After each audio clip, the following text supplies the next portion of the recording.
Good morning, or Good morning. good morning, Sir Richard Field. Good morning.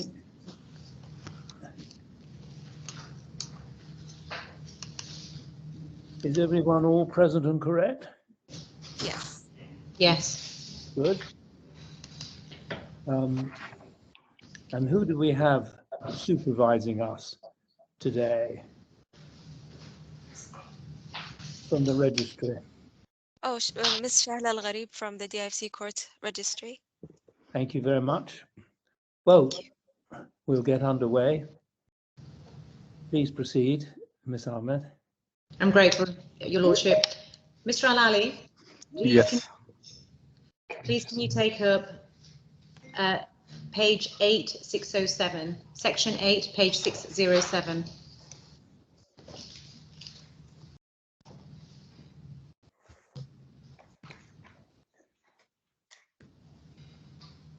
Do you have that there? Yes. This is a HUOBI Global Exchange with Local Approach brochure. This is a HUOBI MENA brochure, isn't it? Yes. And if we turn to the next page, 8608. Yeah. You see there that HUOBI Group is being described in the first line at the bottom paragraph as providing safe, professional and quality services in digital finance. You see that there? It also talks about HUOBI Group exceeding 1.2 trillion, doesn't it? Yes. And that was a combined turnover, including revenues generated by HUOBI MENA. That is before we start, yeah. Not including HUOBI MENA. Can I ask you to turn to 8609, please? Yeah. And we see HUOBI MENA showing on the map. Yeah. And that's where HUOBI MENA fits into the structure, doesn't it? Yeah. 8610. Yes. And that's HUOBI MENA saying that it was expanding into, or rather HUOBI Global saying that it was expanding into the UAE market, wasn't it? Yeah. And that's where HUOBI MENA came in. Yes. 8611. We see a reference there again, August 2018. HUOBI Group's cumulative turnover exceeded 1.2 trillion. Yes. And the reference to cumulative includes revenue generated by HUOBI MENA, doesn't it? But the cloud wasn't started yet by that time. In August 2018, there was no business started for HUOBI MENA. So 8612.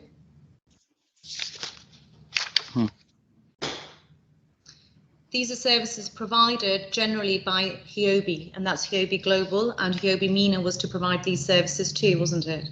not all of them actually. It's only OTC, cloud. These are the two things. 8613. These were the services that HUOBI MENA was to provide as part of the HUOBI Group. Point 1 there, you see that? Isn't it right? Yes. And it talks about HUOBI OTC DMCC, and that's your company, wasn't it? Yeah. Yep. And in terms of HUOBI MENA being part of the HUOBI Group, that was pursuant to a JV agreement, wasn't it, between HUOBI Global and HUOBI MENA?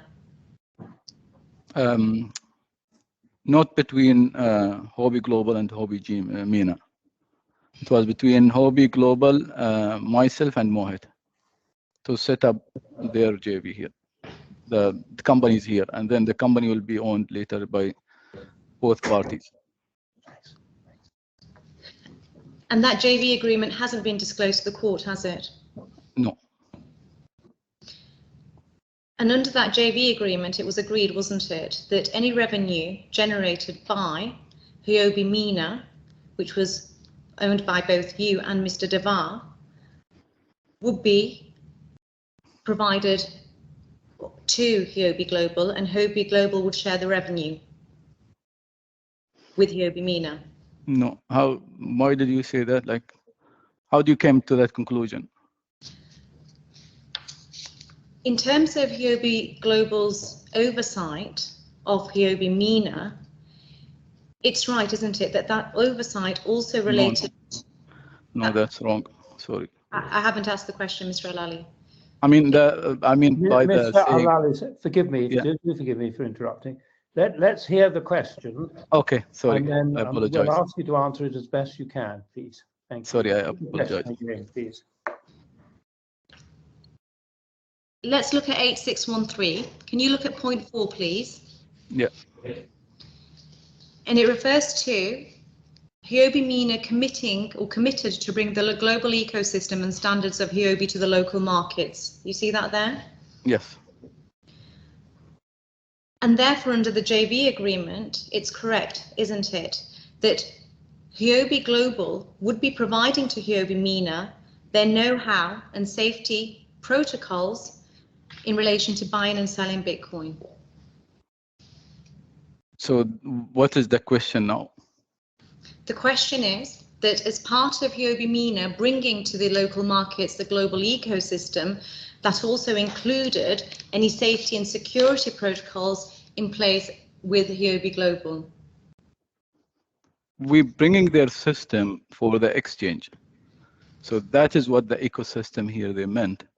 So they have a different product. So OTC is one of the products which is completely a separate deal. There is no like a separate system for that. There is a cloud system, which is like the exchange. If you go to HUOBIglobal.com or HUOBI.com, you'll see the exchange. So that is the system where they're trying to bring in the Middle East and in the region. So it's not the ATC specifically. So in terms of bringing the system for the exchange relates to the buying and selling of Bitcoin, doesn't it? Buying and selling cryptocurrency to cryptocurrency. Is not fiat involved there. No fiat involved.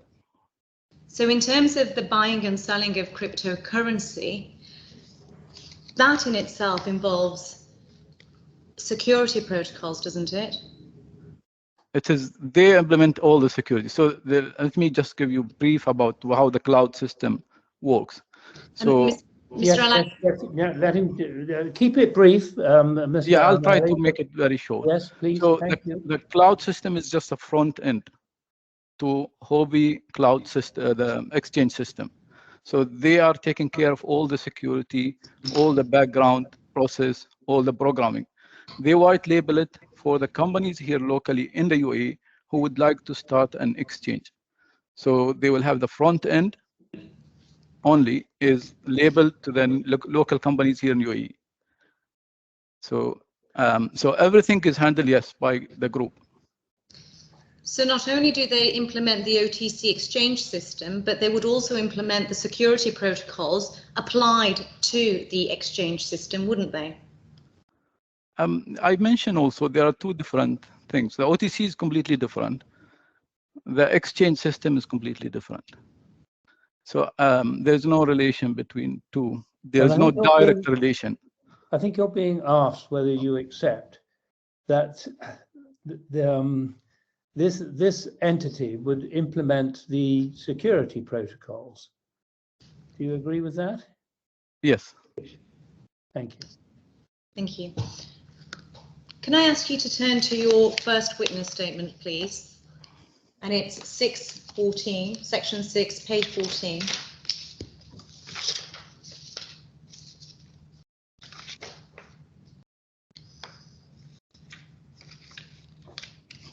I beg your pardon, it's an incorrect reference page number. It's paragraph 10, and that's at page 4, not 14, 4.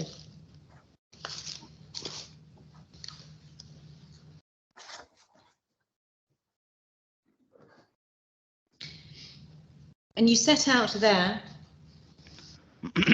OTC trading facilities, don't you? Hmm. And in all of these OTC trading, it's right, isn't it, that HUOBI MENA would act as a broker for the purposes of buying and selling Bitcoin? Yeah, if the customer comes directly to us, yes. And because you are no more than a broker, what you do, or what HUOBI MENA does, is earns commission from every trade, doesn't it? Yes, if we are a broker, yes, we earn commission from every transaction. Yeah. Now, can I invite you to turn at section 10, please, which is the expert reports, and it's section 10, page 255.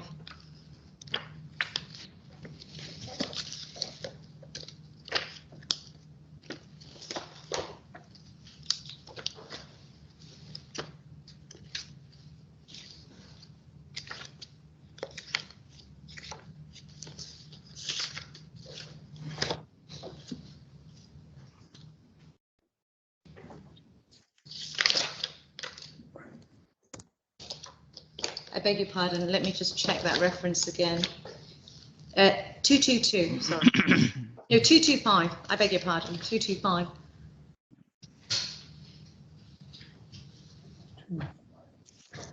Section 10, page 225. Yep. You have that there? Yes. Now, this is an expert report prepared by Mr. Paul Sibernick on behalf of TABARAK. And can you see paragraph 515 there? The opinion that he gives to the court is that the security surrounding an OTC transaction is arguably the most important issue surrounding an OTC transaction. And thus all parties that engage in OTC trades need to be competent in matters of security. Do you see that there? Yep. Would you agree? Would you agree with that proposition that security surrounding a sale and purchase of Bitcoin is fundamental in the buying and selling of Bitcoin in an OTC transaction? I would say, see, now we've dealt with many people who have no knowledge about OTC. They have cryptos, and they're normal people. So they come to us as a trusted party.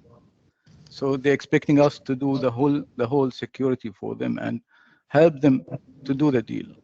So I don't expect really both parties to be very knowledgeable about the security. So in terms of expecting you to do the whole security for them, it's right to say that you understand the security issues surrounding the buying and selling of Bitcoin, don't you? In general, yes. And if I can invite you to turn up section 2.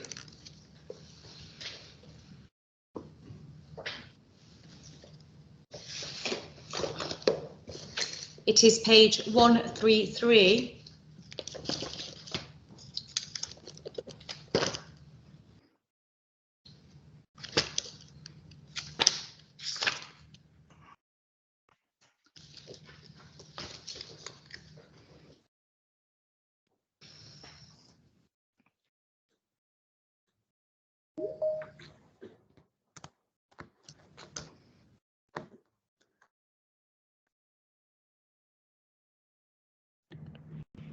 You have that, Mr. She's just getting it now. Just No give me a problem. second.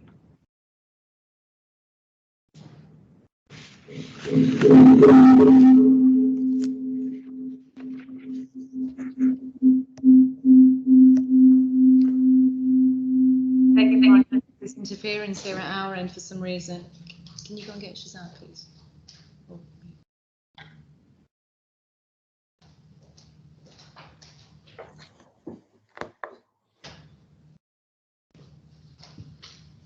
Do you have that there?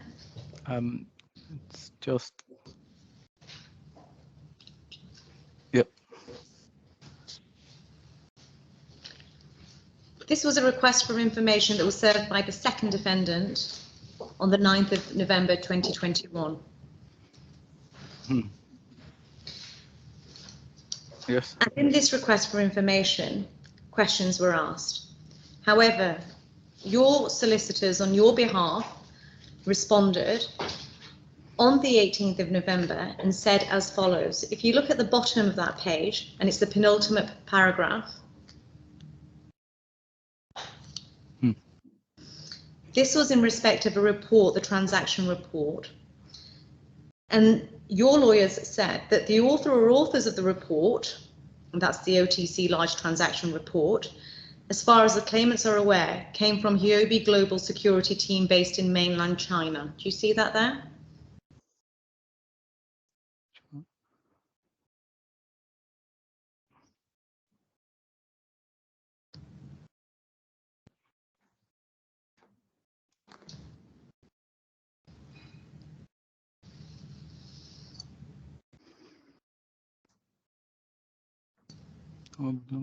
Team.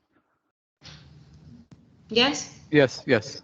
So not only do you understand security issues surrounding the buying and selling of Bitcoin, but it's right, isn't it, that you also have access to HUOBI Global Security Team based in mainland China as a result of your relationship with HUOBI Global arising out of your JV agreement with them. That's correct, isn't it? We have access, yes, to them.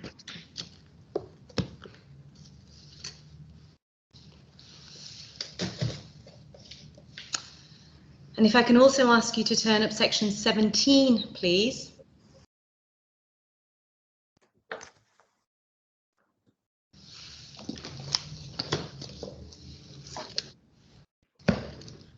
And it's page 34 of section 17.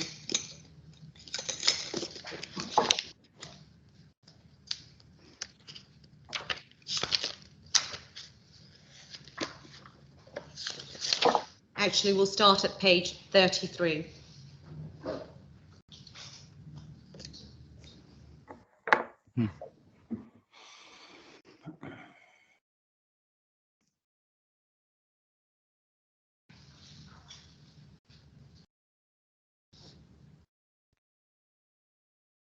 You have that there? Yeah, yes. Sorry. During these proceedings, parties request documents from each other. Yes. This was a request made by TABARAK to your solicitors. Can you see that? Sorry, I beg your pardon. Can you look at point 4, please? Yep. And over the page, and what point 4 says, please produce documents relating to the following. And if you go over the page, 17.3.4, that requests documents in relation to the protocols and security precautions to be implemented by the claimant on the 3rd of February 2020. Yeah. And the response from your lawyers was the claimant objects to searching for and/or disclosing its protocols and security precautions in place on any date because the claimant has been a victim of fraud. You see that there? Yeah. So whilst you objected to searching and disclosing your protocols and security, it's right, isn't it, that you do have protocols on security, don't you, at HUOBI MENA? Yeah, part of the global.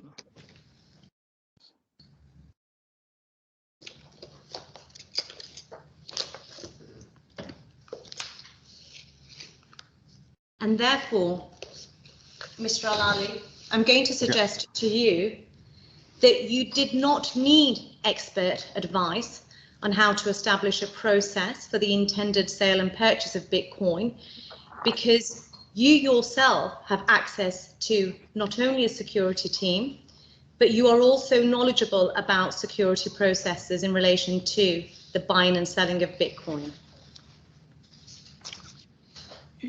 Yes, if we were the custodian or we're the broker, we will not need an expert. We'll do it ourselves. But the question that's being put to you is that in the situation, in the role that you occupied in the transaction on the 3rd of February, yeah, you didn't need a third party to handle security matters because you and your company were well familiar with how security should be dealt with. You were familiar with security protocols and the like. That's the question. And, yes. And your answer is? Yes, we are aware of the securities, our team, yeah. And I think you may not quite have grasped the question, Mr. Al-Ali. May I put it again to you? Yeah. It's being suggested to you that in light of the knowledge, experience, and access to expertise on security issues concerning the sale of Bitcoin, when it came to the transaction on the 3rd of February, you didn't need a third party to assist you on security matters because your company were well equipped to handle those issues. What's your answer to that?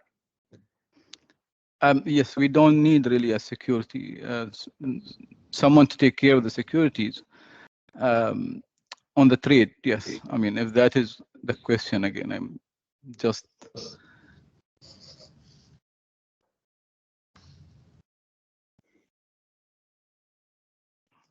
Yes, thank you. Would you like me to continue, Your Lordship? Yes, please. And in any event, Mr. Al-Ali, even if you did require expert advice, then you would have not approached a conventional and traditional investment management firm like TABARAK, would you? We were not going for them like as a expertise and to advise us. Now, the whole thing is like, it's not advising us. We didn't call them to advise us on anything. They were proposing to handle the custodian services for us with the client, with the buyer.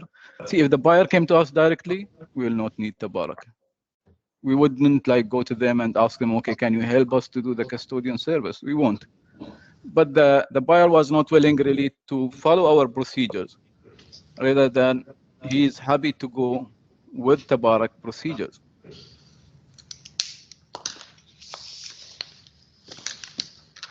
But the buyer did come directly to you, didn't he, Mr. Al-Ali? He did, yes. That's why we didn't agree. That's why we went to TABARAK. And because he didn't wanted to follow our procedures, and we did not agree to alter anything in our procedures. So just to round this off, so you approached TABARAK to provide custodial services, but not advice on safety. That's right, isn't it, of the transaction? Yes.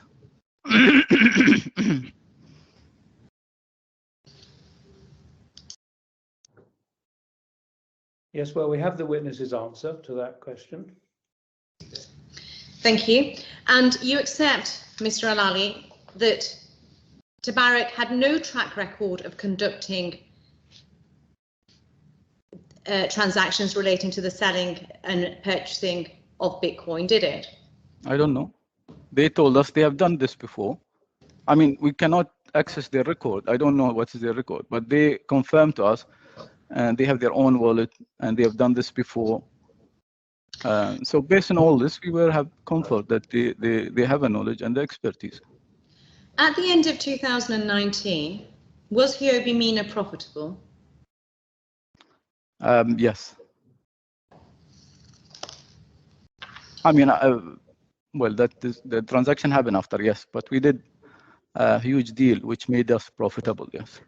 Let me put the question again. I'm talking about, or around about the time of the 3rd of December 2019 and the December period 2019. At that point... Sorry, I'll just, end of December 2019, you said, was it profitable or not? Yes. It was profitable? Yes, yes.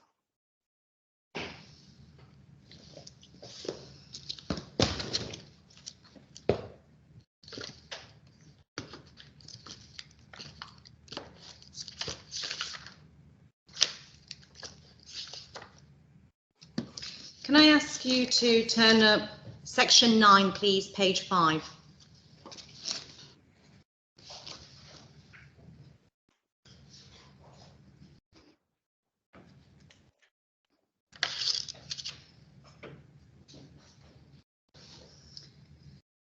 These are, do you have that there? Yeah. These are WhatsApp chats between Mohit and Shantanu. At page 9.5, section 9, page 5, can you see the entry there? 5th of December, 4 minutes past 3, 3:04 p.m. 5th of December, yeah. Yes. Mohit is saying to Shantanu, our entire OTC income for the month was $1,000. Yes, Question correct. mark, question mark. Sorry, exclamation mark. Explanation. How is this sustainable? Once you are back in Dubai, I suggest you do nothing else but focus on OTC deals only, 100%. Yes. What is the question? If you go down to the page,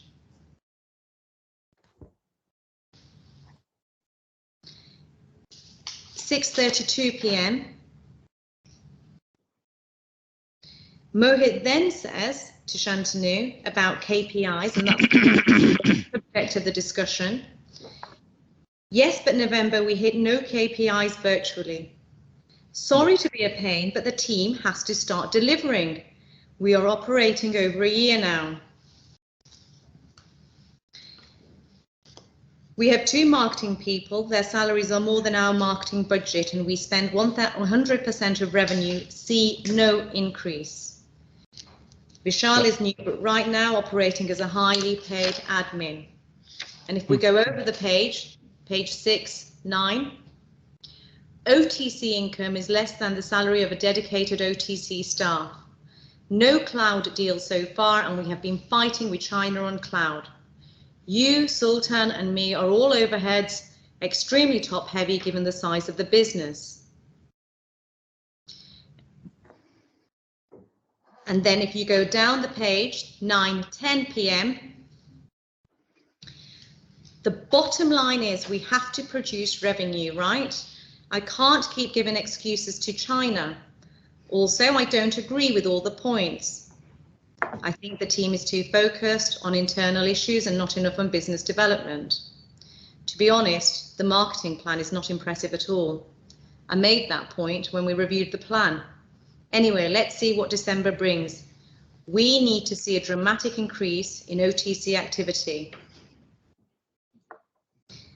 And then at 9:22 p.m, Shantanu, I agree that we need to produce revenues and be self-sufficient. Let me invest most of my time to develop the OTC business since this is a clear objective. Quick revenues and instant returns will come from OTC, as cloud can also take time to materialize.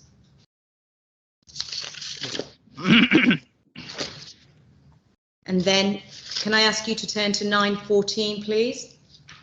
Section 9, page 14. Yep.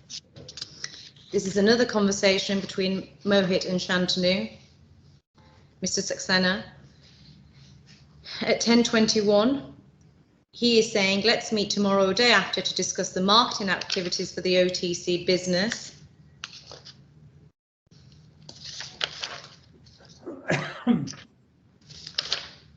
And so I'm going to suggest to you that when you say in or about December 2019 that HUOBI MENA was profitable, that's not correct, is it?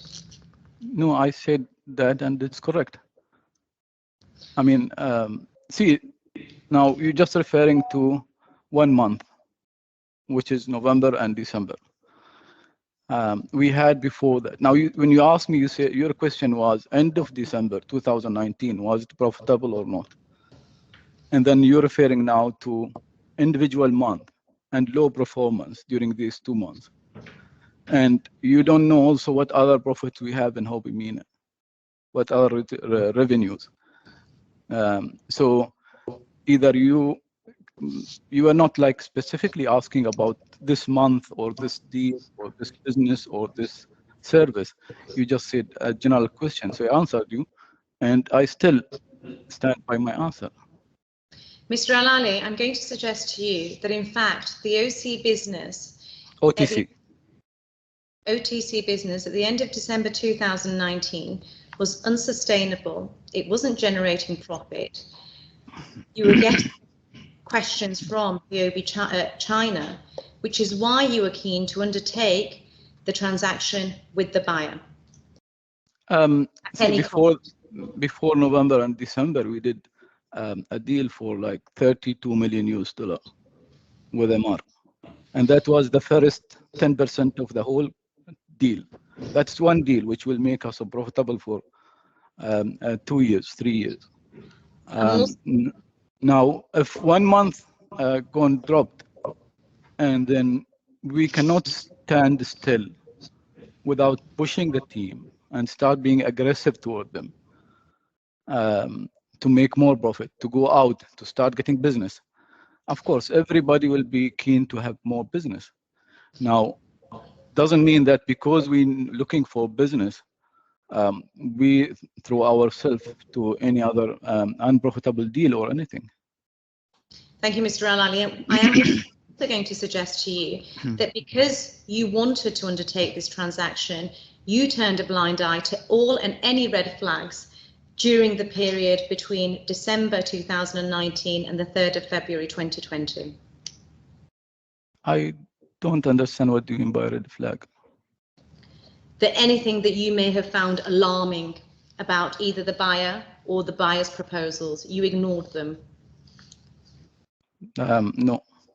If the buyer is registered with us as a client and we have a red flag on him, we'll not conduct any business with him. In your mind, who is the buyer? What's his name? The buyer during the deal, it was the Afghani, but he's not our client. So Evgeny Morozov. Yeah. Can I ask you to turn to paragraph 38 of Mr. Saksena's new witness statement? It's at 2752, if I'm not mistaken.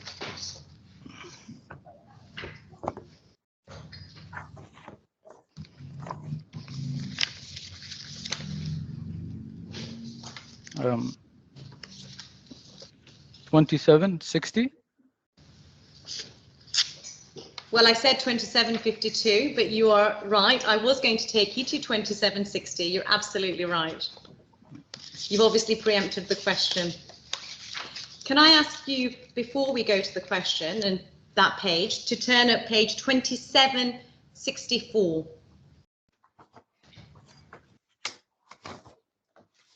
This is an exhibit produced by Mr. Saxena. Yep. And it's attempting to depict where everybody was sat on the 3rd of February. Yes. And you can see a long table being drawn there. At one end, there is Mr. Christian Turner's name. And the other end, it says buyer. You see that there? Yep. And then on either side of the buyer, we see Mr. Evgeny Morozov's name on the left-hand side. Yep. And now, if you could turn to 2760, please, page 2760.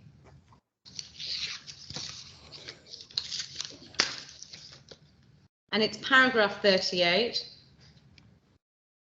Mm-hmm. Yes. Mr. Saxena is saying that the buyer referred to in this drawing is Alexei. But your evidence is that the buyer is not Alexei, it's Mr. Morozov, isn't it? Yeah, he referred to him as, like, both of them actually, they were buyer. They are representing the, as Tabarak explained to us, they are representative of a large group, Russian group, who are interested to buy the.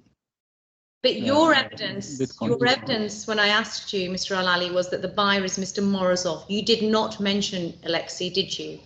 We've never been in the picture, Alexei, unless last day. Never been in the picture. And of course, in fact, your particulars of claim also refer to the buyer as Mr. Morozov, don't they? Yeah. There is no mention of Alexei being the buyer. He introduced him during the meeting as part of the buying team, like he's with him.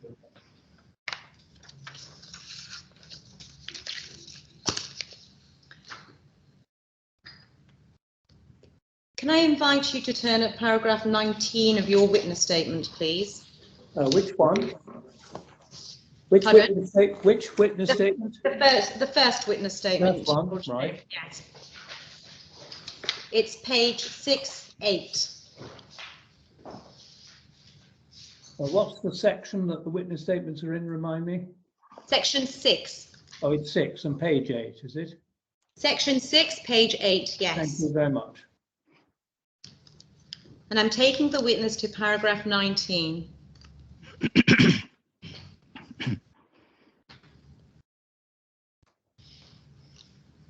Yeah.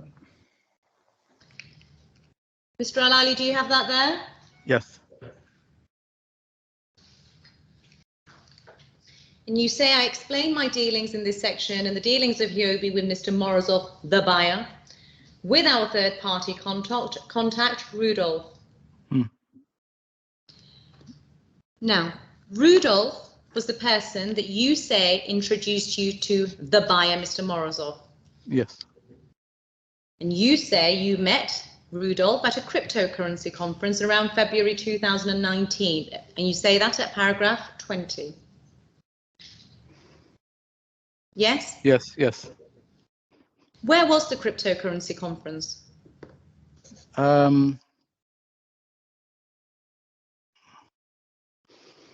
I think it must be here in Dubai, but I'm just trying to remember which conference it was, because we've attended so many conferences. So I'm really cannot recall, but it was here in Dubai.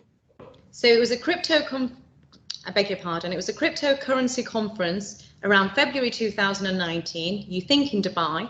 And was there anyone else with you when you attended this cryptocurrency conference in Dubai when you first met Rudolph? He was introduced to me by. That wasn't the question, Mr. Yeah. Al-Ali. The question was, did you go? Yeah, that's what I mean. Not from our team. Yes. Did you go to the conference with anyone? Did you From attend? our team, do you mean, or from someone else outside? No. Who did you go to the conference with? I was alone. You were alone. Yeah. Can you recall the name of the conference? No, I can't really. There were a few. See now, it's maybe That's the fine if you payment. can't remember, Mr. Al-Ali. Yeah, It's yeah, absolutely yeah. fine. Thank you. Yeah. Can we move to paragraph 20, please? You say, despite your dealings with Rudolph, I'm not aware of his surname. Do you know his nationality? I think he's Italian because he speak like his English is like somewhere like Italian, maybe. Yeah. And we know that he had a UAE telephone number because you were in constant communication by WhatsApp. He lives here actually. He lives here. He lives here. Do you know where he lives? No. And you say he's not a trader, but he refers customers to you. Yes. So does he work as a referral agent? It's not a referral. It's like mostly freelancer. So normally with him, the deal how it will work. So he'll introduce a customer. Now he would already like agreed with the buyer or the seller he's bringing to us. His commission with him directly. And we bring the seller. So these are like mainly we are facilitating trade. So it's not like directly through us. Can I ask you to turn to paragraph 21 of your witness statement, please? Yeah. The first sentence you say there, since we first met, Rudolph has referred several customers, including the buyer, to HUOBI. So you accept there in that first sentence that the buyer was your customer. That's correct, isn't it? Initially, yes, it was agreed that he will become our customer. But then, yes, go on if you want to say. Yeah, initially he agreed to become a customer, but then he was not willing to work as per our terms. When you say as per your terms, are you saying that you gave him a written agreement to enter? No, just in the discussion, we said to him, we don't do deal without receiving the money in advance. As clear as this. He said, but I cannot send the money in advance. You send us the coin in advance. Did he we tell said you? then we don't have deal. Did he ever tell you why he couldn't send the money in advance? He said we don't trust you Why did he say because he didn't trust you? we don't I'm trust not him sure as well. the witness can answer that, can he? He doesn't. No, he can't. No. So let's have another. Did you ever ask him why he didn't trust you? Because we don't trust him. He said, you don't trust us, we don't trust you. He wants us to send the coin. Now, I cannot send the coin to someone, even if he opens account with us, unless he is trustable worthy. So you were proceeding with the transaction with a buyer with whom you had no trust, and he had no trust in you. Yeah, that's why we use TABARAK. So we need someone in between we both trust, and so we can do the transaction. And was it a condition of the transaction that not only did you want payment first, but you wanted payment in dirhams? We didn't discuss those details. And you mean when we were discussing about with him how the deal will happen before, you mean become TABARAK client? Your evidence is that you couldn't agree terms of an intended transaction, and the reason was because you didn't trust each other. Well, trusting means like we cannot send him the coins in advance.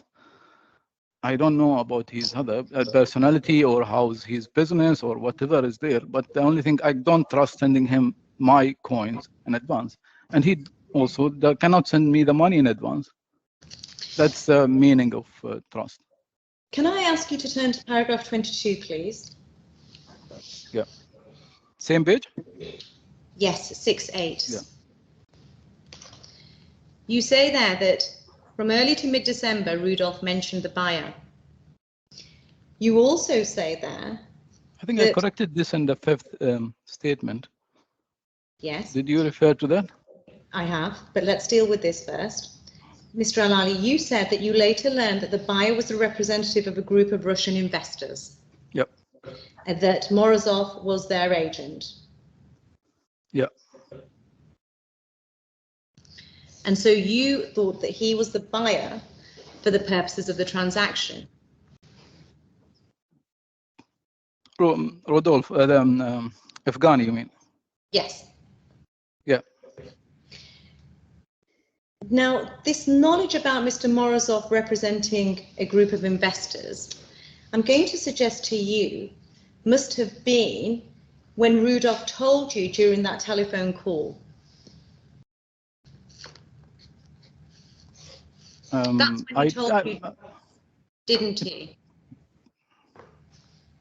When he mentioned that in general, like there is someone looking for huge number of cryptocurrencies, Bitcoin specifically, and they're looking to buy him. And then there's this Afghani, he's representing them here in local in UAE. Yes. So during that phone call, Rudolph tells you somebody's looking for Bitcoin. He says it's Afghani, and Afghani is representing a group of investors, Russian investors. That's correct. Yeah. Yes. And when you were told this, that Afghani is representing Russian investors, you don't ask any questions about those Russian investors, do you? We haven't had like these extended details, but I did ask TABARAK about this, and they confirmed the same thing, both Ahmadi and Christian. Well, we'll deal with that, but please listen to the question, Mr. Al-Ali. Yeah. The question was this: you didn't ask Rudolph, did you, or the buyer, any questions about the Russian investors that Afghani said he represented, did you? See, now, first of all, we will discuss the deal. Now, we'll not go more details in who is this, why he's bringing the money, where is the money coming from. First of all, we know that the money, he's assured us, he said, the money here in the UAE, in one of the local banks. The second thing, the quantity they're looking for. The third thing, then we discuss about our terms, like they'll have to do the KYC, they'll have to become a client, and they'll have to pay the money in advance. We didn't go beyond that, actually. They said we cannot do it. We said then we cannot continue unless there is a third-party buyer or we find a custodian bank in between. Yes, so I think you agree with me that you didn't ask any questions about the Russian investors, did you? No. And your evidence has been that the reason why you didn't is you didn't want to go into details why he's bringing the money or where the money is coming from. You weren't concerned about that. Because he's not our client, why would I concern? Well, Mr. Al-Ali, would you not have considered it prudent that in order to ensure the safety and security of your intended transaction with the buyer, to perform due diligence on those individuals that were said to be behind the purchase? See, normally if the client is, as I said earlier, if he's directly with us, we'll do the due diligence and compliance. Now here, because he's a customer of TABARAK, which they assured us several times, even though we asked TABARAK to give us more information, TABARAK said, no, we're taking care of this, and they're doing their due diligence. Well, at that point, TABARAK isn't even in the picture. This is the phone call. No, but we haven't done any trade with them at that time. We're just talking. Now, I get so many requests. I get like thousands of people coming and asking for Bitcoin. So we just give them the basic deals that they will have to transfer the money first, and then they'll have. Without it, if they didn't agree from there, then we don't proceed for further details. Now, if they agreed to the first terms, then we proceed to the next. There's no point asking them about all these details if they're not going to be our customer. But Mr. Al-Ali, my question is slightly different. My question is this: do you not consider that it would have been prudent, in order to ensure the safety and security of the transaction, to have performed some due diligence on those individuals said to be the real purchasers of the Bitcoin? We're not, see, now I don't need to do that because they're not our client and we're not sending the coins to them. We're sending the coins to TABARAK. TABARAK is the custodian of that. But see, now if he's, if TABARAK has a client and they have to do their due diligence, and they must have done, we trust that they have done. Can I ask you to turn to paragraph 23, please? And it's 6.8.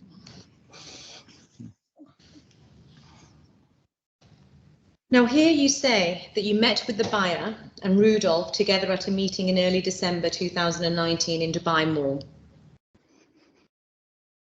You see that there? Mm. And then if I can ask you to turn up your fifth witness statement, and it's paragraph 5, page 2739. Yeah. Yeah, this one.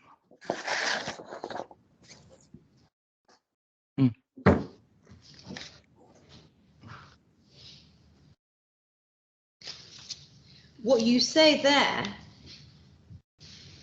is that, in fact, Rudolph mentioned TABARAK in November 2019, and this was even before your supposed conversation with Rudolph about the buyer. Sorry, again, which one are you referring to? Which number? Which paragraph? Paragraph 5. Paragraph 5. Thank you. So you say at the bottom of paragraph 5, I note at paragraph 23, I met with the buyer and Rudolph together at a meeting in early December 2000 in Dubai Mall. I stated Rudolph put me in contact with TABARAK after I had been put into contact with the buyer and had met in Dubai Mall. I wish to clarify. Can I start by saying this is not a clarification, is it? It's a complete change. Well, that's what he says. Yes, go on. I wish to clarify. Go on, Ms. Ahmed.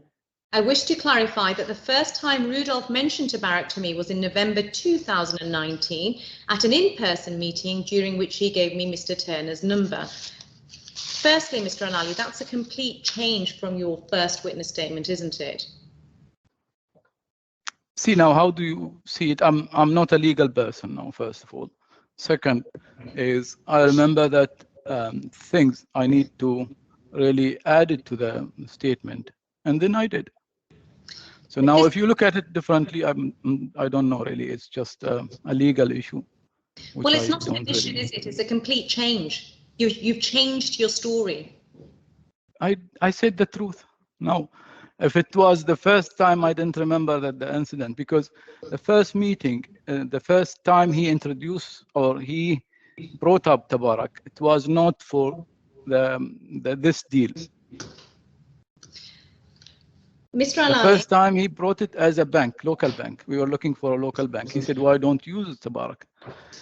Mr. Alali, paragraph 23 of your original witness statement, your first witness statement, is quite clear.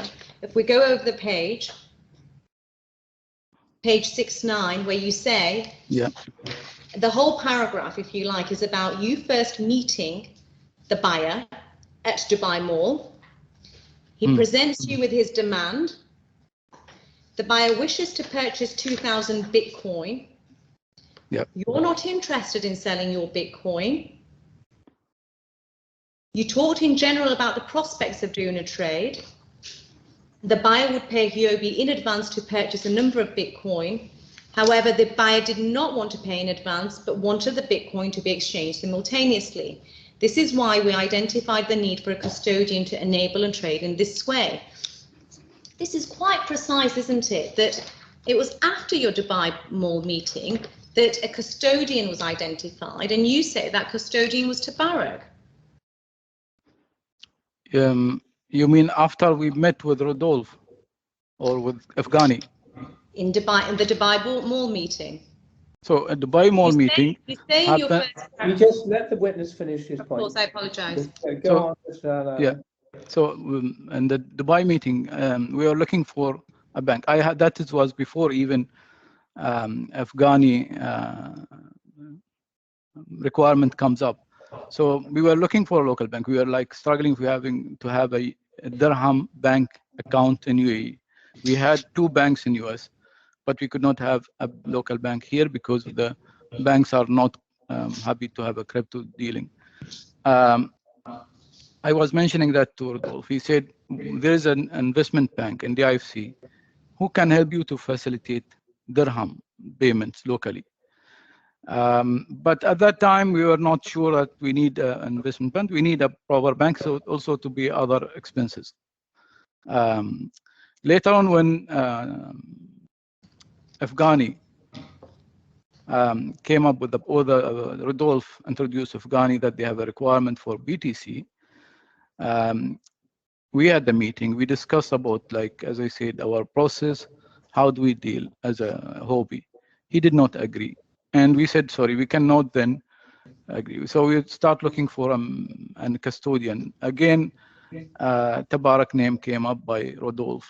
He gave me Christian number. I called him. We set up the meeting, and discussion start from there. Mr. Alali, what caused you to change your evidence the day before the hearing was supposed to start? It's not really specifically just the day before the start.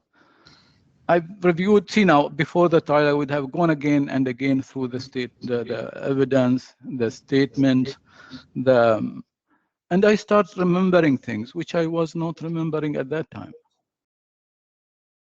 When I first put this Alali, can I ask the question again? What was it in particular that caused you to recall this fact the day before the hearing, having filed a witness statement a month before saying something completely different? I don't see it much different. It's almost like if you go to the WhatsApp messages, you will see the sequence is the same. When I read the messages, I start remembering that how many meetings we have with Rodolphe, what discussion happened on those meetings. So I don't see it much of a difference. It's just additional some details, more details, I would say. So was it the WhatsApp messages that caused you to change your story? Some of them, yes. Some of them, the emails, some of them, remembering all these things, yes. Did. But they were your WhatsApp messages, and they were in your possession, even when you witness statement on the 10th of November. Yeah, but have you seen how many messages are there? Over 1,000. And how many groups, how many people we're messaging? So I still have to go again and again through them. I mean, it's not like one time I read them and then I'll completely remember everything. It's almost a year. When did you first realize that your statement, this first witness statement, contained factual errors? Well, let me ask a different question. I think we've got to be a little bit careful here. As I see it at the moment, the last sentence of paragraph 5 is an additional. It's an additional factor that the witness is saying is dealing with when at the first time he met Rudolph. Yep. And at that first time, he and his company were in need of a bank that could deal in dirhams. Yes. And Rudolph suggested TABARAK, yes, a bank that might deal with it. Now, it's perfectly right that wasn't in his first witness statement. It's in his second witness statement. And I wonder how much more profit there is in exploring with the witness what it was that prompted him to remember this matter. It's open to you in final submissions. I'll rephrase this. This is really coming to a matter of submission for me to take into account as to the reliability and credibility of the witness's evidence. And I have well on board that this has been added, and your suggestion that it's strange, to say the least, that it wasn't included in the first witness statement. I think we might leave it there. I'm grateful for the indication, Your Lordship. Thank you very much. Mr. Al-Ali, can we turn to then your new paragraph 6 at 2739?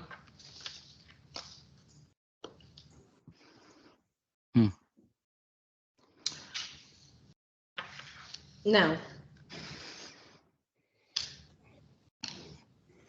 you say that at the time, and this is, I'm assuming, November 2019, is that correct? Let me read the full sentence. My apologies. Yeah. At the time, HUOBI were looking to open a local dirham-denominated bank account. So I asked Rudolph if he knew of any local bank which would open an account for a cryptocurrency-related company. Now, when you talk about at the time there, you're talking about November 2019, are you? Yeah, November, yes. Rudolph suggested that we should contact TABARAK as they would be able to open a local bank account for us, and they were already providing cryptocurrency custody services. Yep. Now, I'm going to suggest to you that when Rudolph suggested using TABARAK or contacting TABARAK for their local bank account and so forth, the buyer was already in the picture. Not as a buyer, not in the sense of buying from us. Maybe he's in the with Rudolph, yes. So he's not coming to us, approaching us to buy from us. No. I'm going to suggest to you that at that point in time, when Rudolph suggested TABARAK, you were already aware that the buyer wanted to purchase Bitcoin. And in order to facilitate the transaction, he wanted the money to go into, to pay for the Bitcoin to go into a dirham account. And you already knew that. No, that's not related. We need, and we were looking for a local bank account for general, like it's not specifically for that trade.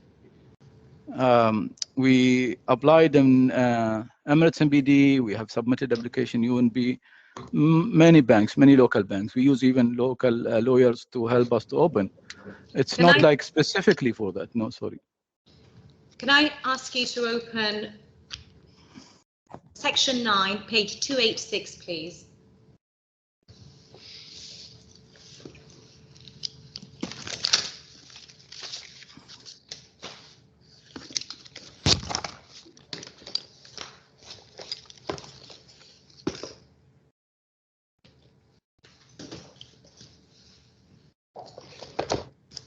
Thank you.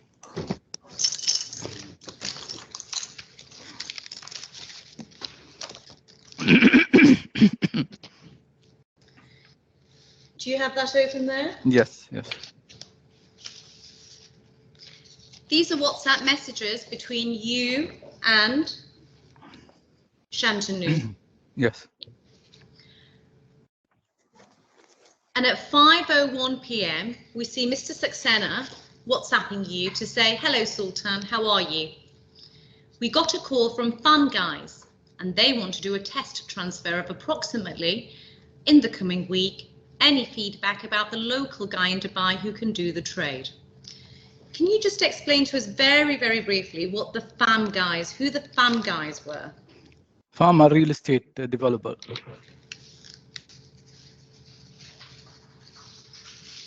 And were they looking to purchase Bitcoin? No, actually, what they normally have, they have a customer who want to buy property using cryptos.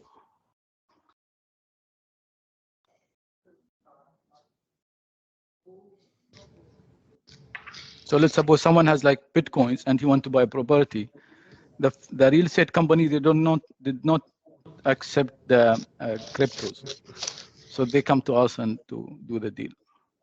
And then at 8:44 a.m, you respond on the 3rd of December. Previously, sorry, the previous message was the 2nd. On the 3rd of December, you respond, hi Shantanu, how are and family? Sorry I didn't reply to you earlier. The process, but complicated, and I am trying to simplify it with them. So first, we're planning to open Dirham account with the same investment bank where they have an account. Second, they want the coins first, and then they will transfer the fund, which I said no to them. So in the next few days, we will be able to clarify all these issues. I've got a couple of questions about this message, Mr. Al-Ali. The first one is this. Yeah. Is reference to them in the second line Rudolph and the buyer?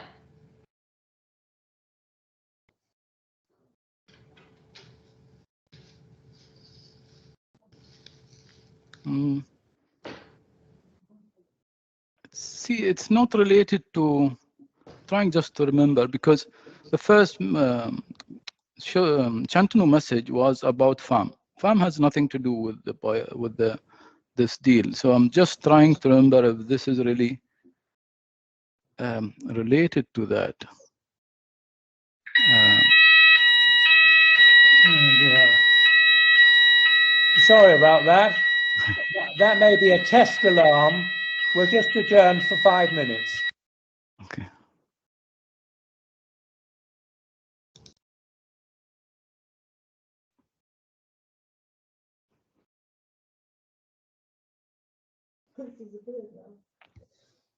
They do that just to make sure we're staying awake.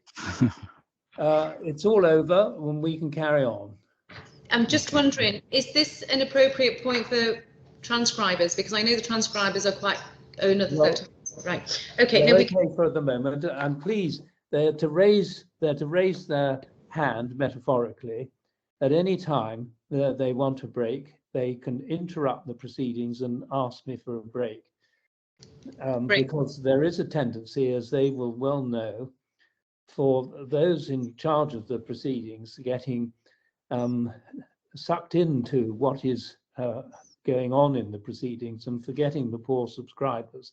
So we leave it to them to wave their red flag. Right, Great. Carry on. So coming back to this message, Mr. Al-Ali. See, it's not related to FAM. That's what confuses me. Yeah, let me ask the question.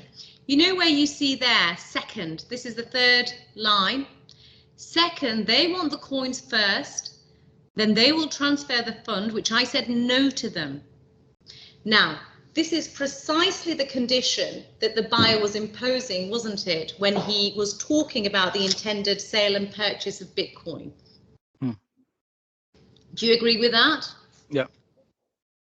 And so therefore, if it's the same condition in respect of the intended purchase that the buyer is imposing, then there is no other explanation for this message but that it is referring to your conversations with the buyer, isn't it?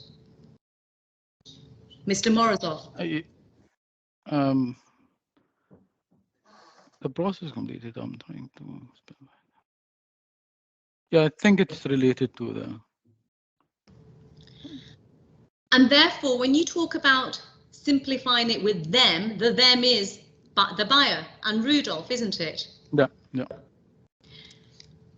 And what you say is that the process bit complicated and I'm trying to simplify it with them. So therefore, they have suggested a process prior to the 3rd of December.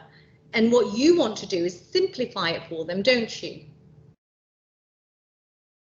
I'm not simplifying for them. I'm simplifying for us. Would be make it simpler for us.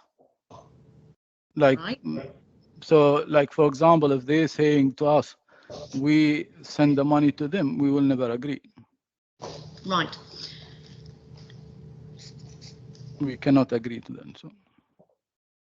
And this is why you say in the next few days you will be able to clarify all these issues. And what you're talking about is clarifying these issues with the buyer, aren't you? Yes. Or Rodolph, maybe. Yes. And could when you Rodolph. talk, I beg your pardon, sorry. Sorry, it could be Rodolph or the buyer. Normally, mostly will be Rodolph. Well, them suggests it's more than one person. Yeah. And so when you say about simplifying the process, it is because they want to have the coins first before the transfer of the coins, and you are expressing your concern about the safety of their proposal, aren't you? Mostly, yes. But then, see, I maybe don't remember what is their requirement at that time. But this is the major concern for us. Is not we cannot send the coin in advance. Right. And the other point that you make here, first, we are planning to dirham account with the same investment bank where they have an account. Yep. So, number one, you are saying there that you require a dirham account, don't you? Yes. And what you've also mentioned and referenced is the investment bank where they have an account. Yeah. So is it the case that they told you, as part of their discussion, which gave rise to this message, that they had an account with an investment bank and that investment bank was called TABARAK? They mentioned that they have an account with TABARAK. Yeah. And therefore, I'm going to suggest to you that the timing at which TABARAK was contemplated was right in your first witness statement, and it arose after the conversation you had with Rudolph and the buyer about the intended Bitcoin transaction. That's right, isn't it? Sorry, can you repeat it? I lost you in between. So I'm sorry. I'm going to suggest to you that the timing at which TABARAK was contemplated was correct in your first witness statement, and it arose after the conversation you had with Rudolph and the buyer about the intended Bitcoin transaction. That's right, isn't it? you mean like did we contact TABARAK after we met with Rodolph and not Afghani? Contact. No, not contact. Yeah. Sorry, not contact. TABARAK's name came into the picture after your conversation with Rudolph and the buyer about the buyer wanting to purchase Bitcoin from you. The second time, yes.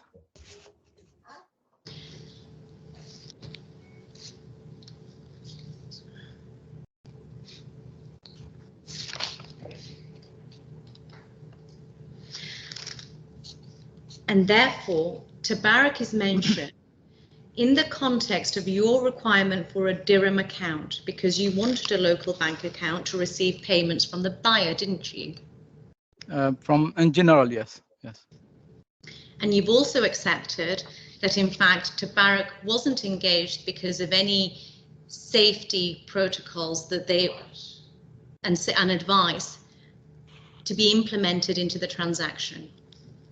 Well, they're custodians, so that. See, now we are not asking them to advise us on the security. They will have to tell us what to do on the structure and the payment. So now if I'm going, see now, my understanding for advising, for example, I'm sorry to interrupting, but just to make it clear what my understanding, and then, so when I say yes or no. So my understanding for advising, like, for example, I have a buyer and and the buyer is registered with me and I want to do a deal with him directly with the buyer, then I'll call an advisor to help me to set up the procedure. But that doesn't mean the buyer is involved in the process. So the consultant or the advisor is involved in the process. Now here, the situation is different. The situation is like both of us have an account with a custodian party, and then both of us have trusted that party to be capable and secure enough to handle the both processes. So that is my understanding. So when you say advising is really confusing me. And going back to paragraph 6 of your new witness statement, 2739. Sorry.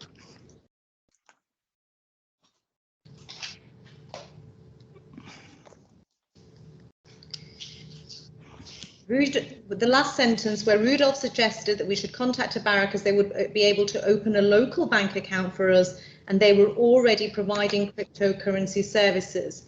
Yep. This is the first time we see any reference to you saying that Rudolph told you that they were already providing cryptocurrency custody services. So what is the question? Sorry. Your Lordship, I'm not going to put the question again. I appreciate your observation earlier, so I'm going to move on. All right, that's your choice. That's fine. Well, let me put it then, and let's see what Mr. Ali says. Mr. Al-Ali, this is the first time in the proceedings you have said in your witness statement that you filed the day before the hearing that Rudolph suggested to you not only would TABARAK be able to open a local bank account, but that they were already providing cryptocurrency custody services. Yes. Now, there is no evidence that you yourself made any independent inquiries as to whether in fact TABARAK was providing cryptocurrency custody services at that time. When he initially introduced, as I mentioned, we were not really interested in custodian services. We were looking for a bank account. That's what I asked him. But he said, in addition to the banking services they provide custodian. And we didn't see the need because normally the customer will come directly to us and they trade with us. But we know that there are a few other custodian services companies in the market.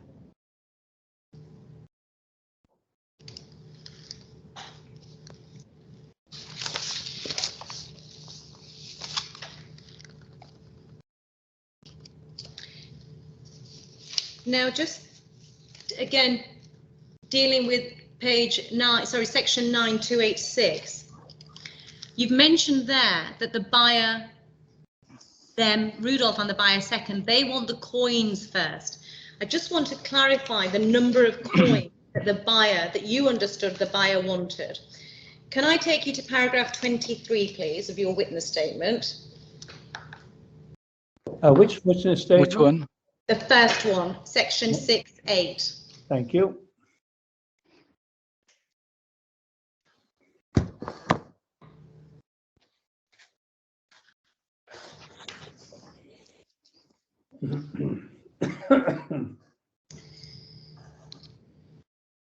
So you say here that you met the buyer and Rudolph together at a meeting in early December 2019 to buy more. The buyer presented me with his demand, which was to purchase 2,000 Bitcoin. So in those very preliminary discussions with the buyer, he demanded 2,000 Bitcoins from you, didn't he? Not from us. He said he wants to buy 2,000 Bitcoin. Okay. Now, I just want to get the chronology straight as well in my own head.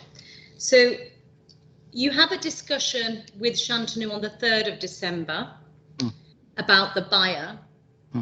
So presumably there is a discussion with the buyer and Rudolph about the intended transaction. And I'm going to suggest to you that that was prior to the 3rd of December. That's correct, isn't it?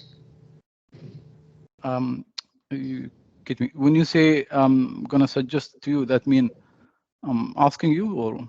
Yes, it was, Okay. wasn't it? Can you repeat it again? Now I just lost.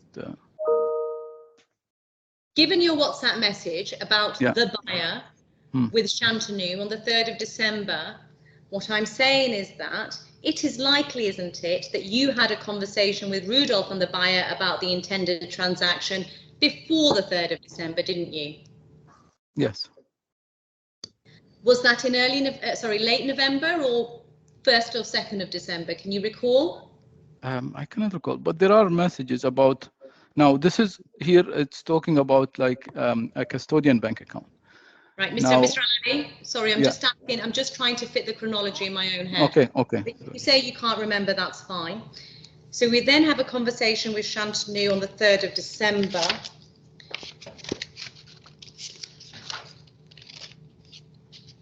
Can I then ask you to turn to 950?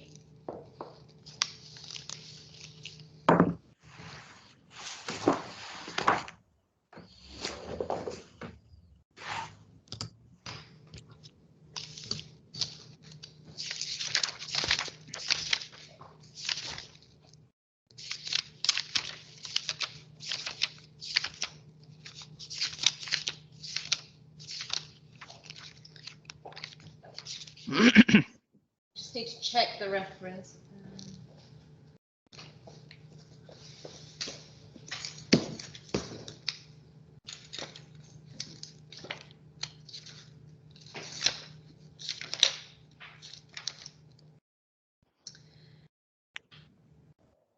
$9.50 at the top of the page, and I should say perhaps that these are WhatsApp chats between you and Mr. Devar. Yeah. And at the top of the page, 9:50 at 5:24 p.m. Mohit says ENBD won't open our account, but they are promoting crypto.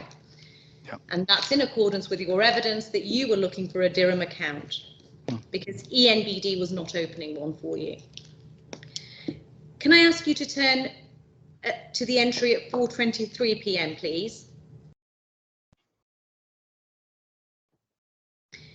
You're meeting Rudolph tomorrow at 5 p.m. at Dubai Mall Chocolate Bar. Yes?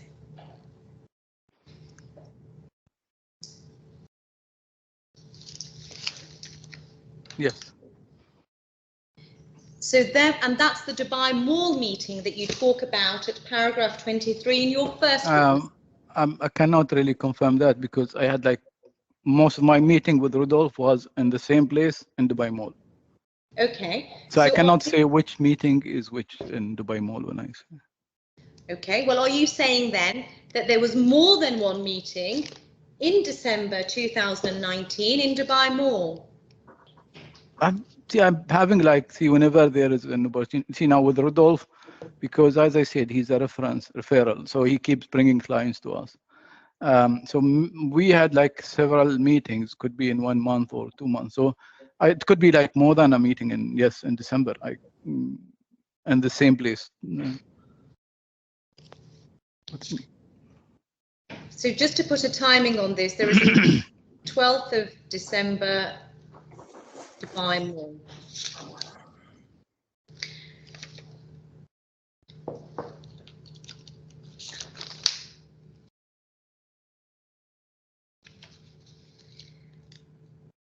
Going over the page at 9:51.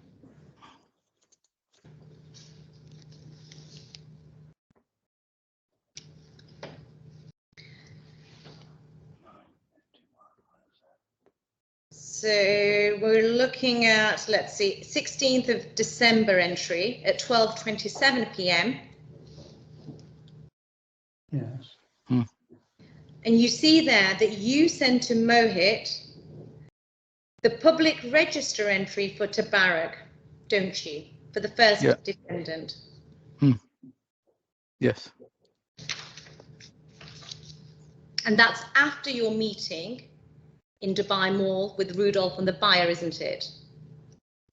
It's after the meeting, but it doesn't have to be linked. I don't know. I'm sorry. I just saying that.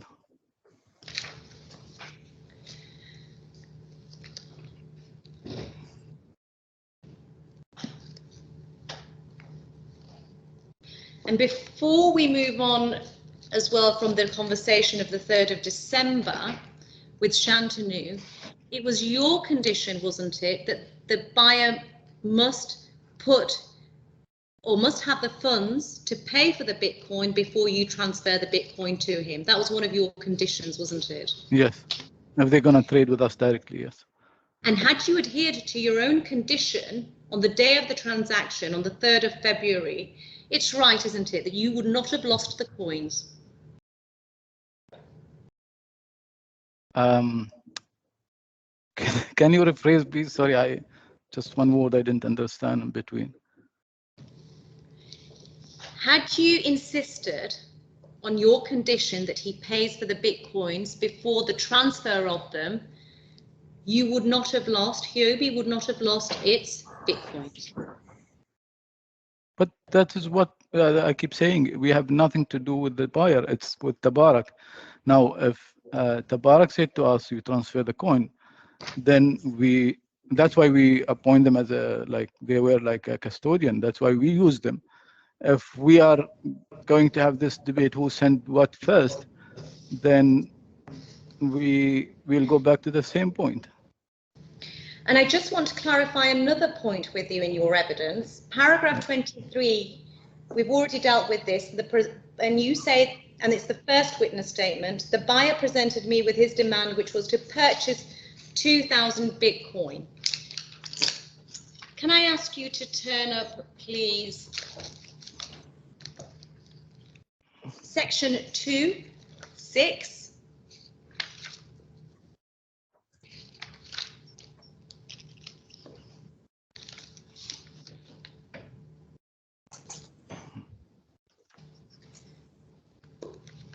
My lord, is it possible after this subject has been covered that we could have our first morning break, certainly. please? Thank Certainly. you. Yes. I'll be very quick, my apologies as well. These are your particulars of claim that your lawyers file on your behalf pursuant to your instructions, and these set out the parameters of your claim. If you turn to paragraph 4 of this document, page 27, section 27. Yeah. What you say there, that the buyer expressed an interest in purchasing 3,000 Bitcoin. So I'm going to ask you, which one is it? Was it 2,000 Bitcoin that you say at 23, paragraph 23 of your first witness statement, or 3,000 that you say at paragraph 4 of your particulars of claim?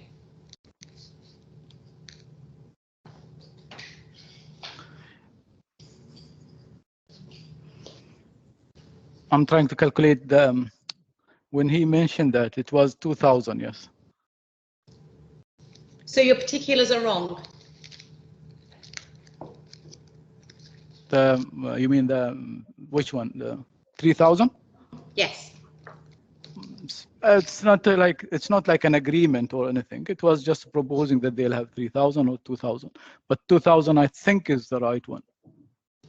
And thank you, Your Lordship. Thank you. I think I'll leave it there before I move on. Yes, thank you. Could I ask the transcribers how long a break they would like? 15 minutes would be preferable, Well, please, my lord. Certainly. Thank you so much. To give you 15 minutes, which means we shall resume at 10 past the hour, 10 minutes past the hour. Thank you very much. Thank you, my lord. Thank you. Well, I think we've just completed our 15-minute break, and we'll ask Ms. Ahmed to continue, please. I'm grateful. Thank you. Mr. Al-Ali. Yes. You say that you went to TABARAK because you wanted an account with a custodian party. That was your evidence. Can I ask you to turn to paragraph 32 of your first witness statement, please?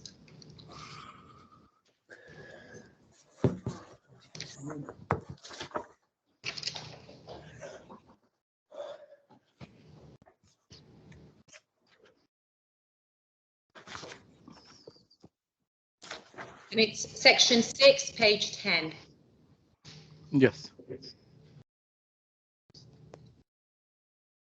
And what you say there is, since this dispute has arisen, I have seen various documents, other publicly available documents about the nature of Tabarak's business. Just moving forward, these documents include, for example, Tabarak's DIFC commercial license, DFSA variation notice, DIFC public register, its website, and the results of a search for the DFSA database. I've already taken you to the WhatsApp message on the 16th of December, section 9, page 51. That is when you sent Mr. Devar the link to the public register. And so it's correct, isn't it, that it's not since the dispute has arisen that you saw the public register, but you saw it on the 16th of December, didn't you? See, there was no need for the Tabarak. I mean, then now I have to recheck the dates exactly because you keep referring to. I sent it on 16th of December, the message to Mohit, and this is. Yes, it doesn't sorry, say. Mr. Alani, just to, I'll refresh your memory. If you go to section 9, page 51, please. Yes, yes. That the WhatsApp messages. Yes, please.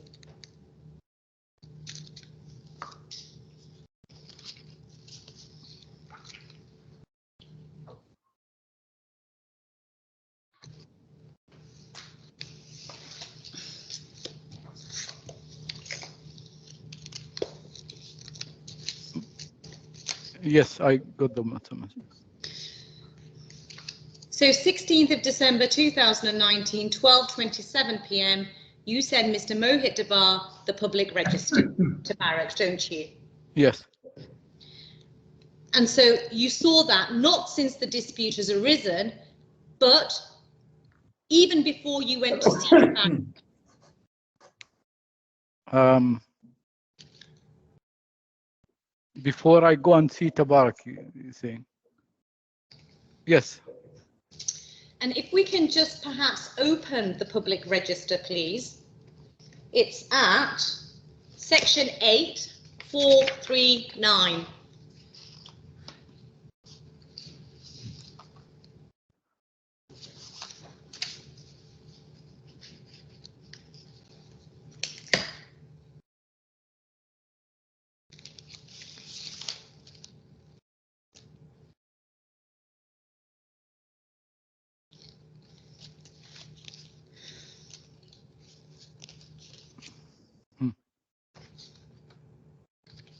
You have that there? Yes. And on the first page of this public register, it sets out Tabarak's business activities, doesn't it?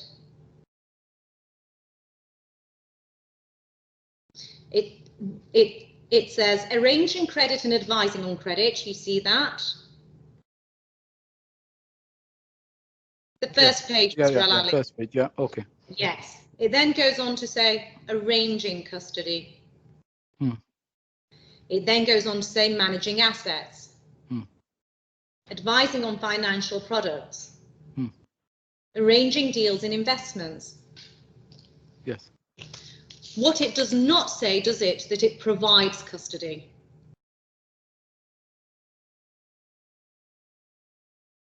So Tabarak never said that in their discussion. Now, arranging custody, that is what we think it's at custodian services. Yes, but as a banking person or a person familiar with banking, you accepted that yesterday, you would understand, wouldn't you, the difference between arranging custody and providing custody. They are two different things, aren't they? There are two different things, yes. And if we move down this page, you've got company information. Over the page at 8440, you know the type of license they have is a regulated license, and it's a DFSA license. You see that there on the left-hand side of the page. Yes? Type of license regulated, yes. Yes. This document also tells you, doesn't it, that the directors are 3, Mr. Al-Shuri, Mr. Ahmadi, and Mr. Al-Karni. Yes? Yeah. What it doesn't say is Mr. Christian Turner is a director, does it? Now, does it mean here the directors who are the managing or the director board members? Normally here in UAE, whenever we refer to a director only, it means that he's a board member in the company. Yes. Yeah. And the effect of a board member is that that board member can bind the company. Would you agree with that position? See, but you can have a director, but he's not a board member. Like, for example, I'll give you an example. I was the managing director of Wall Street. We can't hear you. I'm so sorry. That was very silly of me. Do forgive me for. Yeah. So I think you put to the witness that if a board member can sign for the company. Now that's not necessarily an accurate statement with respect, is it, Miss Ahmed? Well, let me put the question differently. Yes, I please, beg your pardon. I beg your pardon. That was inelegant of me. It's right, isn't it, that if you're not a board member, you don't have authority to bind the company, do you? no, that's not correct. See, I'll give you an example, life example, a governmental example. I was the managing director of Wall Street for 13 years. And this Wall Street is owned 100%. In the last time I was there, it was owned 100% by Dubai, but by UAE government. My title in the records, in the everything, I'm the managing director. However, I wasn't in the board of Wall Street, but I have the authority to sign all kind of document related. It depends on the matrix which provided by the board of directors. So it's not really specifically if someone has a title of director doesn't have authority or have authority. None of the directors in the board have my authorities alone. Now, combining as a board, yes, they have their authority, full authority as per the government given them. But as I was a director, I wasn't a member of the board of directors.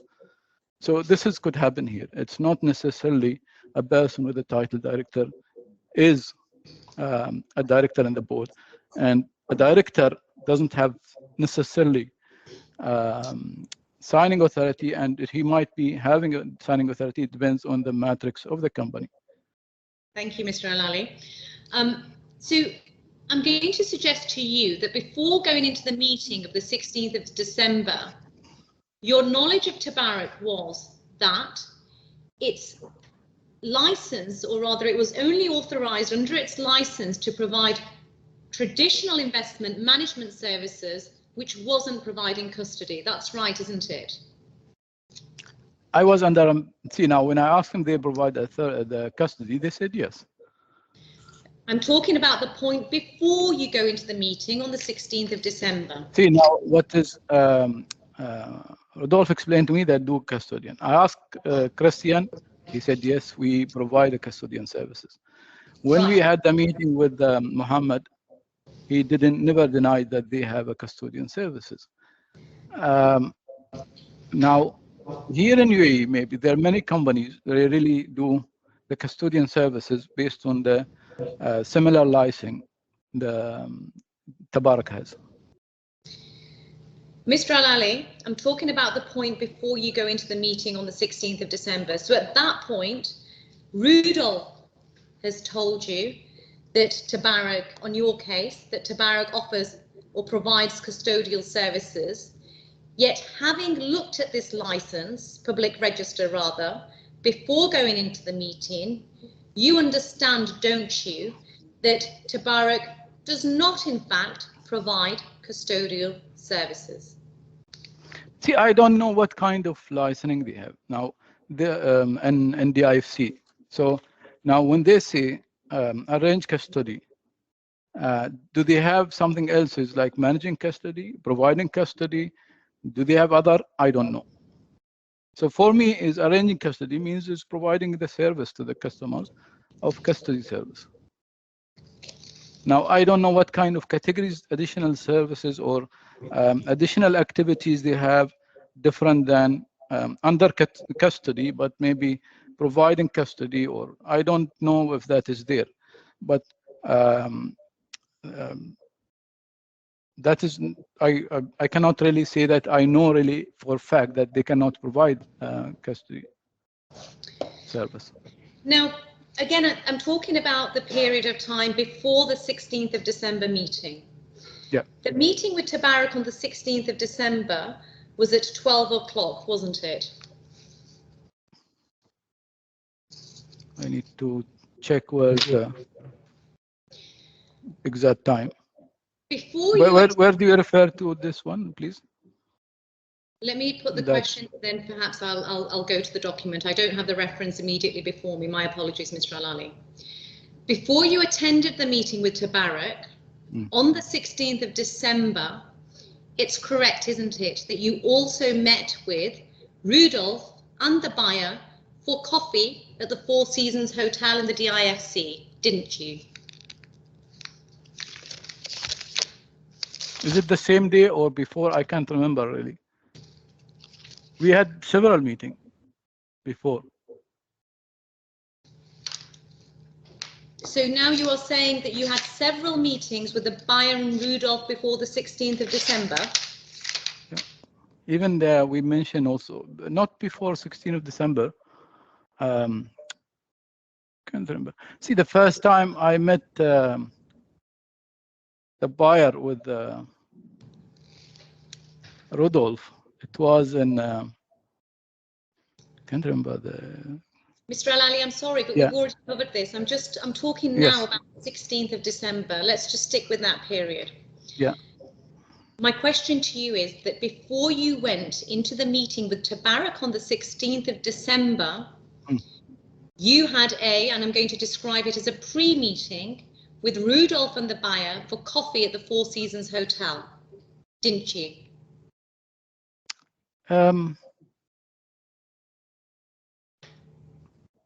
I can't remember, but I Rudolph never attended a meeting with TABARAK. Can I invite you to turn up section 9, page 298, please?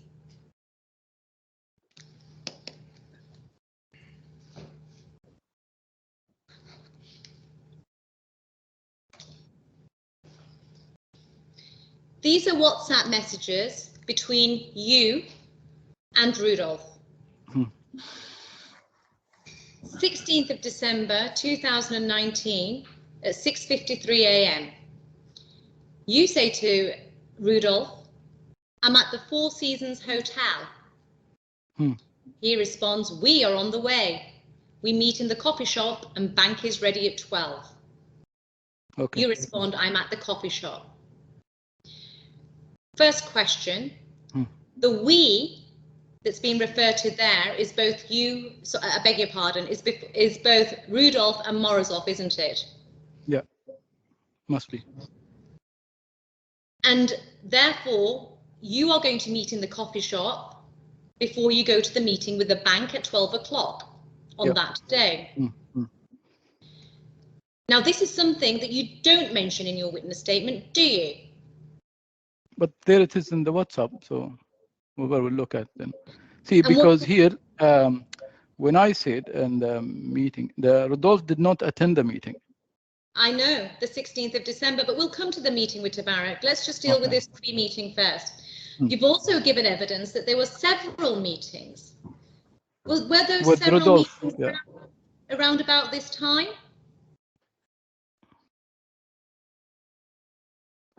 We had a meeting even after that. No, around this time, you mean what, the same day? Well, around December period, around December. Yeah, we have a meeting in December also. Several? I can't remember now. It's like, because most of them are like casual meeting. There is not like a formal where we'll have a setup meeting. It's just general discussion. And we have many meetings with Rodolphe. Other things, if you see also, next he's sending a different wallet for another customer who wants to buy cryptos. So you've had a call before the 3rd of December. You've had a Dubai Mall meeting. You've had other several meetings that you've given evidence about. And then you have this Four Seasons meeting on the 16th of December prior to going to meet TABARAK at 12 o'clock on that day. And I'm going to suggest to you that the terms of the intended transaction for the buying and selling of Bitcoin between you and the buyer were agreed between you and the buyer as a result of all of these meetings, conversations, and telephone call. That's correct, isn't it? You mean we agreed with the buyer before we have we go to TABARAK to open an account? Is that your question? My question is that the terms of the intended transaction for the buying and selling of Bitcoin between you and the buyer, including the process, had already been agreed between you and the buyer during all of these meetings and the phone call? No. See, now as I described, they didn't agree. If they agreed to our term and procedures, why do we need TABARAK? They could have just immediately, and then they deposit the coins to us. We could have saved like a lot of money paying to TABARAK. Let's explore what I mean when I say terms. At the Four Seasons meeting, and prior to that, you have clearly discussed the number of Bitcoins to be sold, haven't you? See, I'm trying to see the timing here is because it wasn't really a meeting in a sense of meeting. We gathered together there to go to the TABARAK because they're next door office. So we park in Four Seasons. They have a parking there. It's easier in Four Seasons, and then we go to TABARAK. But the timing here, I think there is a need to be. This is UK timing, whereas I said 12 o'clock. So this is.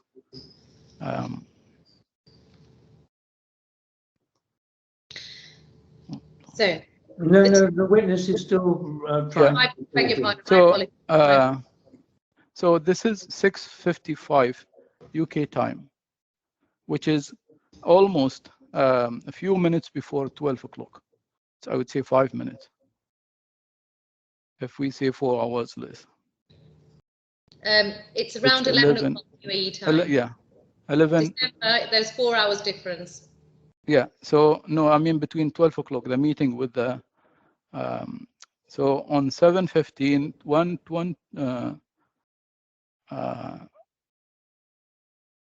7:15, they still not yet arrived. So it's almost like he came, it was only this guy came, Afghani, 10 minutes, 15 minutes before the meeting. And then we went to TABARAK to meet them there. Yes, so at the pre-meeting at the Four Seasons Hotel, about, let's say, 11:15 or 10:56 a.m. in the morning, you meet with the buyer and Rudolph. That's correct, isn't it? Rudolph didn't come to that meeting. Well, he said we're coming. Referring, I think, to the pre-meeting in the. Yes. Even Rudolph, I think he dropped him there and left because he didn't come to the hotel meeting. Afghani came We had a coffee there, and then we went straight to Tabarak. So my question is this, Mr. Al-Ali, that Yeah. by that point, by the point that you meet at the pre-meeting with Mr. Morozov, your evidence is that you've had a call before the 3rd of December or a meeting. You've then had a Dubai Mall meeting, and I say that's around the 12th of December, but you say otherwise. You have then said that you've had several meetings, and then you have this Four Seasons pre-meeting. And my question is that during all of these meetings, you have agreed the following. Number one, that the number of Bitcoin, the amount of Bitcoin that is to be sold. That's correct, isn't it? The requirement of total Bitcoin required, yes. You have also agreed how the price is to be fixed for the sale of that Bitcoin, for the required Bitcoin. That is a standard. There's nothing to be. Even Tabarak send us what is the XC rate. XC rate is like common in the market. And because on the 3rd of December you have also discussed about simplifying the process, and your evidence was that you did discuss the process, you have also agreed how the transaction would be organized and implemented, haven't you? It was, if it is through us, yes, we will give them the structure. Now, Tabarak has their own process. They have their own ways of handling things. And We never, No, don't we never, this, please. Carry on, Mr. Al-Ali. we never interfere their processes. We never say to them, you should do this, or don't do this, or do this. We were their client. So same like us, when we give to the client our process, we don't expect him to object unless there is a really a risk for him, or he doesn't want to do that. So now, for example, if Ghani didn't agree to our processes, so simplifying it by going to a same party, which is like Tabarak, and they have already an account. They don't have to reopen an account with us. We will open an account with them. We'll also get advantage of their other services.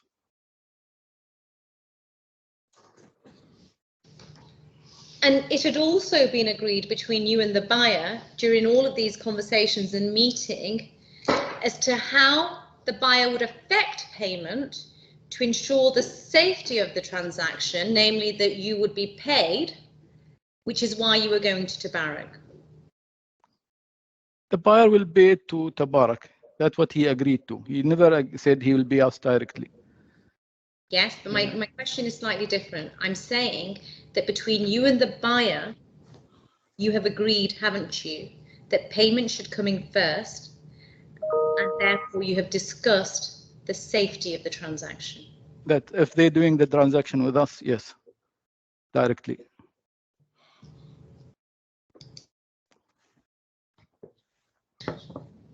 And having agreed all of those matters, or rather, Tabarak was not involved when you agreed all of these matters with Mr. Morozov. Sorry, you keep mixing up between two things. Now, we propose to them, you deal with us directly, you fund, you make the payment to us, we will get you the crypto, and then we will continue doing this transaction until we complete the 2,000. Now, they said, we're not going to pay you directly. So that's when we decided to go for a custodian, a middle party who they pay to them directly, which is also Tabarak assured us that they have the money, they have the fund locally, they have international, they have investment. And we also had our comfort to deal with a bank, which has been there in the market for the last 12 years. So that is where both parties are become very comfortable. And then it makes it much easier because we have an agreement now on one party who deals with the transaction. And but we never agreed that they will do directly or a procedure, or they should pay us the money first or transfer to us. That's never been agreed. And the reason why you didn't take the buyer to the meeting, even though he was there minutes before the meeting was going to start, is because you knew exactly what the terms of the transaction, the intended sale and purchase, were between you and the buyer, didn't you? I'm sorry, Miss Ahmed. The witness has said on a number of occasions that there was no agreement as to the modality of this transaction between his company, him, and the buyer. They each wanted different things. And his evidence is that it was on account of that they were to use TABARAK, will be a kind of middle person. And it's his case, I know you challenge it, of course you do. It's his case that TABARAK was going to be a custodian, and that was the way of resolving the problem.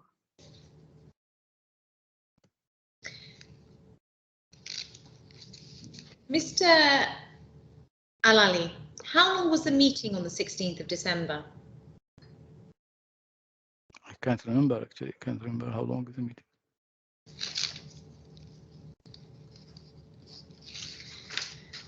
And it was the first time you had met Mr. Turner, wasn't it? At the meeting of the 16th of December? Yes, I think it was the first time I met him. It's in their office. And can I ask you to turn up section 8661, please?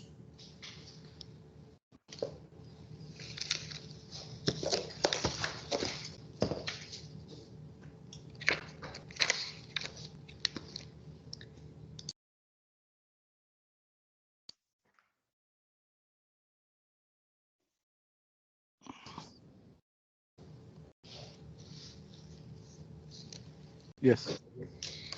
This is Mr. Turner's website page.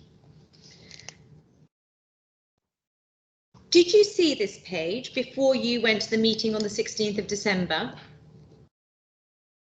No, I can't see it anyway. It's a very small font. Yes, it is very small. What this website page shows that Mr. Turner... Sorry, can we just clarify which website this is from? This is Mr. Turner's website for his company, OCS. Were you aware?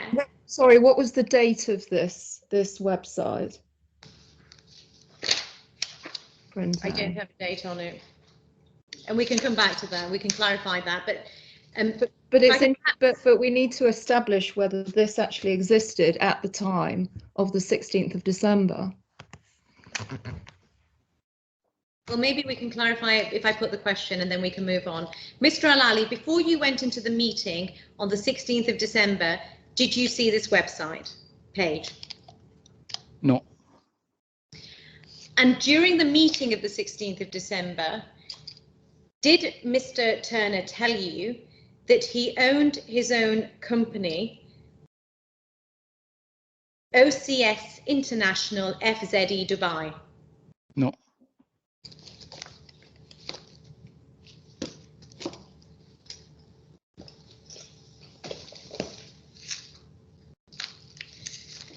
You didn't meet Dr. Ahmadi, did you, at the meeting? There's one thing I cannot remember, meeting Ahmad there on the same day, but I remember that we went to his office. He was in the meeting, we went to his office, yes. So you didn't meet with Mr. Ahmadi, did you? Yes, yeah, I did meet him. You did meet him? Yeah, going out to his office, we went to his, Christian introduced me to him, yes. On the way back. It wasn't like a meeting, it was just introduction. Well, if you go to your first witness statement, paragraphs 33 to 36, you don't say anything there, do you, about meeting Mr. Ahmadi? It was introduction, not meeting. It's like when the way back out, going out after the meeting with Christian, he took us to him. Well, you don't to say hi. Well, I'm going to suggest you don't say anything about any introduction to Mr. Ahmadi, because you didn't, did you? Of course, I know him. I have his, he also knows me very well. You In your cannot deny. first witness statement, you said that Mr. Saxena attended the meeting, didn't you? The other, which meeting now are you talking about? 16th of December meeting. He attended another meeting. There are two meetings we had. Yes. So he had attended separate meeting, but we didn't attend the same meeting together. So you said in your first witness statement that Mr. Saxena attended the 16th of December meeting, didn't you? But that was not correct. That was not correct, wasn't it? Yeah, I attended the 16 December. He attended on, as I corrected in my other statement. And paragraph 33, section 6, page 11 is where you say, I attended with Mr. Saxena on behalf of HUOBI. And this is the first time I had met Mr. Turner. But that's wrong. Paragraph 34 of your first witness statement, you say that the purpose of the meeting was to commence negotiations about TABARAK providing financial services to HUOBI and, amongst other matters, to assist us to carry out the buyer's deal. You see that there? Yes, you mean 34? Paragraph 34. It's right, isn't it, that Mr. Al-Ali, that the meeting on the 16th of December was simply an exploratory meeting, wasn't it? You wanted to explore whether or not TABARAK could provide you financial services for the deal. Yeah. And actually, and custodian services. Well, it was actually to see whether or not TABARAK had a dirham account, wasn't it, as mentioned in your 3rd of December email? They of course have a dirham account, but can they provide us like a collection and payment through their banking services? Now, of course, investment bank doesn't have a bank account. I know that they'll have a dirham bank account.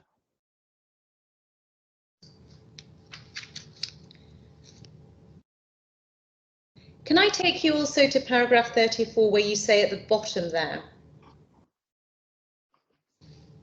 Yeah.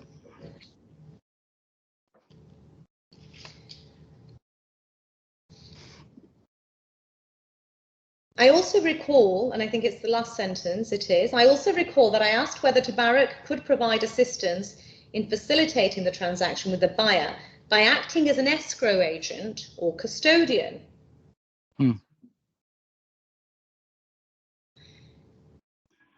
But having seen the public register on the 16th of December, you knew, didn't you, that TABARAK could only arrange custodial services and not provide? Can you explain to me the difference? Well, Miss Ahmed, I'm sorry, we've had all that. You've asked him several searching questions about what he would have appreciated having seen clicked on the link and seen the information provided under the link. And I think we move on. You've made your point. I understand. I'm grateful, and my apologies for labouring the point. One question on this, however. If Mr. Turner said to you, as you say your evidence is, that TABARAK could provide custodial services, having seen the public register, you ought to have known that that was wrong. No, how would I know it's wrong? No, I'm sorry, Miss Ahmed, you're not, I'm afraid, you're not complying with my indication. You've explored with this witness at length what his understanding would have been having seen I'll call it the clicking on the link. And I want you to move on. Noted, my apologies, I will move on. In terms of the discussion about the escrow services that you say happened on the 16th of December, we've already looked at your particulars of claim, and I'm going to invite you to turn up your particulars of claim again. Can you please turn up section 2, page 6?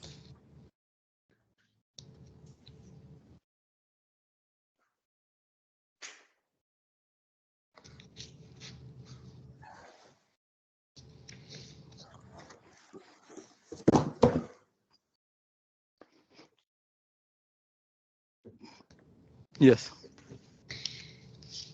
Now, there is nothing in here to say that you wanted TABARAK or you requested TABARAK to act or to provide escrow services. And I'm going to suggest to you that the reason why it's not there is because, in fact, you didn't require TABARAK to provide escrow services, but simply wanted to have use or access to their dirham banking facilities. No. Can I ask you to turn up section 6, page 106, please? Section.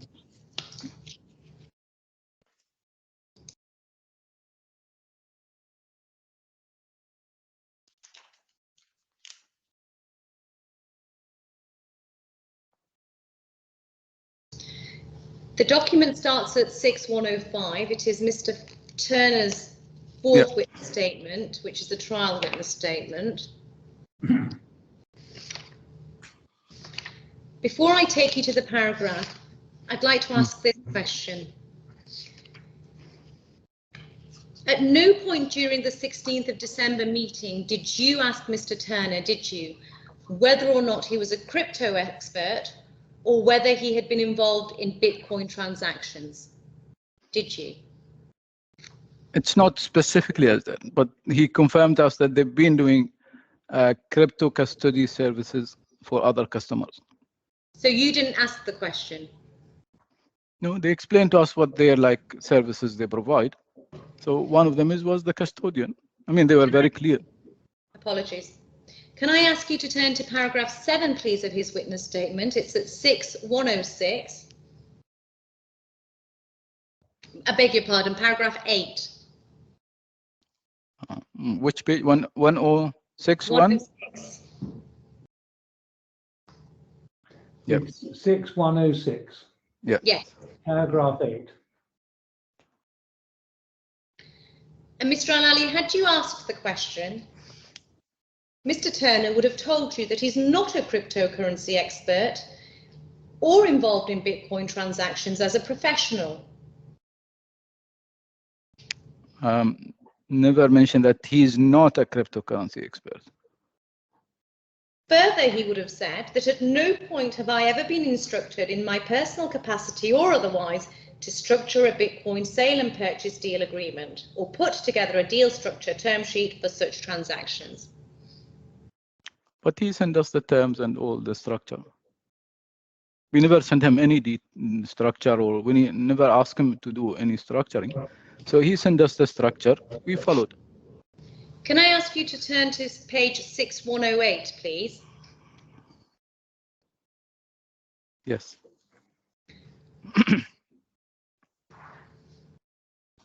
And what he says there at paragraph 15 is that the Bitcoin transaction was initiated, agreed and finalized by the claimant and Narvacon, who I understand was being represented by their director, Mr. Evgeny Morozov. And that's correct, isn't it? The BTC transaction was initiated, agreed and finalized between you and the buyer, wasn't it? I wouldn't say it's really finalized because we didn't agree. We agreed on the quantity, yes. Now, how they're going to be, the process, how the deal structure will go, we never agreed. That's why we use TABARAK. So now, agreeing on the, okay, we can do the total amount of cryptos we can sell to them, that is yes. We told them we showed them that we have these 300 Bitcoin and we're going to trade them through TABARAK, using TABARAK as a custodian.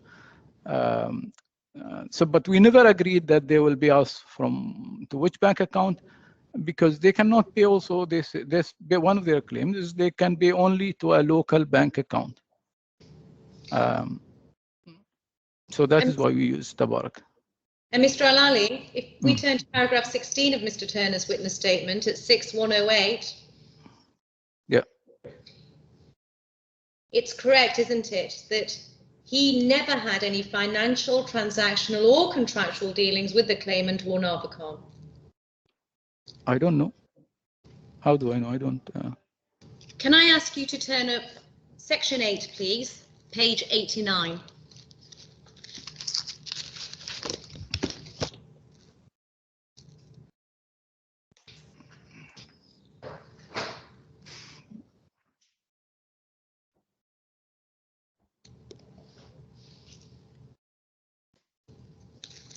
So it's section 8, page 89. Yeah. Do you have that there? Yes. Yes. And this is what has been termed in your case the first deal structure.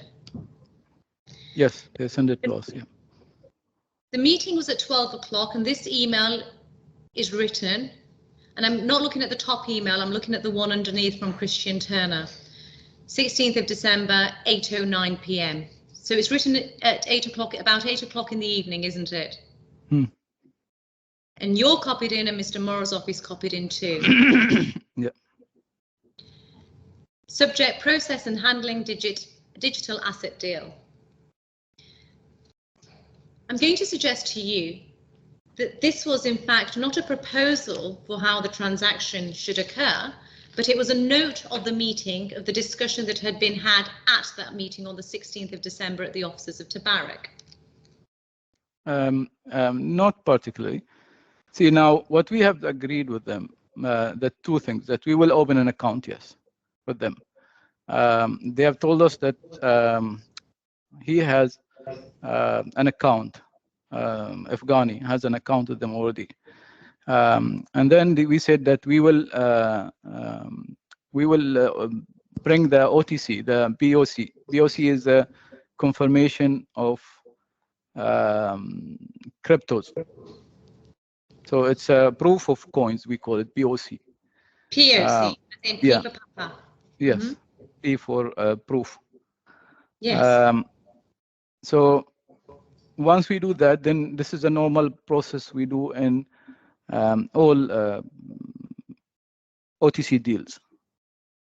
And if I may, if you want me, I can explain to you what POC just means.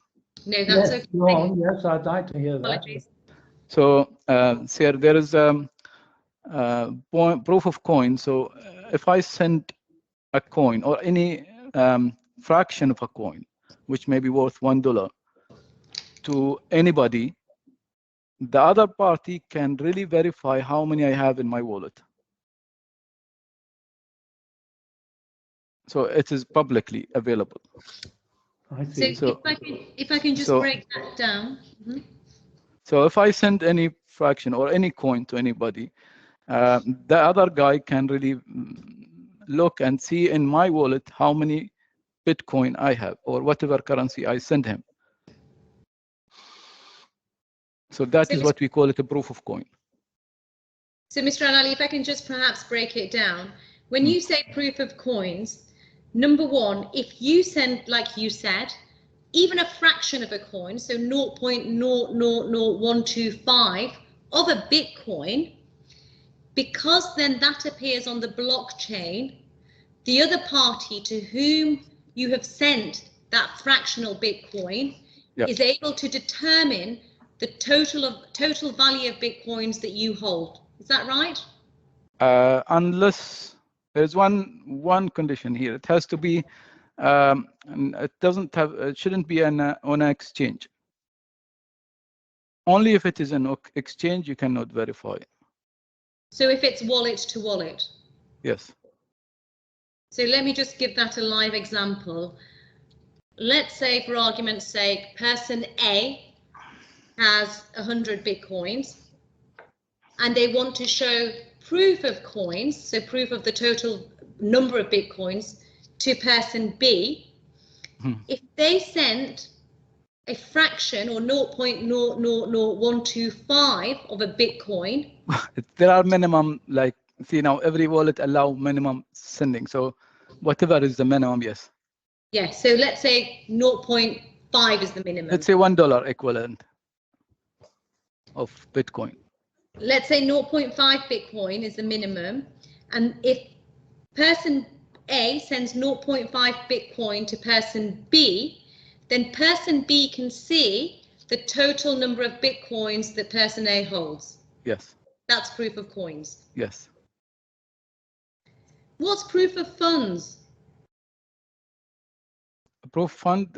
Normally here we look at like either the person will open his laptop or will show his statement, back statement, or he will show that he has proof, any proof that acceptable by the other party that he has the fund in the bank. And so an acronym for proof of funds is POF, isn't it? I never heard that, but they call it like proof of fund, just never had like short term for it. Coming back to this email then at 8:89, this is Mr. Turner's email. Dear Sir, dear Finian, that dear Sir is you, isn't it, Mr. Al-Ali? The first line, as informed and agreed during today's meeting. So it's right, isn't it, that Mr. Christian Turner had been informed about what you and Mr. Morozov had agreed, which was conveyed to him during the meeting of the 16th of December. I wouldn't say agreed. We expressed to him our intentions. So he's a buyer and we are a seller. So our intention is to do a deal. Now, yes. They cannot send to us directly. We cannot give them the coins. As far as that, now we told them, can you provide the custodian service for us? He said, yes, we can do. We'll send you all the. So that's what he means by agreed. As agreed that I'll send you today all the structure, everything, the detail. So when you say we expressed our intentions, in effect, is you expressed to Mr. Turner the process of the intended sale and purchase of the Bitcoin? No, I mean, he is supposed to be like he providing us the procedures, not us. He's not our client. If he's our client, yes, I agree. We'll give him all the procedure, all the detail, and how to do it. But he was not like the buyer. He was not buying from us.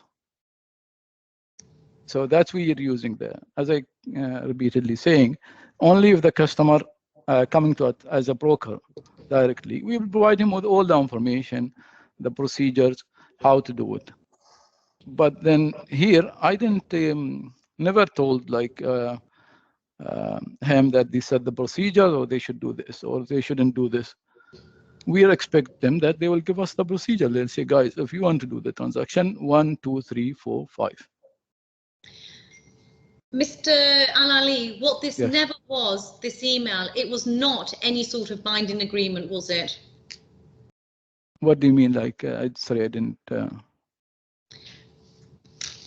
Well, you understand what a binding agreement is. I think if you turn to paragraph 40.4 of your witness statement, you talk there, halfway down that paragraph, it was a legally binding document.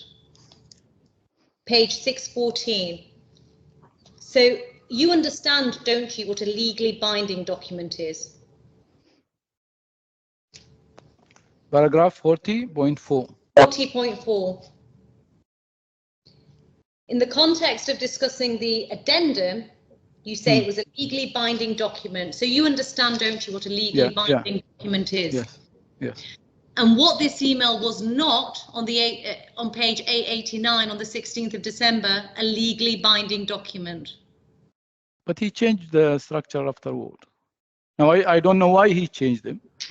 He sent us 2 more emails after this, changing the structure. Now, is it he talked to the buyer and they have agreed otherwise?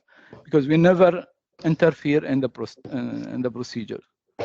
Yes, so because the structure was changed in the subsequent emails, this cannot, and nor do you say that this is legally binding, do you?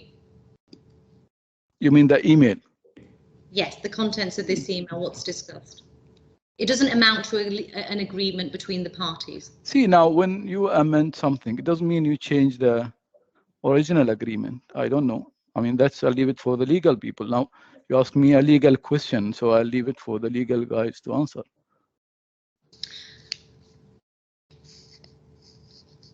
And if we go to the last sentence, please inform if parties agree to this procedure. There is no evidence that anybody responded to this email, is there? Which email? Sorry. The one on 889. See, I don't know if the buyer directly replied, because from our side, we didn't interfere in any of their structured emails. And can I ask you to turn over the page 890? Yes. And on the right-hand side, we can see the Arabic of what is said of the English on the left-hand side. Do you see that there? Yeah, yeah. And it says, doesn't it, under Christian Turner's name at the top, the second line, Madir. You see that? Yeah. And Madir in Arabic means manager, doesn't it? It's not really Mudir, because Mudir also is a director and the board. Here also, we call the member of the board or Mudir, Mudara al-Idara. And going back to 889, at the top of the page, you received this email from Christian Turner. Sorry, again, which page? 889. 889. Yes. So you received this email at 8 o'clock in the evening from Mr. Turner. Okay. Yeah. 809. And at 8:24, you send it on to Mr. Saxena and Mr. Devar.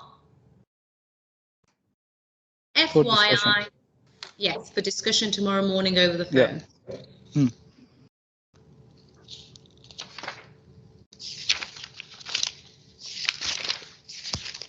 And therefore, because you are still discussing this email with Mr. Devar and Mr. Saxena, this was not an agreement, was it, in terms of how the transaction would proceed, was it? Well, I'm afraid that is essentially a matter for submission, as the witness has noted. The fact that there are changes to what was previously discussed does not signify that what was previously discussed was not an agreement. You can have an agreement which is then amended pursuant to further instruction. And I think it's essentially for submission, looking at the email in the context and against the background of the evidence as a whole, for me to decide whether it was a binding agreement or not. Understood. And the only reason why I put that question was because of paragraph 40.4, where this witness says he understood the legally binding agreement point. Yes. Moving on, can we then go back to paragraph 34, please, of your witness statement? Section 611, sorry, page 611.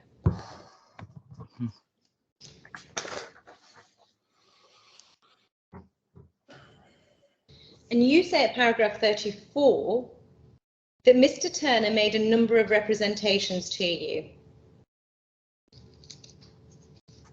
Fourth line down, you say Mr. Turner told us that the buyer was already a client of TABARAK. He also assured us that the buyer had the money to pay for 300 Bitcoin and that he could provide money to TABARAK. You then say, this paragraph, I think I corrected in my fifth statement already. So do we need to go through it again? Well, let me put the question. Do you still maintain that Mr. Turner made these representations to you in the meeting of the 16th of December? Which are? The one that I've just taken you to. Mr. Turner told us that the buyer was already a client. He assured us that the buyer had the money and so forth. Yes. Everything that you say Mr. Turner said to you. Yeah.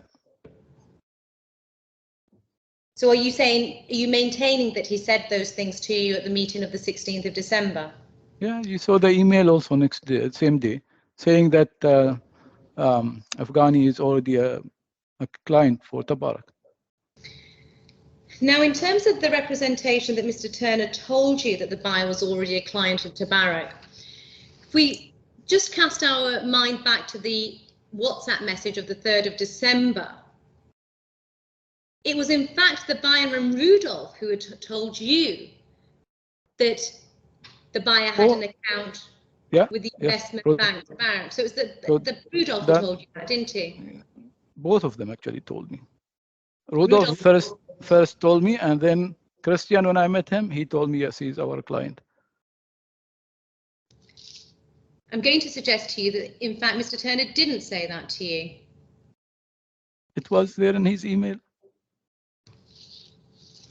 And in fact, I'm going to suggest to you that it was the buyer and Rudolph who told you, and therefore when you arrived at the meeting of the 16th of December, you in fact told Mr. Turner, and it was Mr. Turner who took a note of that in the email that we've just seen.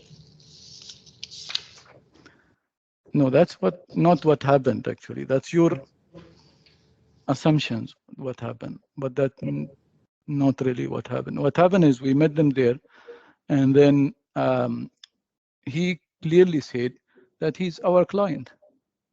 Can I ask you to turn to paragraph 37 of your witness statement, please, section 612.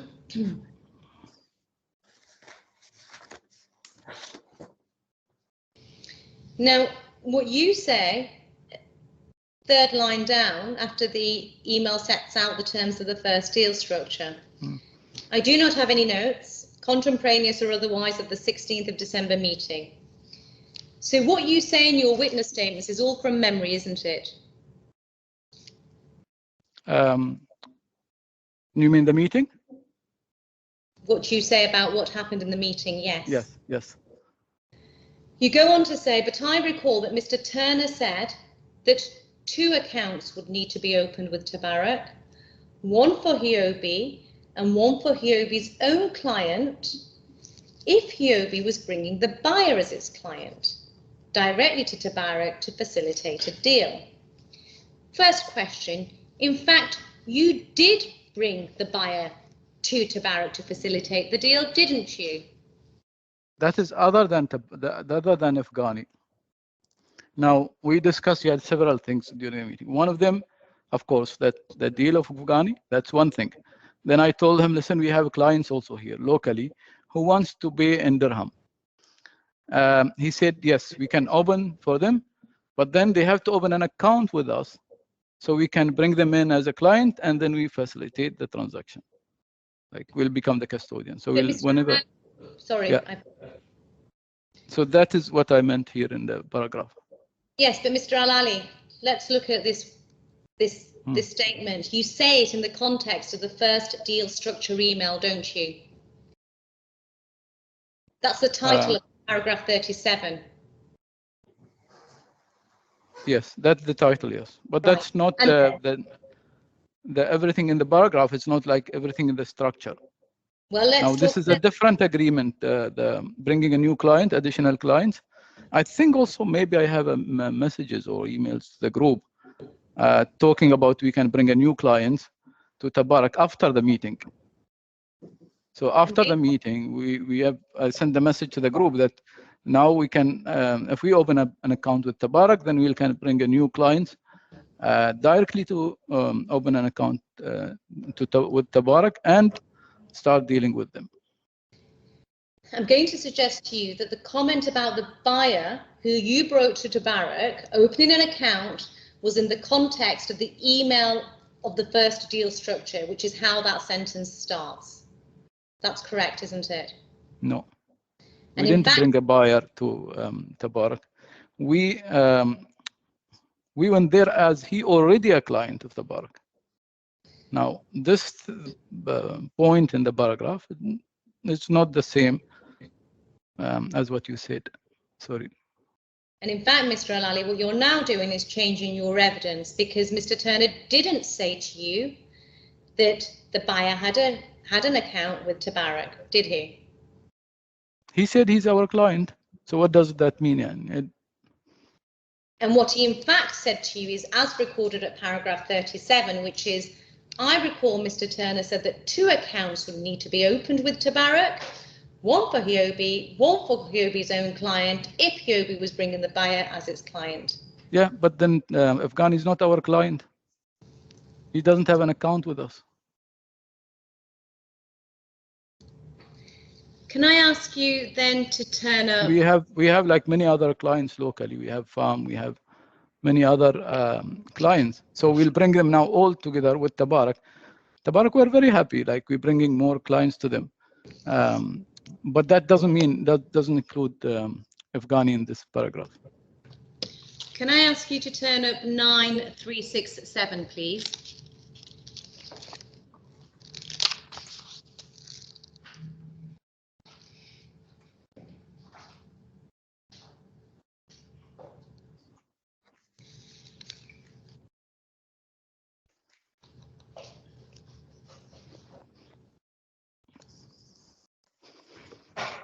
This is a WhatsApp chat between you and Mr. Morozov, isn't it?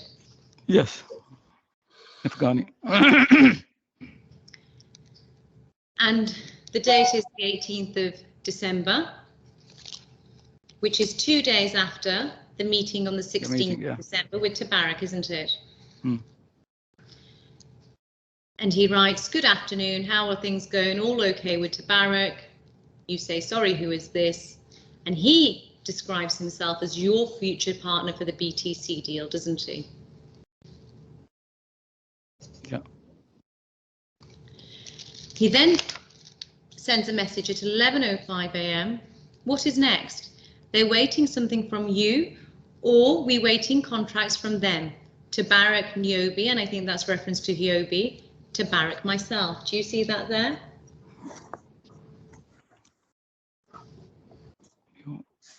Yeah. And I'm going to suggest to you that if he had in fact been a client of Tabarak, then he would not be waiting for a contract from Tabarak, would he? See, and the next, well, you mean that if he is waiting for the contract, I don't know what he means by the contract here. It could be that the OTC contract or something, I don't know. The other point in this, they are waiting this. He said they're waiting for something from you, from us. Oh, they're waiting from us the contract. They send it to us. They're waiting from us to sign the contract with Tabarak. That's what he's meaning in the message. If you read it, so see what is next. He's sending. They are waiting something from you. That means us. So if they're waiting, then you accept, don't you, that there was no contract at that point, was there? Well, from us? From our side? Between you and Tabarak? We signed on 20th. We signed the account opening fees. Yeah, 20th of what, Mr. Al-Ali? January. If so I recall that correctly. Accept, then on the 18th of December 2019, there was no contract between you and Tabarak. We signed the open accounting, the account opening agreement on 20th. Yes. 20th of January, didn't you? Yes. Yeah. Moving down then, 11:30 a.m. You tell him you're trying to get the coins locally. Yeah, because that time we were trying to source it from another buyer. It wasn't from us. So you yourself didn't hold any coins, did you? And you were trying to source the coins from a third-party seller, weren't you? Yeah, locally, yes. OTC deal, normally. At 11:33, Evgeny tells you, "I need to move money here." You see that there? For that case, I need not less than... Sorry, 11:33? Okay, yes. I move money here for the case I need less than 1,000 deal, as I understand. Okay. So even if Mr. Turner has made a representation to you on the 16th of December that there is money here in a Dubai bank account, Mr. Evgeny has told you on the 18th, hasn't he, that he needs to move money here, which suggests that he doesn't have money in a bank account in Dubai. But that's the email which confirmed by Christian already sent to us. If you look at the date on the 18th, this is after the email. So Mr. Evgeny has confirmed to you, hasn't he, that he doesn't have money here, meaning in the UAE, does he?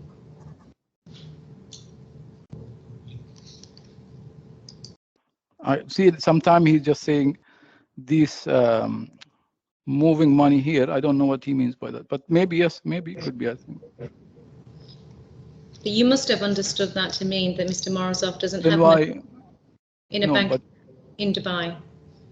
No, see now, there he said they only can be in Dubai locally.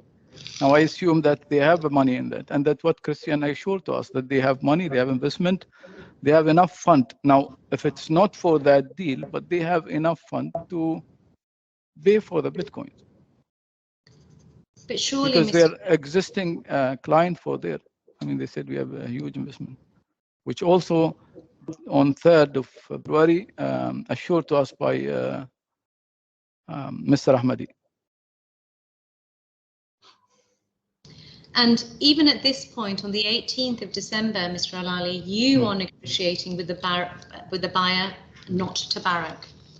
This is if we find for them, yes. If we find for them directly, yes, we will do directly with them, not through TABARAK. But they are looking for a seller. So here, what happens is like we become a facilitator here only, but we don't send them any coin. They don't send us any money. Can I invite you to turn to? Sorry. Sorry, my microphone's just broken. There we go. Can I invite you to turn to section 8, page 61, please?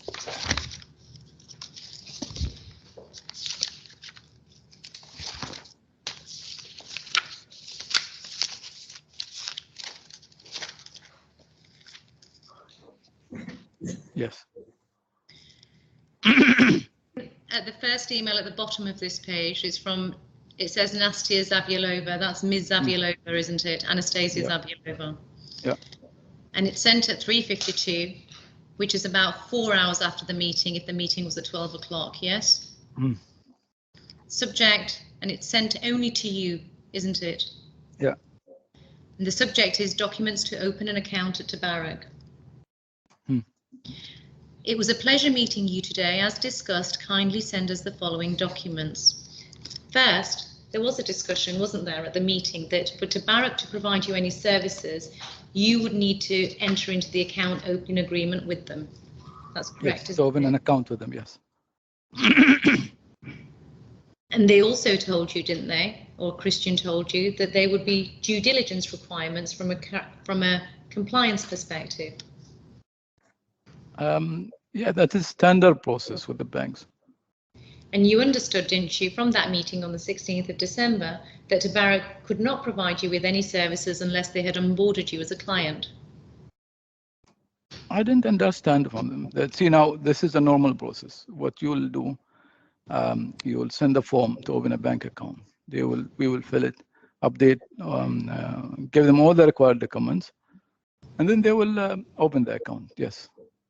But that did not happen here, did it? Yeah, it did. They sent us the agreement, we signed it, and they opened the account. We did transaction. Mr. Al-Ali, at the top of that page, you then send Ms.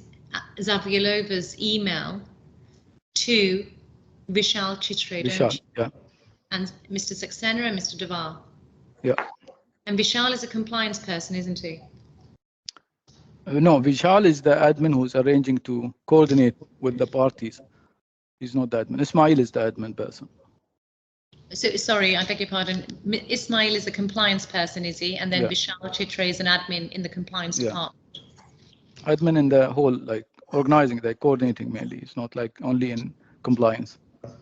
So what he'll do, he'll take that email and go to the Ismail and say, please coordinate with them to provide them the required documents, or he'll send it through him.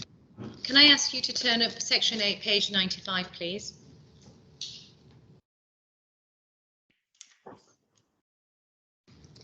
And my apologies. 95, okay. Before I do that, if we can go to the page before, 894. 894. This is an email from Ms. Zavyalova to you, Mr. Al-Ali, copying in Mr. Turner. It's one day after the 16th of December meeting at 7:26 a.m., isn't it? Yeah. We see attachment asset management. Dear Mr. Sultan, I hope this email finds you well.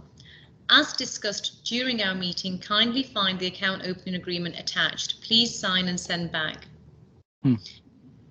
It then goes on to say, we would like to become a client of HUOBI Group and therefore asking you to send us your requirements.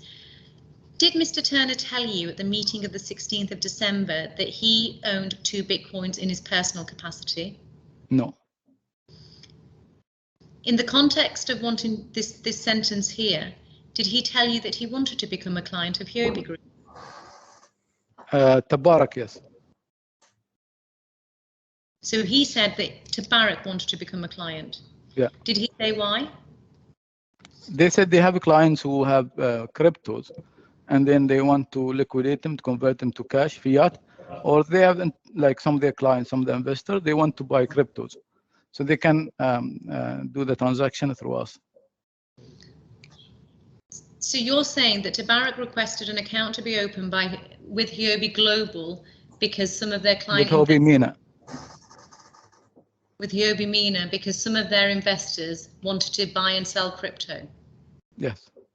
Well, not one. I mean, some of the investors. I mean, he didn't specify exactly who or when, but they said they get inquiries from their investors from time to time. So they'll open an account whenever the requirement arises. They can do the trade.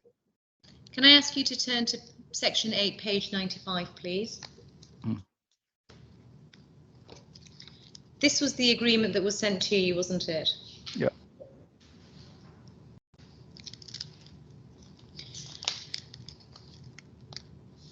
Dated the 17th of December 2019. It refers to Schedule A in that first paragraph. Do you see that there?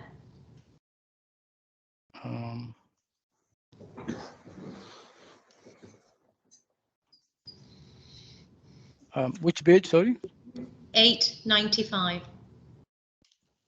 895. And it says... You see the first paragraph there, the last sentence refers to Schedule A also attached. Do you see that? Yeah, yes. And Schedule A we can see is that on the last page of the agreement, 8-100.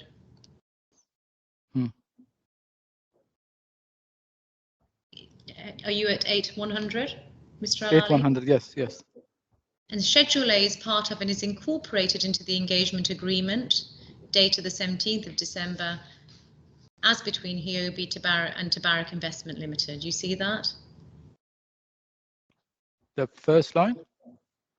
Yes. Yes, yes. And this Schedule A is an indemnification, isn't it? We client will indemnify and hold harmless till TILCL. Yes. Yes. Can we go back to 895, please?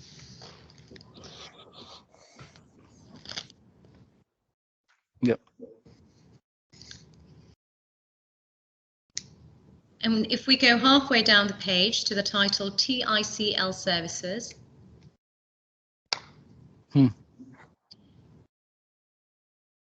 TICL shall furnish the client with its services with respect to providing facilities as per TICL regulated license. And then it goes on to refer to providing financial and banking needs within the meaning of DFSA rules. You see that there? Yep. And so having read that, you understand, don't you, that any services that are to be provided are to be pursuant to the DFSA rules. That's what they said in the agreement. Moving down, in addition to these services, TICL may also arrange or source investment or financing opportunities within the scope of DFSA license. You see that there? So this is talking about arranging or sourcing investment. You accept that? Within the scope of its DFSA license. Yeah, but we are not interested in investment or wealth fund or investment trading. That the whole services they provide, they list them. Yes. If they have these services.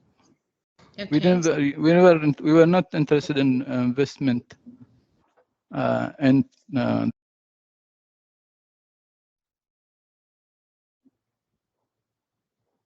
investment trade and custodial services. It doesn't say there, does it? Custodial services in relation to cryptocurrency transactions, does it? Doesn't say it is not.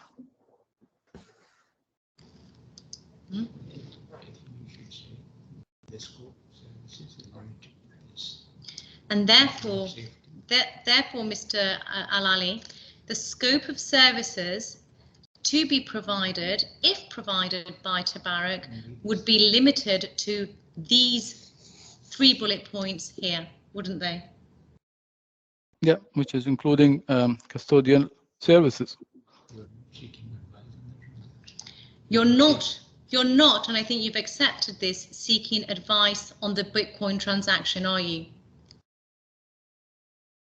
We're not seeking, we're looking for a custodian services. You're also not seeking advice on the safety of that transaction, are you? They have to make sure that that's the transaction. See, now when the coin goes to them or the money they receive, they'll have to make sure that these are secured and safe. Can we go to the next paragraph underneath, please? TICL will only commence work on behalf of the client once all due diligence and compliance matters have been fulfilled and met by the client. You understood, didn't you, that there was a condition precedent attached to this agreement in that you would comply with all due diligence and compliance requirements even before TABARAK commenced any work? Yeah, if I may interject here, condition precedent is a legal term. I'll rephrase that.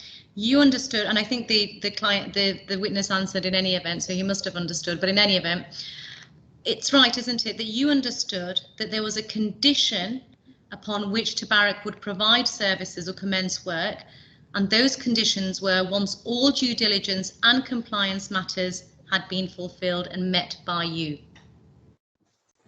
Yeah, whatever they ask us, we provide them. Like, we never said to them, we will not provide you anything. Whatever, any documents they required from us, we did provide them in full. Moving down, TICL to provide services to the client on the terms and conditions as follows. Request a letter of intent, clearly explaining the client's needs of services and the intention to assign TICL to become the arranging and advisory bank to the client on all aspects.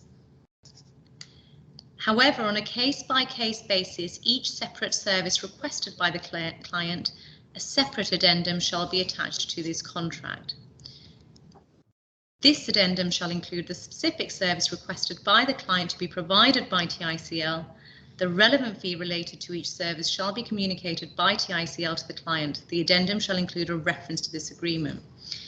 So it's right that once you had satisfied the condition of complying with due diligence and compliance matters, the next stage would have been to have agreed a letter of intent setting out and explaining your need of services by reference to the arranging and advisory services of the bank.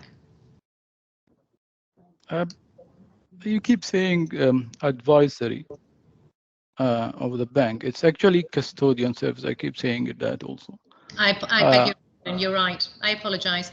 So let me rephrase the question. Once the condition of due diligence and compliance had been fulfilled, then work would only commence once a letter of intent explaining your need of services had been agreed between TABARAK and HUOBI. That's right, isn't it? That's what they're writing in their terms. But what happens is, normally what we've opened so many banks. So the banks, they'll have their agreement, their form. They will send it to us, we'll sign it, they will do their compliance, due diligence, but they will not activate or start any kind of business unless everything is being completed and fulfilled. Then they will send us the charges. Then the discussion happen about the charges.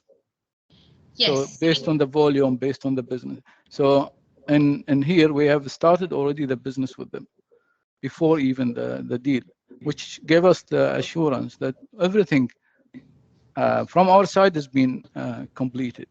Now, they never come back and say, listen, you guys, you have not, there are missing documents, there are anything. If they, once they come with us with the fees, which we never said we will not pay, we're trying to either get it discounted or get it waived, but they said, no, you have to pay it. But then we agreed to them to pay it on the same day of the transaction, which they agreed. So this is really, it's mostly of like what we do when deal with the banks in general. Section 8, page 96, which is the next page.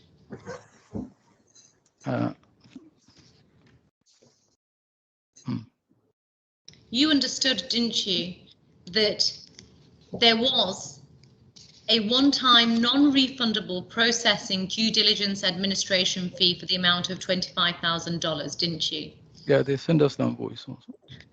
And this was a fee that was non-refundable and was for the purposes of carrying out the due diligence and administration of this agreement. Yes. And it's right, isn't it, that this fee was never paid? Yeah, but we agreed to them that we will pay it on the during the process of the transaction. Just halfway down that paragraph, as mentioned above, this fee is non-refundable, and should the client not fulfill all TICL due diligence and compliance requirements, no financial activity, no advising and arranging shall commence by TICL. TICL will be obliged to keep the non-refundable fee and close the proposed file. You see but that they there? never, yeah, but they never closed the file or anything. They were happy to deal with us. We proceed with the number of transactions. It's not like one transaction only. We did like almost 2, and then the third one, the incident happened. So now these are more flexibility. Now we understand that these are normally standard term, but then like for example, Ahmadi has the authority, or someone in the company has the authority to override all these things by saying, okay, giving based on the business requirement, they have a better term. So they might approve it internally. We don't know, but then we are looking at it from a side that we are doing a business with the bank. It's not like a small a grocery shop or anything. They will have that proper way of communication, proper way of telling us, listen, guys, if you don't do this, sorry, I mean, it's closed. We don't deal with you. And Mr. Alali? But nothing of that happened. Well, Mr. Alali, you said that Mr. Ahmadi had the authority to override all of these things, and I'm going to suggest to you that he did, but he didn't say I said he might have. He might have. But Mr. Al-Ahmadi didn't override any of these terms of the agreement, did he? No, but then what communicated to us by Christian, that we have agreed on a different charges for the services. Now that addendum also is part of the agreement, isn't it? And Mr.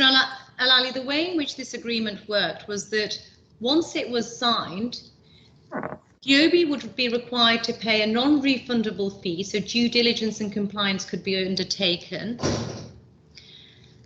following which there was supposed to be a letter of intent, following which, and perhaps I should take you to this paragraph, underneath the second paragraph, underneath the one that I've taken you to, once the relevant compliance department at TICL has authorised the satisfactory fulfilment of all due diligence matters, and the client has been successfully onboarded, only then will TICL act on behalf of the client and commence work. So the third step was sign off from compliance, wasn't it? Yeah, as per their agreement. And it's only then.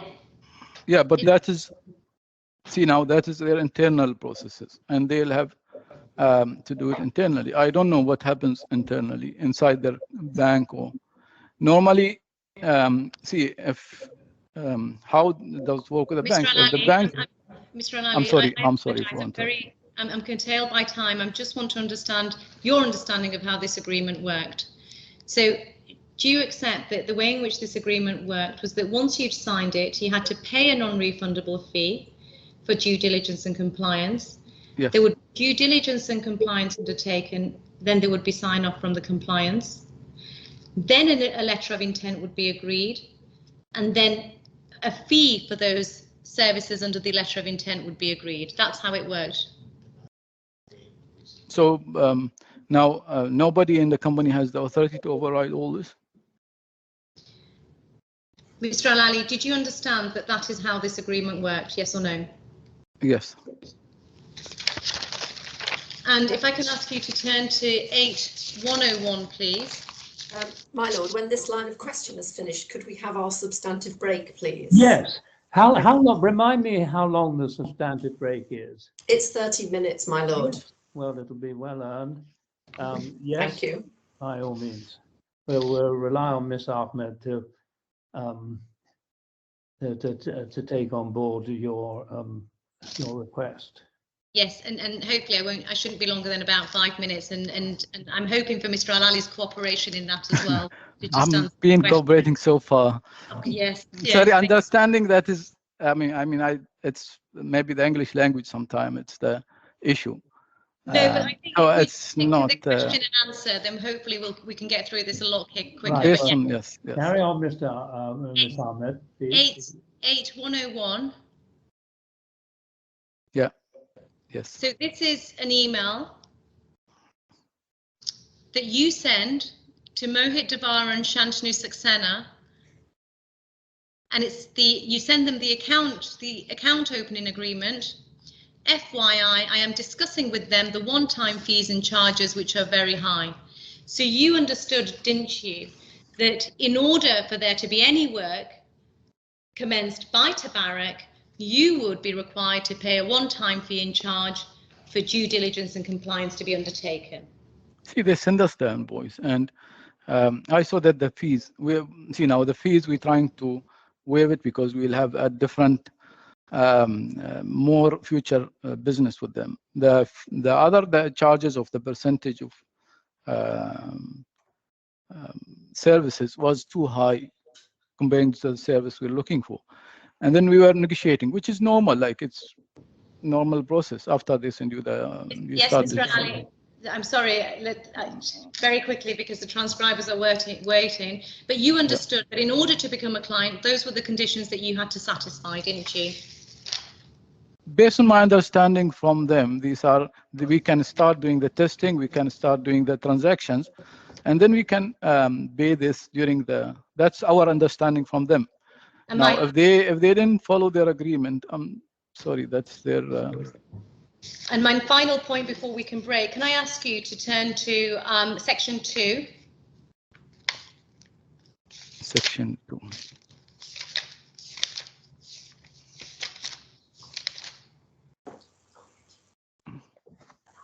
Page 58. Yep. And it's actually section 2, page 57. I beg your pardon, 258. Let's stick with 258. This is the reply filed on behalf of you by your lawyers on your instructions, and paragraph 2 at the top. The claimant's primary case is that the advice and services provided were not provided pursuant to the December agreement.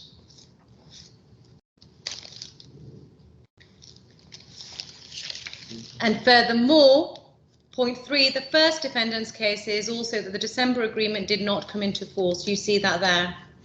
And that's correct, isn't it? I need to check what they mean by the December agreement here. The email?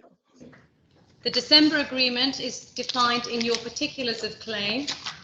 That's in the same section. Section 2(6).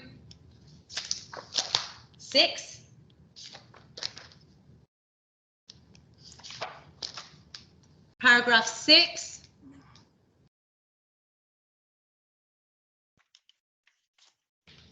On or about the 17th of December, the first claimant and the first defendant entered into an agreement defined the December agreement. So your cases, primarily, your primary cases, that advice and services were not provided pursuant to this agreement. That's right, isn't it? Do you mean the account opening fees, the account opening agreement? Yes, the agreement. No, I said, yeah, yes. Yes, thank you. No, I said, yes, the agreement. What about it? Sorry.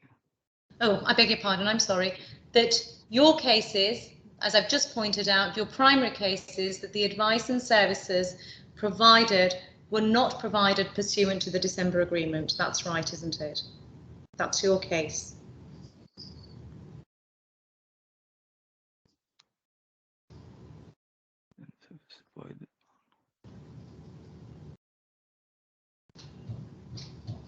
Yes, if that is there, then yes. Yes. I mean, the sentence is there. Yeah. Yes, and the case is also that the December agreement did not come into force. That's right, isn't it? That's your case. That is the first defendant case is also the December agreement did not come into force.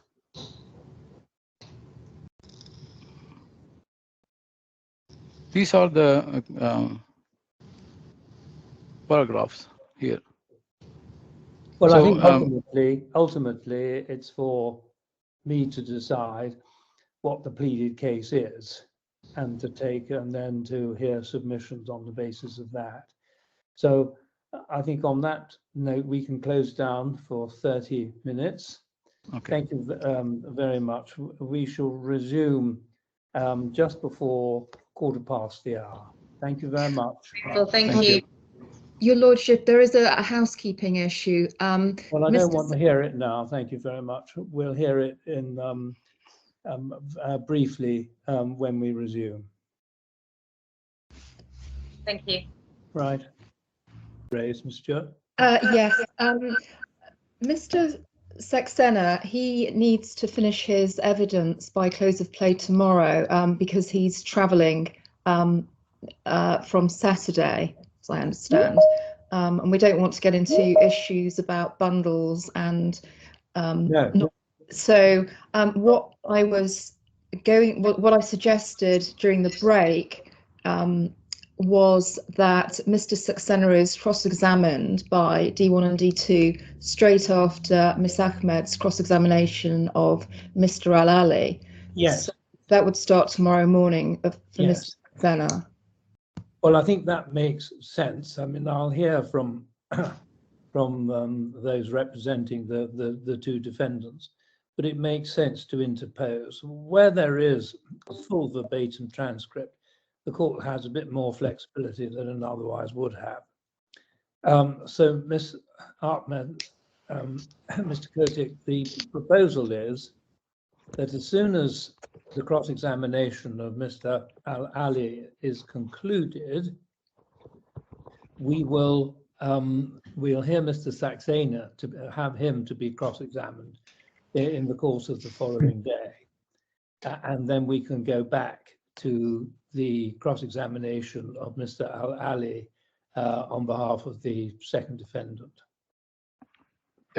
Yes, Your Honor, we received an email from Ms. Stewart earlier, and we actually said that we could not agree to that procedure. And what we said in the reasons for that was that they had known about this, he had known about this trial for months and had made his very significant travel arrangements, knowing that there was a risk that this could be delayed. And it was actually the claimants that had proposed Mr. Al-Ali to go before Mr. Saxena. So if there was a concern about his availability, they could have made arrangements for it prior. And the delay in the trial schedule, which is the reason why we're facing this issue with Mr. Saxena, was due to the fact that the claimants supplied their late witness statements and forced the second defendant and the first defendant to use an entire trial day to prepare. And then finally, what we had said to Ms. Stewart and the claimants was that we feel very uncomfortable having the witness be basically sequestered in quarantine for a 4-day period. He will basically have to leave and not discuss this trial for 4 days. I'm not saying there is a risk of anything happening because we trust in the honor and the credibility of this witness, but it just exposes it to an unnecessary risk. We don't know why he's traveling abroad, but an alternative proposal could be that he connects from his location and we can cross-examine him there.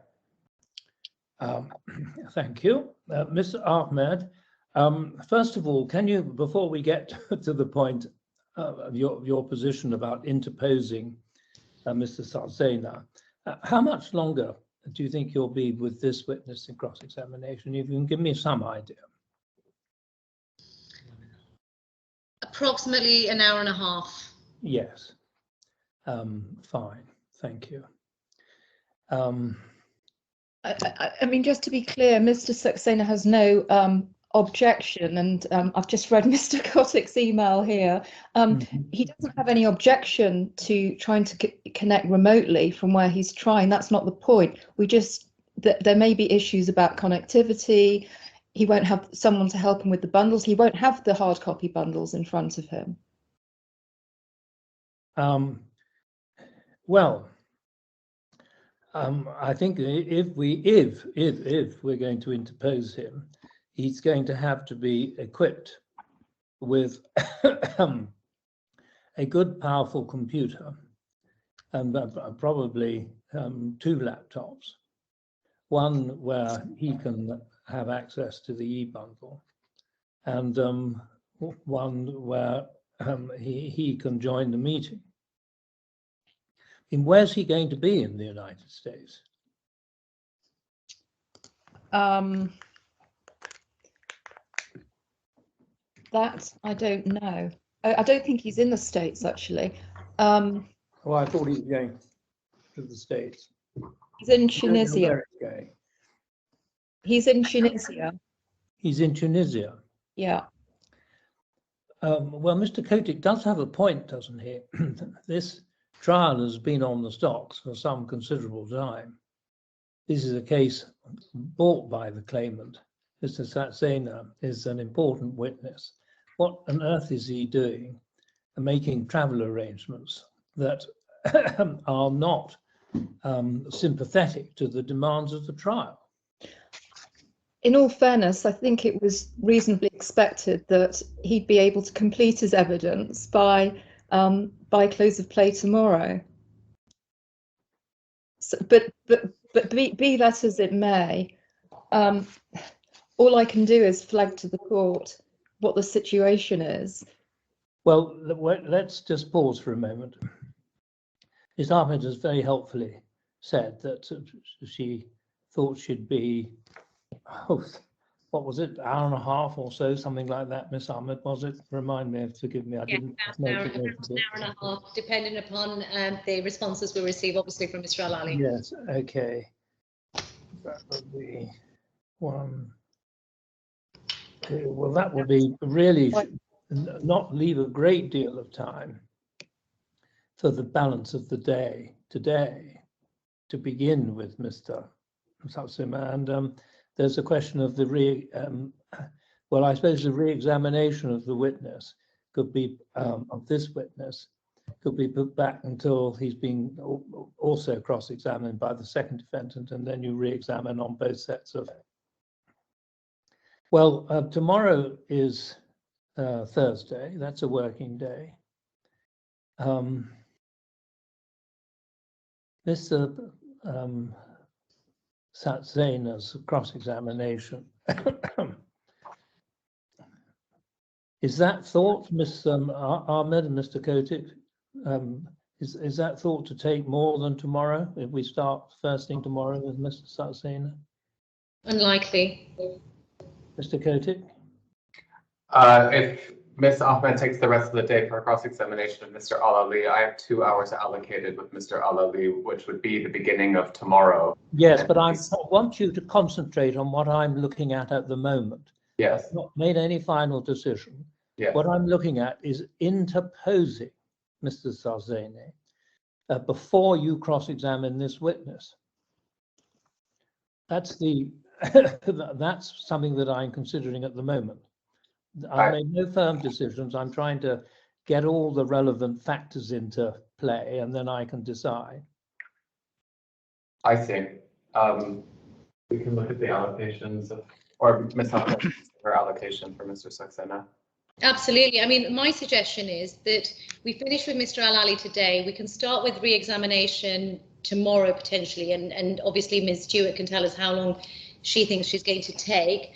And then if Mr. D2 has said 2 hours, then I can endeavour to finish with Mr. Saxena, and I won't take long with him for about an hour and a half. And then obviously it's for D2 to suggest how long they indicate that they're going to take. But if we agree to endeavour to finish Mr. Saxena and Mr. Al-Ali. Reiterate what I said before. I was intending, sorry, I was nodding before, so I didn't actually say it.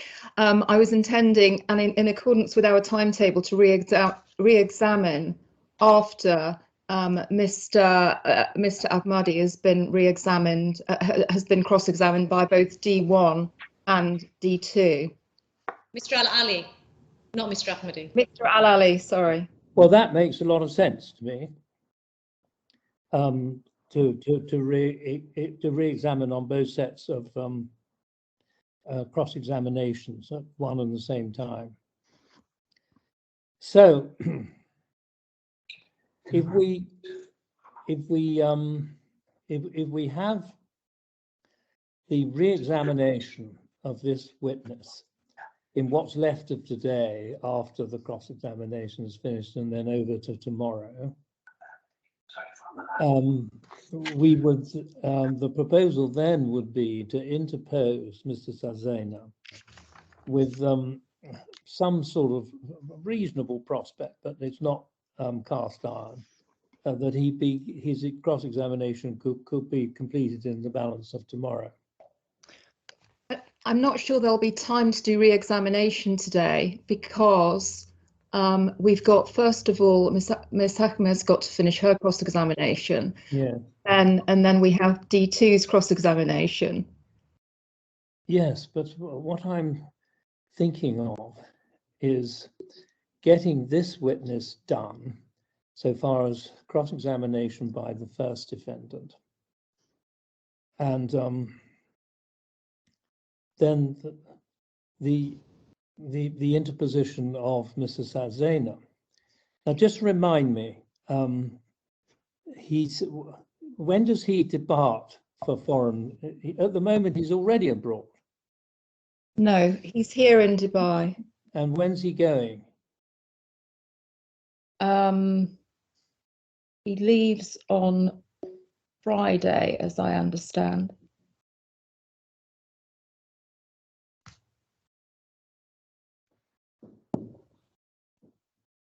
Well, 8 PM on Friday.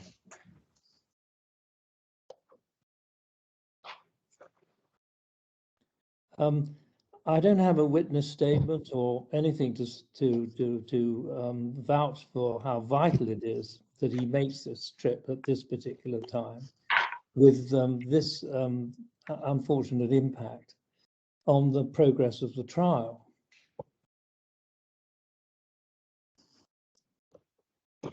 But if I may suggest, why is there what's the problem if he just starts and finishes his evidence tomorrow?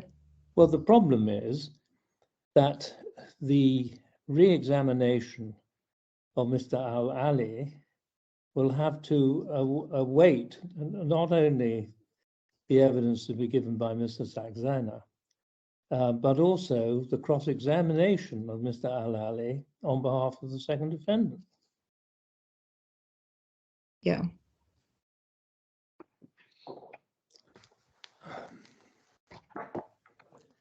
Well, at the moment, I'm not inclined to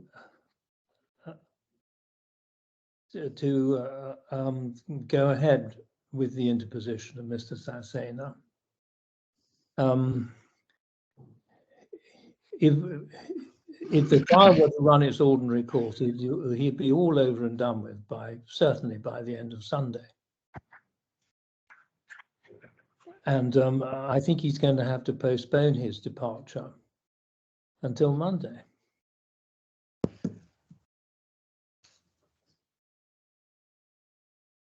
I've got to say that I find the request quite extraordinary. The court endeavours to be flexible, particularly with witnesses who are not essentially parties to the proceedings.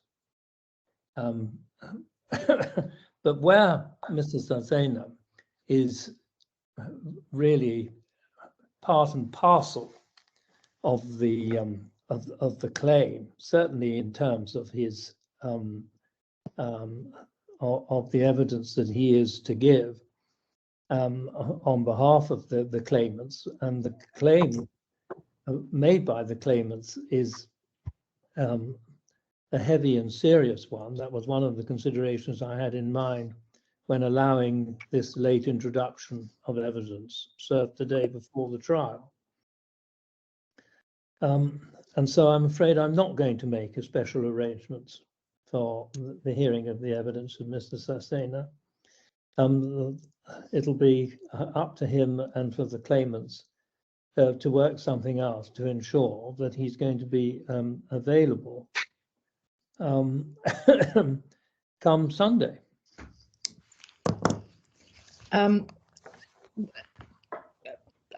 Thank you for that indication. We've, I mean, please be assured this is nothing, this was just based on a genuine expectation that his evidence would be done and dusted by the close of play of Thursday, and not any reluctance to Well, one of the reasons why we're a day short is because of the claimant's very late application to introduce further evidence.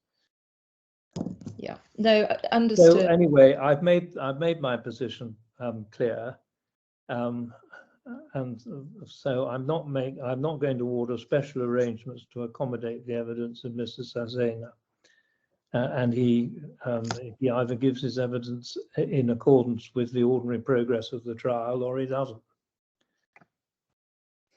So the order of events will now be that Ms. Ahmed continues to cross-examine Mr. Al-Ali. There's a good expectation that will be completed today on the estimate she's given me. And then tomorrow, Thursday, we'll have the second defendants cross-examine this witness.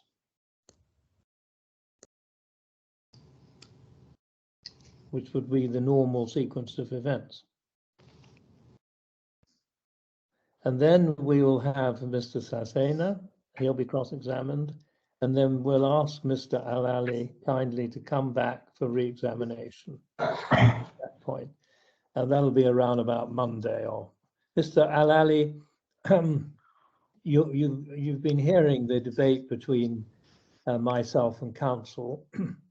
It makes a lot of sense that your re-examination, that is questions that are asked by your lawyer in the light of the cross-examination you have undergone, will take place after you've been cross-examined by both defendants. That's a much neater way of dealing with it.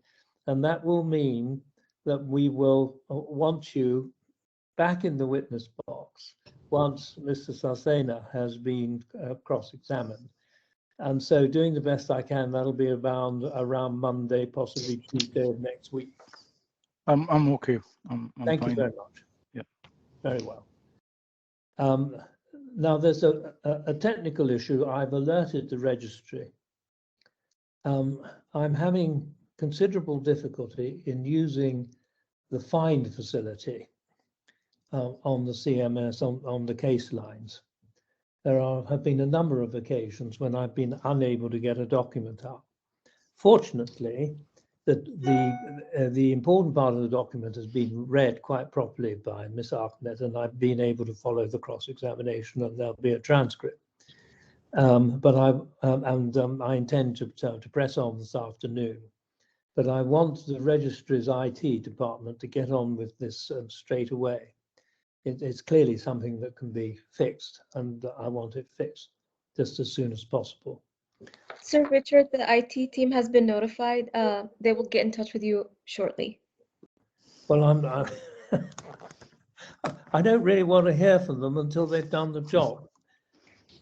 I don't want just to say, hello, how are you, with the IT department. Just get them to fix it, and then they can let you know, and then you can let us know. Right, without more ado, please can we get on? Thank you. Thank you, Lordship. Thank you, and thank you for highlighting that. I'll try and endeavour to read where I'm referring to in the document. Mr. Al-Ali, can we go back to section 8101, please? Yes.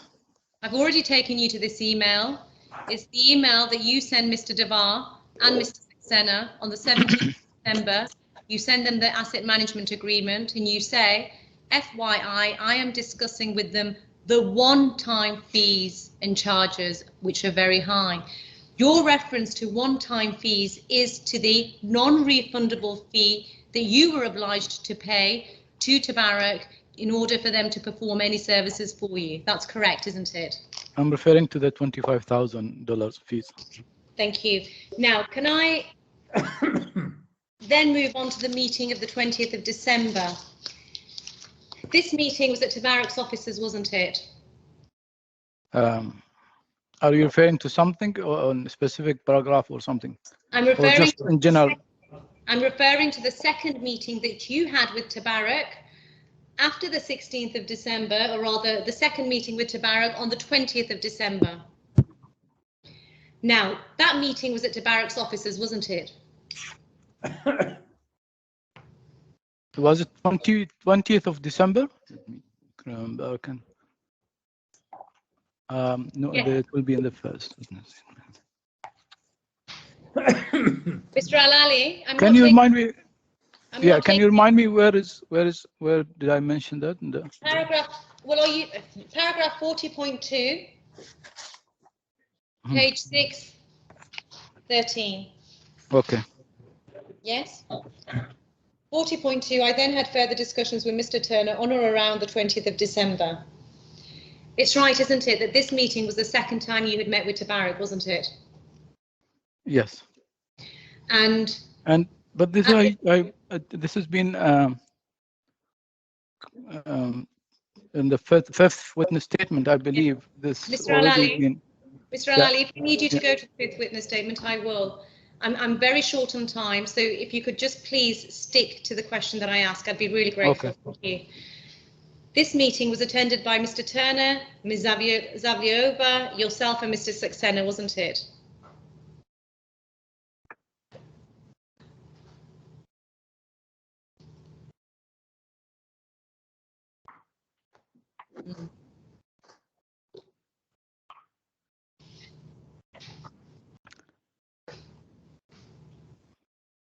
I'm just trying to remember. It was it a meeting or just discussion? And you don't put it immediately after the first number. You leave a space.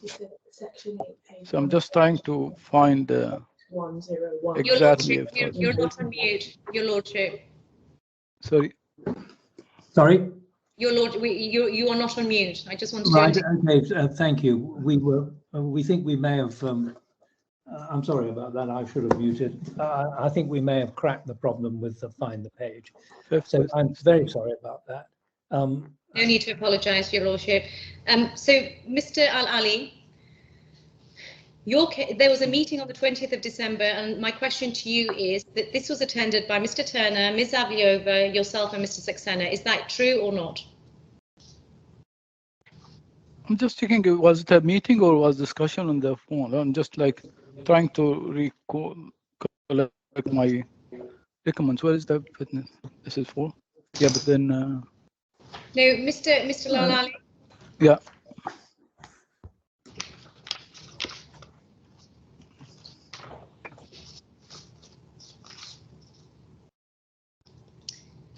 Can you go to paragraph 49 if you would like assistance on your memory? Yeah. On the 20th of December 2019, I met with Mr. Turner and the buyer at TABARAK's offices.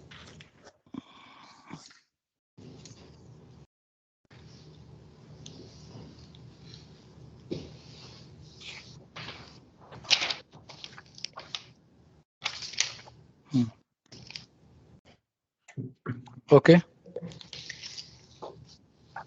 And I'm just going to suggest to you that actually at that meeting, or rather I'm going to confirm, was the buyer at that meeting, yes or no? Sorry? Was the buyer at that meeting, yes or no? Yes, he was in the meeting. And on 20th December. If we go back to paragraph 40.2, you say that you had discussions with Mr. Turner on or around the 20th of December, during which I agreed to a commission structure. that commission structure was distinct, wasn't it, from the one-off refundable fee that was payable under the account opening agreement? See, the commission normally, we say the commissions will be a percentage. It's not like a fixed amount. No, I understand. Please, Mr. Alali, the question was different. The question is this. When you say that you try to agree a commission structure, and you also say that the one-time fee you understood to be the non-refundable fee, it's right, isn't it, that the commission structure that you tried to agree during the meeting of the 20th of December was distinct from the non-refundable fee of 25,000. That's Yes, correct, yes, isn't it? yes. So at that point in time, you understood that that fee was still payable in order for TABARAK to perform any services for you. We know that it is still pending, yes. Now, performing services, that is, they were what they have to decide on the. Can I ask you to turn up section 8316, please?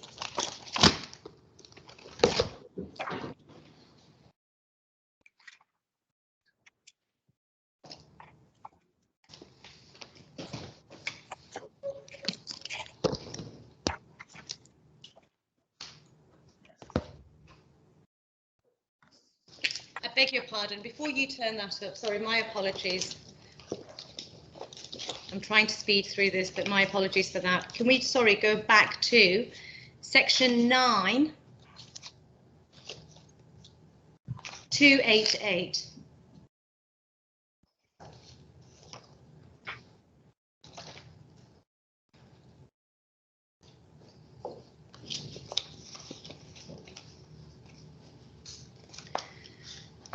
These are WhatsApp messages between you and Mr. Saxena, aren't they?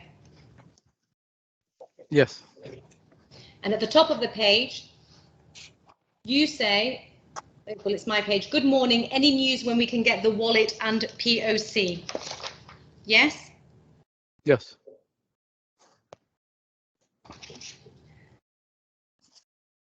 And you then say that that's a message from Rudolph. And then you go on to say, I have messaged and called Ravishan a couple of times to remind him he has not heard from Philip. It's Okay. not actually, that's not coming from Mr. Alali. I beg your pardon, Mr. Saxena says that. Yes, you're right. Thank you. Saxena. Yes, my apologies. Mr. Saxena tells you he had not heard from Philip. And the reason why Philip is important is because Philip was the person that was going to sell the Bitcoin to the buyer. Okay. You accept that? Yeah, we were looking for a seller for them that time, yes. Right.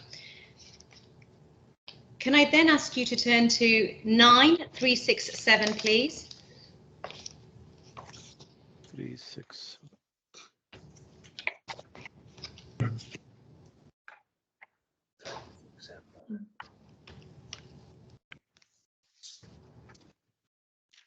I've already taken you to this page, but I just want to point out the bottom entry at 11:53.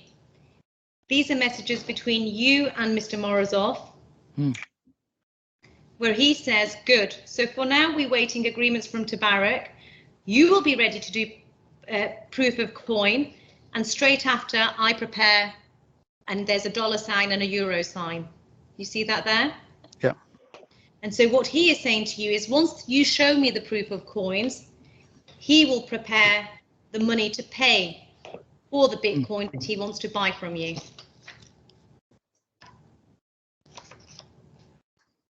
Yes, that is. Can I ask I didn't you reply. I can't remember what was the when he meant waiting for the agreement from TABARAK. We've already covered this. Let's move, Mr. Alali. Okay. Section 9299, please. Okay, 9299.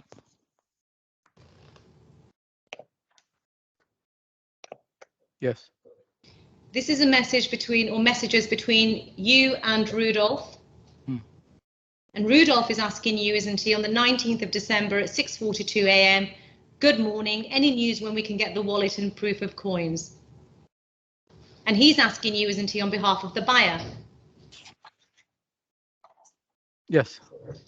And you say, just got a reply from the client. He will send the wallet address soon. And the client there that you refer to is Philip, because you were going to use his coins to sell to the buyer, weren't you? Yeah.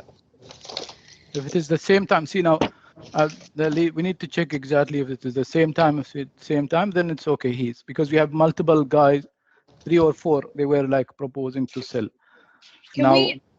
I can't really confirm that it is. I cannot confirm is it the Philip exactly or someone else. We were talking like at the same time to multiple people to provide the sale. All right. So, If it is the, yeah.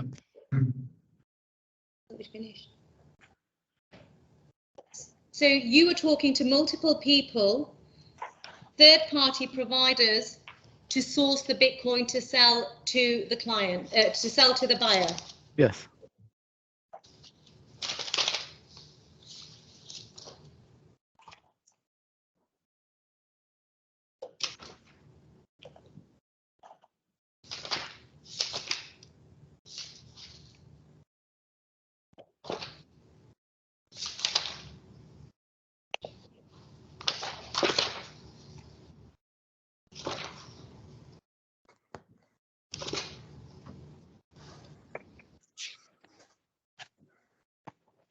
I beg your pardon, I'm just checking something in the witness statements. 1 second.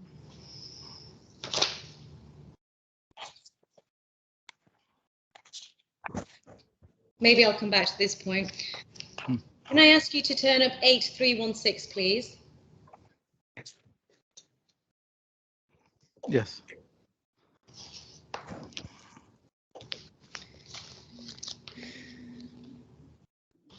Now, this is the email that followed after the meeting on the 20th of December. And if we go back to your paragraph 40.2 of your witness statement,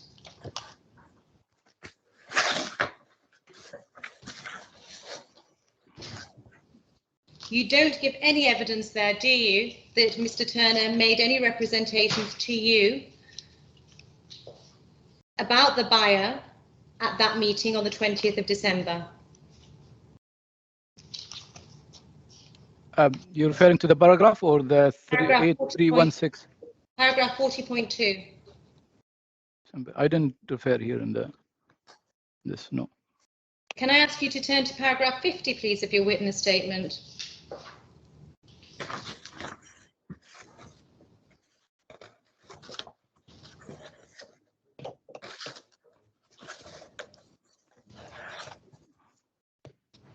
What you say is TABARAK expressly recommended that HUOBI should run an account with us,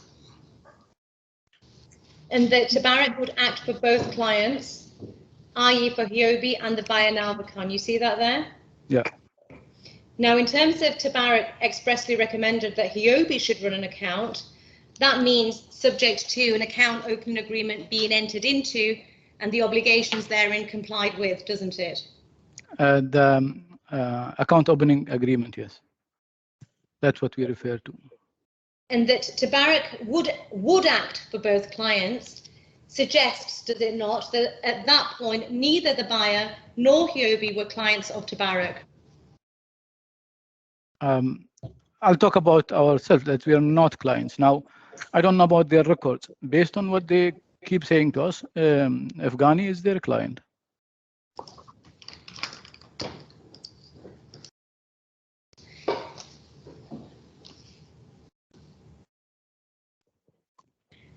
And looking at these two paragraphs where you deal with the 20th of December meeting, apart from the discussion of the commission structure and what you say was said at paragraph 50, no further representations were made, were they, by Mr. Turner?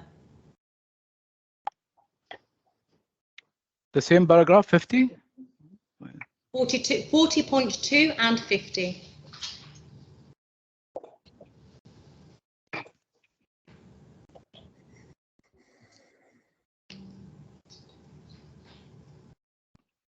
Oh,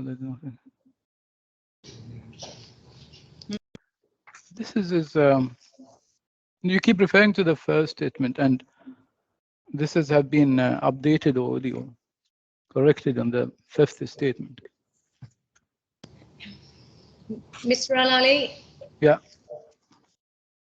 This was the 20th of December was the second time you'd met Christian Turner, wasn't it? 20th of December, yes. Yes. And your evidence is that you signed the account opening agreement on the 20th of January, yeah. And therefore at this point in time, there was no agreement pursuant to which you were conducting a meeting with TABARAK. That's correct, isn't it?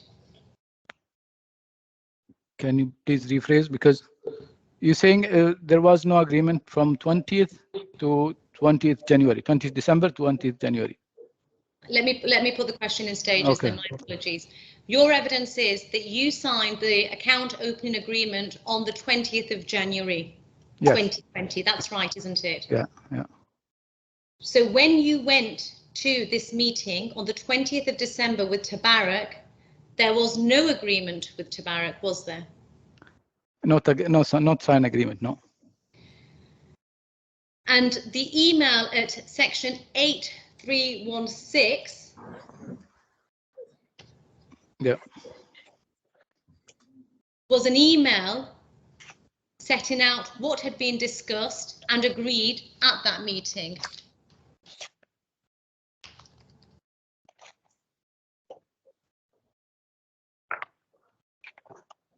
That's correct, isn't it?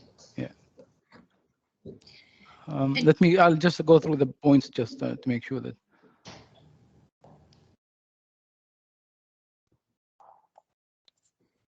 Yeah, that's what he's proposed to do, yes. I just want to come back to your response to my earlier question. When I said that there was no agreement, you said there was no signed agreement. I'm going to suggest to you that there was no signed or unsigned agreement, was there?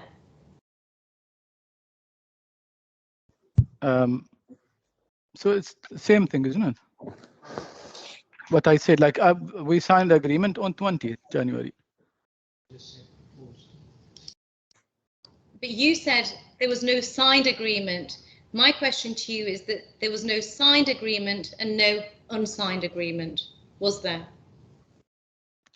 There's no signed agreement before 20th of January. That means before that, they're all discussion by email that they will provide us the services. They will, the client is already have an account with them. So all these has been discussed before the agreement signed, yes.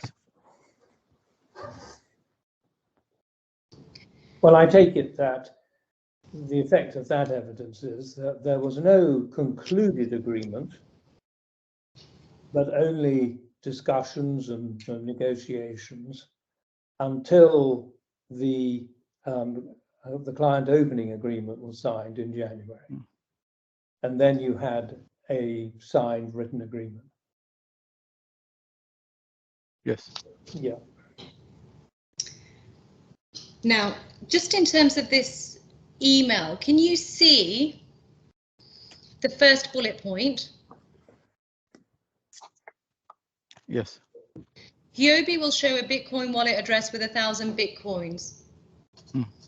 So from the 16th of December demand to the 20th of December, Mr. Morozov now wants 1,000 Bitcoin, doesn't he? He want them partially. See, now nobody will have like 3,000 or 2,000 Bitcoin and at one time. So many people will have like partially. So they'll divide it. Maybe they'll say this is one transaction. The next transaction will be done. But see, now I'm not sure if that is really has been discussed in the meeting, because we never said we will give 1,000 BTC. We never had 1,000 BTC. So I think that he just like make this point as an example of the structure, how it will work. Because we never committed that we'll have 1,000 BTC. And Mr. Al-Ali, can I ask you to turn to the first, second, third, fourth, the fifth bullet point? Evgeny Morozov will then organize the money for 1,000 Bitcoin. This will take 24 hours and money will be deposited at TABARAK account. You see that there?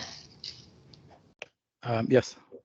So having read this, you would have understood that Mr. Morozov is still organising the money, and it's going to take him 24 hours for that money to hit TABARAK's bank account. You understood that, didn't you? Yep. And therefore, from this email and from the 18th of December WhatsApp message that I took you to before the break, you understood that Mr. Morozov was still organising the money. And therefore, there was no certainty as to whether, in fact, he had the money.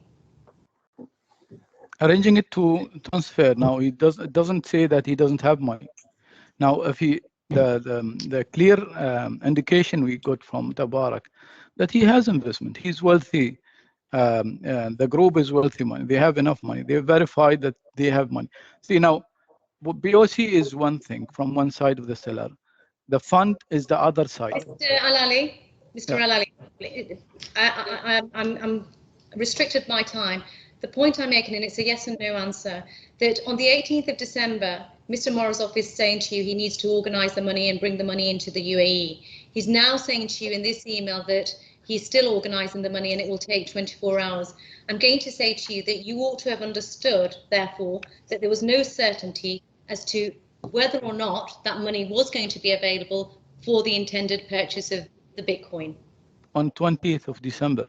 Yes. No.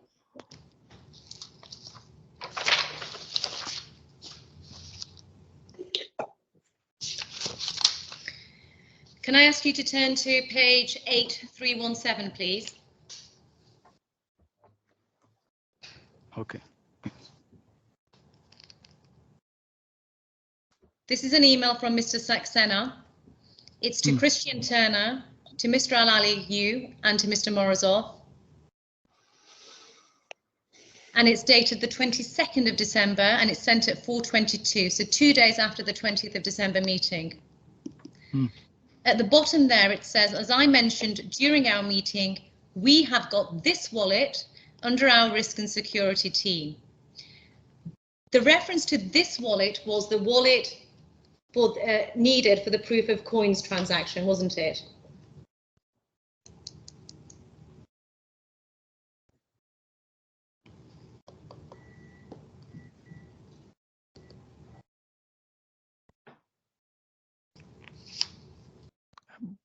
So I really don't understand the.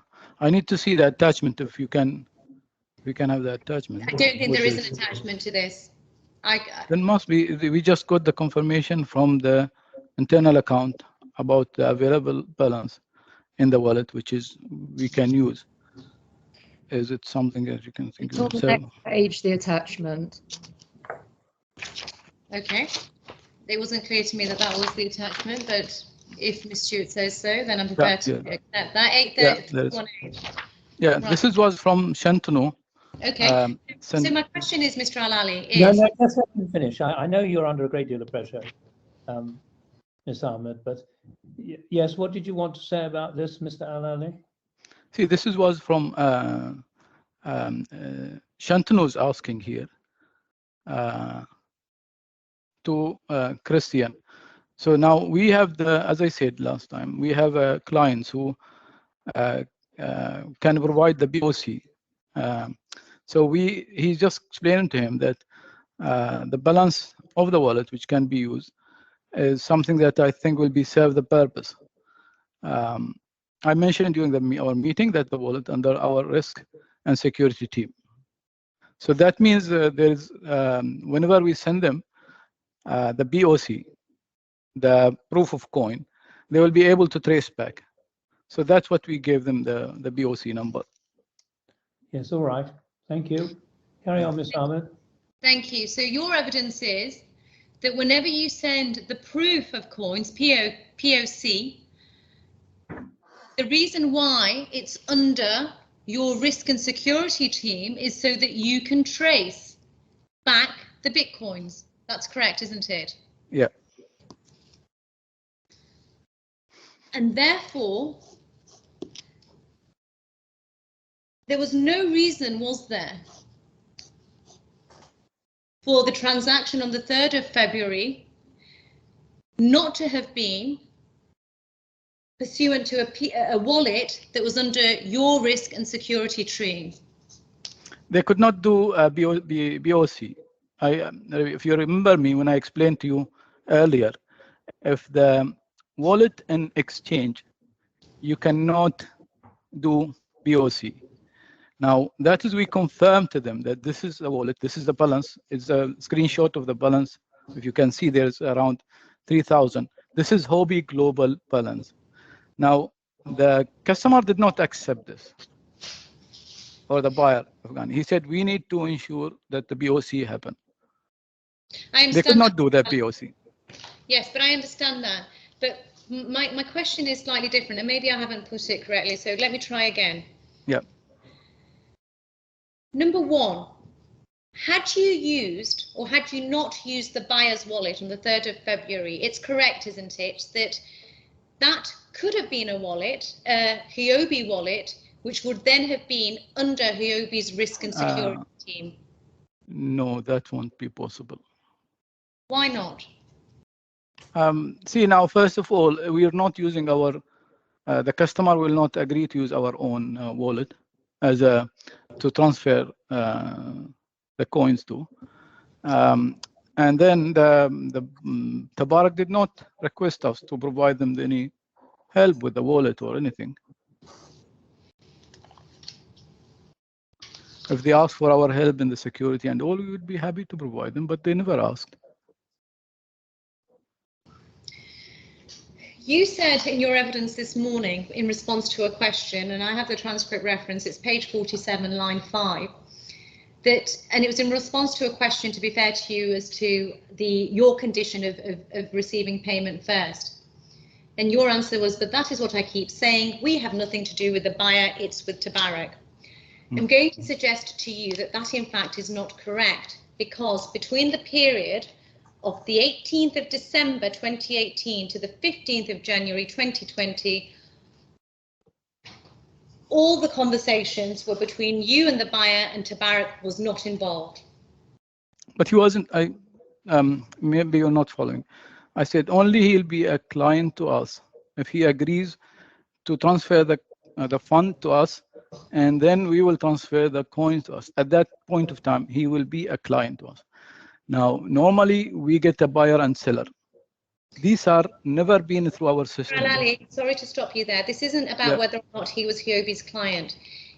It's a simple proposition. I'm going to suggest to you, and you can tell me if I'm wrong or not, that between the 18th of December 2018 and the 15th of January 2020, all or the majority of the dealings with the buyer were between you, HUOBI, and the buyer, and had nothing to do with TABARAK. That's correct, isn't it? Yeah.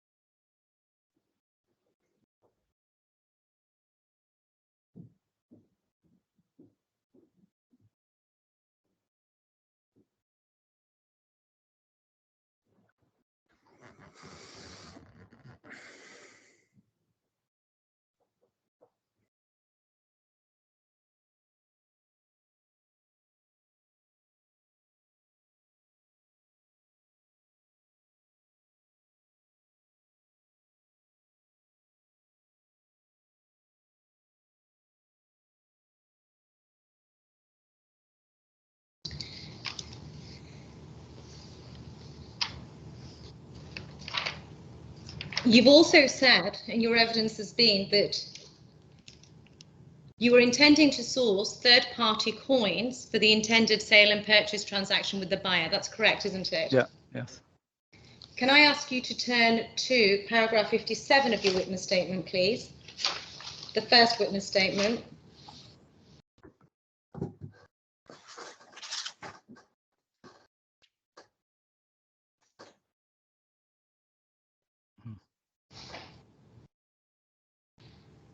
And this is by reference to a Burj Al Arab meeting, or a meeting at Burj Al Arab on the 13th of January.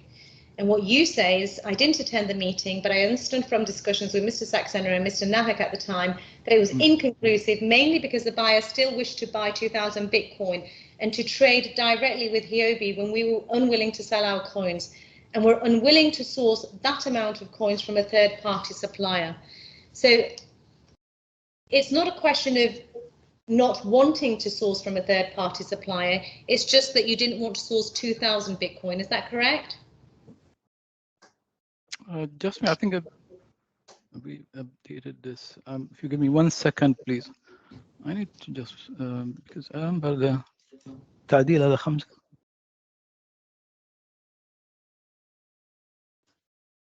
If I have corrected this, I'm not sure if I.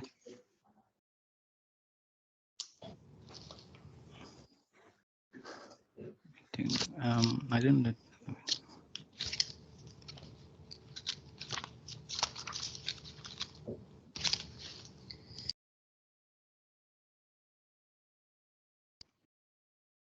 I think if not, if I'm not wrong, I think I updated this here. Is it updated?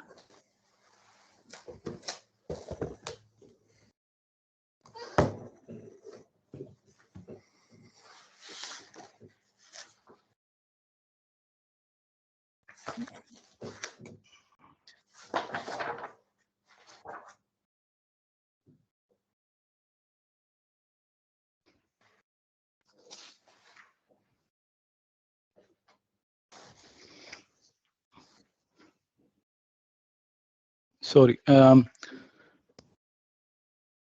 Yes, and I didn't have the meeting, but see now here it's they're there. The meeting is there now. Their problem is the client was not able to provide POC. So they had a discussion, and then they didn't agree on the rate. Then they said, okay, we only need to buy from HUOBI directly. Okay, but there was a customer. They had a meeting also. So the customer, the seller, and the buyer, and our team were there in the meeting. So you're telling us what happened at the 13th of January Burj Al Arab meeting, and what you're saying is that it was inconclusive because the buyer said he only wants to buy from HUOBI directly? I'm not sure about this message because I think, see, there are multiple reasons why he couldn't buy. That deal didn't happen. Now, I'm not sure that is that maybe need to be, because it's not only because he wishes to buy from HUOBI. The other could not provide him with the POC. So, that's not the only reason. No. Okay, well, it's a different point that I'm asking about. If you look there, you say that the buyer still wished to buy 2,000 Bitcoin. But that's not right, is it? Because on the 20th of December, the buyer wants to buy 1,000 Bitcoin, doesn't he? This is the total quantity he wants. What he told us he wants, the total quantity, 2,000. And we are searching for 2,000, like someone has 2,000 Bitcoin. What that rate is, like, as I said, it's splitted transaction, multiple transaction they will do.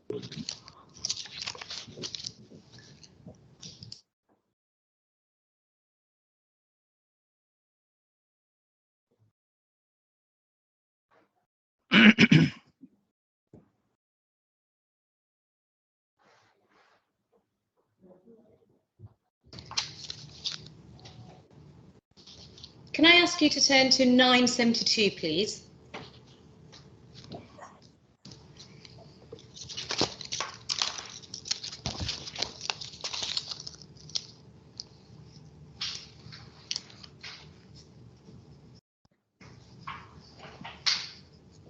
Yes, the messages, yeah. WhatsApp messages?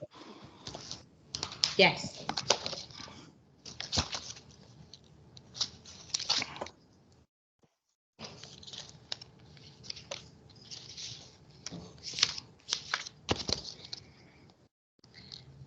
And this is the messages between you and Mohit Davar. That's right, isn't it? Yes. And you say on the 12th of January at 6 o'clock, good morning. I hope the guy, MS, with the coins are here. Evgeny called me. We are all ready. One guy will arrive at 3 p.m. So we will meet all at 5 p.m. on Burj Al Arab. That's correct, isn't it? So what you were discussing there was an intended Bitcoin transaction where one guy who was going to arrive at 3 o'clock and meet everybody at 5 o'clock at Burj Al Arab would then sell to Afghani. That's what you were discussing there, weren't you?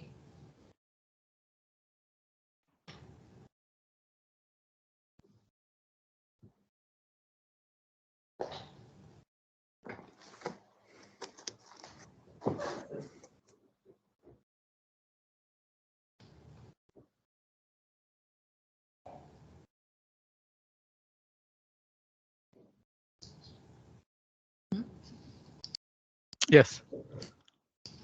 That's the only meeting in Burj Al Arab happened. Yes. So on the 13th of January, there was going to be a deal of the buying and selling of Bitcoin between a seller and Mr. Morozov. That's correct, isn't it? Yes.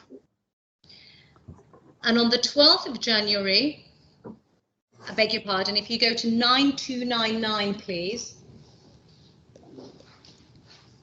Sorry, before we do, going back to 972. Mr. Mohit Davar says at 6:30, are we ready? Yes, that is Yes. that's 6:30, not in the morning. It's like, this is UK timing.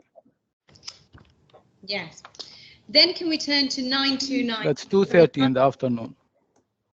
Can we turn to 9299, please?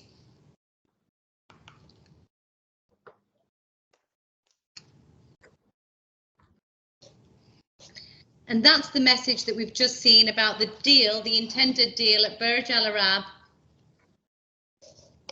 on the 12th.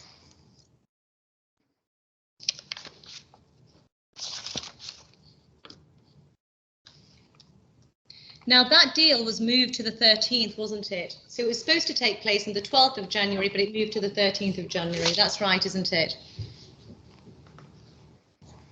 See, now there is a problem with the timing. So just let's make sure that it's not even the days. I'm just trying to go through the messages. If there's a timing involved, Mr. Al-Ali, I'll take you to that. But all I'm asking is, there was the intended deal that you talked about, the intended deal to buy and sell Bitcoin between a seller and Morozov, that was intended to take place on the 12th of January, but in fact it moved to the 13th of January, didn't it? To the next day. The seller did not come, you mean? No, but there is no message about 13.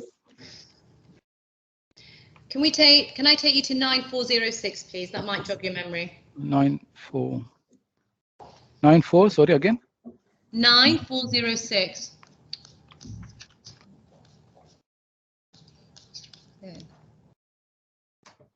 Yes.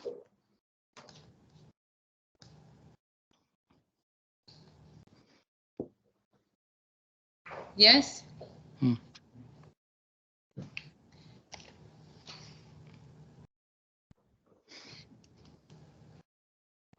9406, and this is just for reference, nothing turns on the time, it's 7:51. Sushant says, having spoken to them, and as now we are trying to confirm, tomorrow morning's meeting is going to be a bit tight for them too. So the question is, there was supposed to be an intended deal on the 12th, that got moved to the 13th of January at Burj Al Arab, didn't it? Yes. Can I ask you to turn to 9407, please? Yes.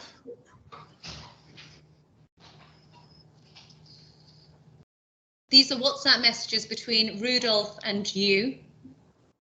It's a group, actually. Group, beg your pardon. But you're involved in the group, aren't you? I was there in the group, yes. In terms of the intended deal that was due to take place on the 13th of January, we see details being discussed. So Rudolph texts Sushant at 5:48, and again, nothing rests on the timing, it's just for reference. Good morning, Sushant. Please text to Evgeny how many people are coming and which car. You see that there? Yeah. Then 5:53, Sushant, and again, nothing turns on the timing. You didn't tell about texting Evgeny anyways. It will be 2 of us and 2 from the seller's end.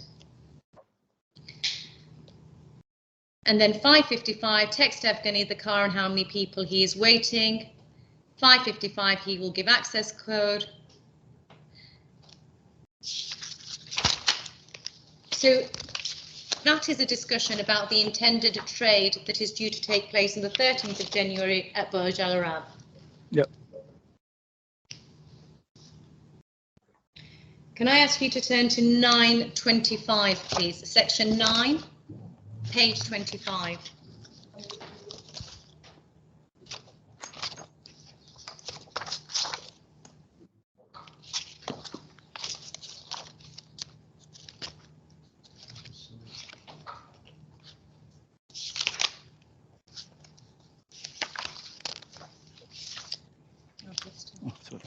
My lord, could I just check, if you're thinking of sitting past 2 o'clock this afternoon UK time, then we will require a break, please. Yes, I'm not thinking of sitting beyond 2 o'clock, but as we approach that, I'll consider it. And of course, if we do sit beyond 2 o'clock, you will have a break. Thank you. Thank you very much, my lord. 925, these are WhatsApp messages between Mohit and Shantanu. Were you part of this group? I need to know what's the group name actually, so I can confirm if I'm in the group or not. Okay, well, let me just put these questions to you. On the 13th of January, Shantanu writes to Mohit. This is not a group. This is, I think, direct between Mohit and Shantanu. You're right, actually. My apologies. You are right. On the 13th of January, Shantanu writes to Mohit at 5:20. Sushant and I will be heading to Burj to meet the buyer. Now, the buyer here is obviously Mr. Morozov, isn't it? So which message? The buyer norm, yes, will be there referring to Afghani. The seller is also coming there. So that's the third party seller who is going to sell to the buyer. And you were hoping to earn a commission. When I say you, HUOBI was hoping to earn a commission from this trade. Yes, yes, yeah. The aim is to do proof of coin and POF. So proof of coin we've heard about. POF is proof of fund, isn't it? Yes, yes. That is to prove that the buyer has the money to pay for the Bitcoin. Yeah. And agree the process and do the trade. Yeah. So Shantanu was involved in agreeing the process for the trade, wasn't he? Mohit then says, okay, great, good luck, make the terms very clear to Rudolph and also how we will get paid. So it's important, payment of Bitcoin is important on the 13th of January in respect of the deal that was going ahead at Burj Al Arab. How we'll get paid means the commission. And on the 13th of January at 8:43 a.m., it's on the other next page, 926, Shantanu says the deal is not going through. Thanks, we'll let you know as soon as it hits my account. You see that there? Sorry, what time is it? Sorry, again? 8:43 and nothing rests on the time. Yeah. The deal is not going through. And you say in your witness statement at paragraph 57 that the deal was inconclusive. You also say that the reason why it was inconclusive, and you gave evidence earlier, and I can take you to the transcript if necessary, that the reason why it was inconclusive is because the buyer wanted to purchase from HUOBI. That is one reason, yes. Was there any other reason? BOC point, proof of fund also could not be done. Both of them could not provide the required part of the deal structure. I'm going to suggest to you that that's not the reason why the deal was inconclusive. If I can ask you to turn to section 9, page 27, please.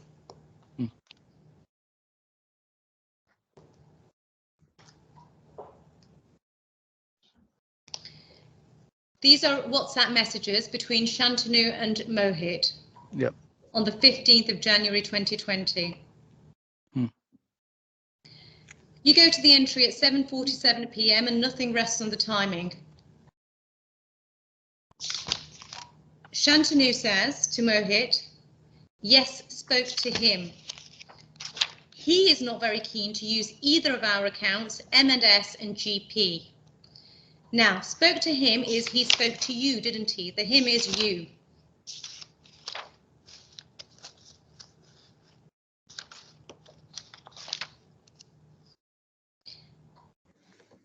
Mr. Al-Ali, you were not Yes, very yes. keen. Yeah. Yes.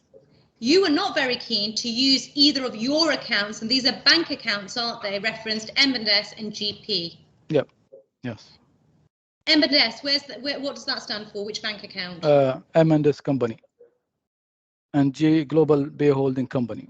It's a Right. group holding company. Understood. Hmm. He is suggesting, and he again is you, isn't it, Mr. Al-Ali? Yes, That yes. he is suggesting, you are suggesting to do the same process as last time, or Rudolph. Informed him the challenge that we may have to use our account, not worth taking the risk. Yeah. On other hand, TABARAK is fine to receive the funds from M&S or GP. I think it's better to discuss with him together. This is a different deal. Well, it's not the same one. Mr. Al-Ali, I'm going to suggest to you that the reason why the deal on the 13th of January at Burj Al Arab did not go ahead because there was a risk of you using your bank account. No, That's the reason sorry. why you wanted to use TABARAK's bank account. No. That's right. This is completely 2 days later, and it is a different deal transaction. We have the risk. The problem is our banks refusing completely to use any crypto transaction. So that is why we didn't do it. And this is a completely different customer. You're just assuming it is the same, but that happened on 13th. This is 15th. That's completely different transaction. The small amounts wasn't like even not Afghani. It's another customer. Well, I'm going to suggest to you that is the reference to the 13th of January trade that didn't go ahead because of the risk, and that's why you went back to TABARAK on the 15th of January to use wanting to use their dirham banking account facilities. But that is what we need the account for. We need the account for our clients when they want. I explained earlier that there are 2 main reasons for TABARAK. One is to use their local AED dirham account locally, and the other part is to use them as a custodian. Now, if the customer locally doesn't want to use the custodian service of TABARAK, they can just transfer the fund locally to TABARAK, where we can to our account with TABARAK. So that is one of the reasons where we use their facility.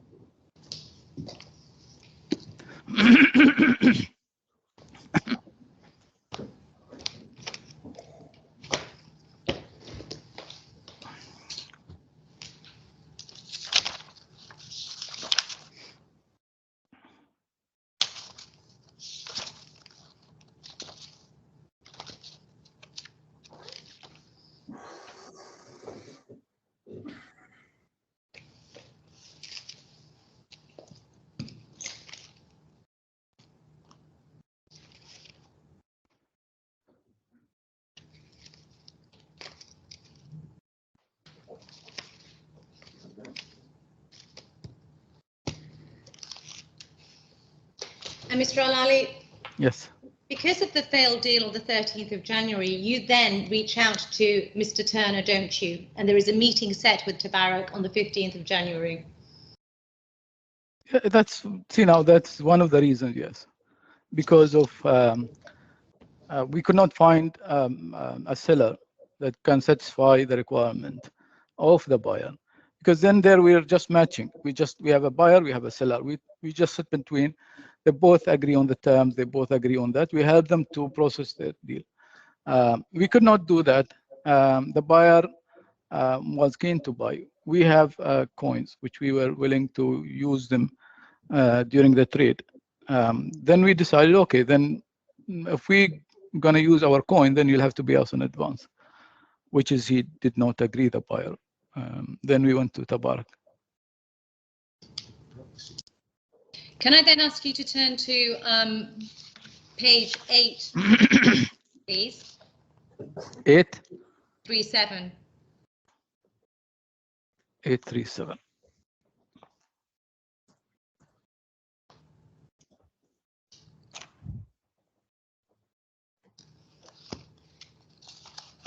And I'm going to suggest, following the failed deal on the 13th of January, you try and resurrect your relationship with Tabarak, which is why you go and meet them on the 15th of January. And following the 15th of January meeting, sorry, this 8337. 8371. And following the 15th of January meeting, Mr. Turner sends you this email. Sorry, can you just allow Mr. Al-Ali to find the page? I beg your pardon, I'm not looking at the screen. Sorry, Mr. Al-Ali. No. 371, yeah. And this email follows the meeting on the 15th of January. And at this meeting, he's telling you, or rather, he's referring you to Tabarak's website, isn't he? There's no mentioning for meeting. Maybe the phone discussion could be.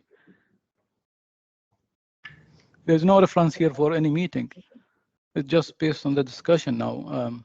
I don't know which meeting you refer to. So what do you say, when did this discussion happen? This is during the KYC, when they wanted to open an account, and we start asking more information about Tabarak. He referred us to their website. And then that's the deal for your clients. We are ready to start. Please provide short summary information, account opening agreement. That's where he started pushing. And then again, after that, he sent another email asking to speed up the agreement. So, and this, there are two parts. One is we open account with them and they open account with us.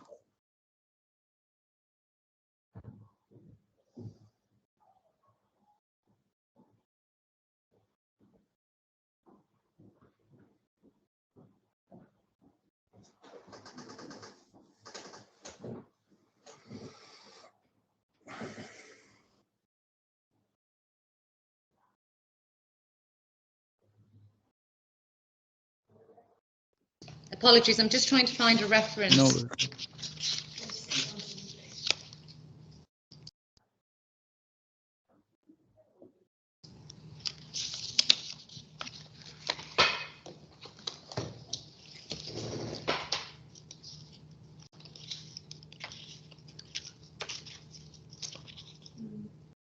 Can I have a look?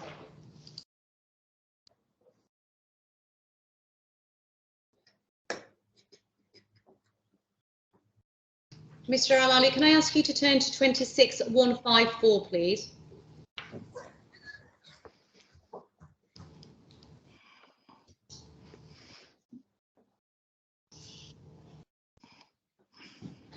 This is a WhatsApp message. Just give me a second. I beg your pardon, I'm sorry.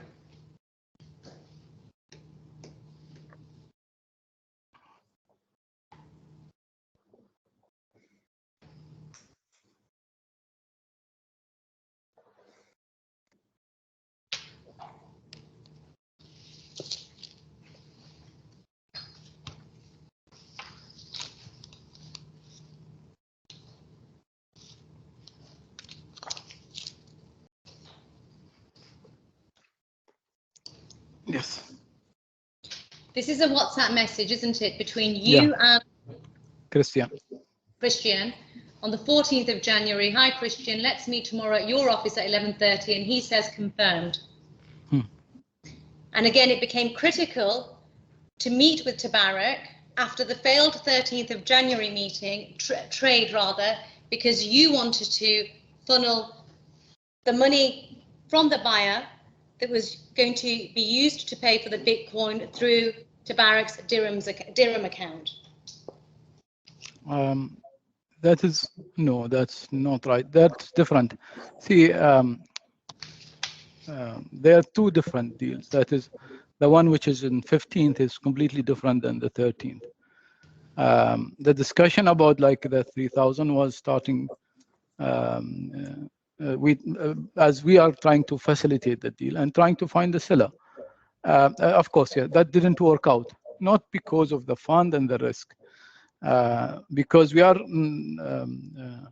our bank account for a smaller even amount even like 1,000, 2,000 dirham crypto deal is not accepted by the bank because the bank did not open it as for crypto trading, so they will not accept. And as soon as we inform them that there is a transaction coming related to crypto, they'll close the account. That is the risk what we meant. Now, Tabarak is completely aware and completely been informed that about the company, about the hobby or crypto, and the trade is a crypto trade. There's nothing been hidden. There's no, if they found out about, if there is a risk for them, they could have said, sorry guys, we don't want this. It's a risky business. Look at someone else. So it's not the intention that to put Tabarak in risk or trying to really put them in problems. And none of this is mentioned in your witness statement, is it? Which one? None of this evidence that you're now giving, none of it is mentioned in your witness statement. Any of them, all three of them. So can you really specify exactly what evidence, like, I'm not illegal, I'm just telling you what happened. So you decide on. Can I ask you then to go back to 8371, please?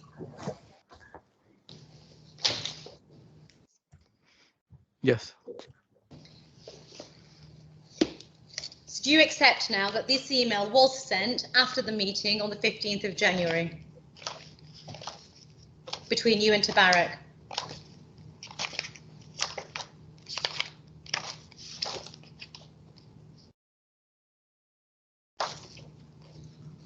See, he said, dear sirs. Now, then we never had these meetings together. And this is a general email. This is could be a phone discussion. I don't remember. So, this Mr. is after. If you don't know, just say I don't know. Yeah, I don't know. Okay. Now, this email was sent to you. You're copied into the email. You see that? Yeah. Yes. And it's sending, or it's providing a link to Tabarak's website, isn't it? And the attachment also. And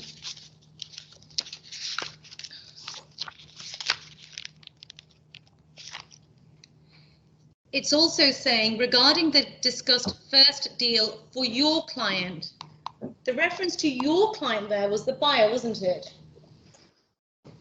No, there is, as I said, there's two parts here in this email. One part is relating to our account with Tabarak, and the other part is their account with HUOBI. Now, as I mentioned before, they're opening account with us because they're looking for sourcing cryptos for their clients. Now, for us also, it's not mainly we're opening account only for Afghani or only for this purpose or this deal. We're opening account for our clients in the future, so we can facilitate local dirham payment trades. Mr. Alali, let's read this email together. Yeah. As discussed today, please find the requested documents attached. In case of needed more information, please let us know. Please have a look at our website. So, number one, I've already taken you to the WhatsApp messages that shows that there was a meeting being arranged for the 15th of January. So the inference is that there probably was a meeting on the 15th of January, but you've said no. It then goes on to say, please find the requested documents attached. In case of needed more information, please let us know. Correct. I think he said, I don't know. Yes, I apologize. That's what I was trying to say. Yes, you're right. You did say, I don't know. You then go on to say, it then goes on to say, please find the requested documents attached. In case of needed more info, please let us know. It's right, isn't it, that HUOBI was also doing its own due diligence on Tabarak? Yeah, of course, because they want to be a client. Well, that was completely independent of HUOBI wanting to be a client. It was because you were going to enter into an agreement with Tabarak, which is why HUOBI conducted due diligence on Tabarak. That's right, isn't it? Do you see the subject of the email, please? Can you look at that? Account opening with HUOBI. So that means that they opening account with HUOBI. Document and information. At the same time, he's asked following up for the account opening agreement that they have sent us.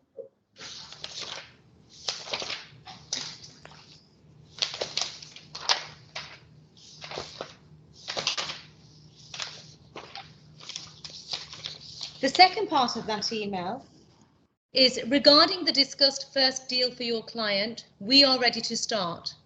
Please provide a short summary of information and let us have the signed account opening agreement. In effect, what Mr. Christian Turner is saying to you, that in order to provide any services, we require the signed account opening agreement. That's what he's saying, isn't he? Yes, which we signed and sent him, and then we did the first transaction. And he's saying that in the context of the deal with your client, the intended sale and purchase transaction of the Bitcoin. Yes. And we see Dr. Ahmadi being copied into this email. Do you see that? Yeah. Now, I'm going to suggest to you that at no point prior to the 3rd of February did you ever meet with Dr. Ahmadi. No, I met him before. And I'm also going to suggest to you that, in fact, you did not know Mr. Ahmadi, as you had said, or as you have given evidence earlier. What do you mean I didn't know him? You gave evidence that you knew Dr. Ahmadi. You did not know him, did you? See, can you explain that? It's not like a friend. But I really met him at his office. I spoke to him in the phone. I know him in general. That's why there's it's not like a friend or we go out or something. Knowing him, who is he?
I beg your pardon, I hadn't realised I was muted. Section 9235, please. Talking to them.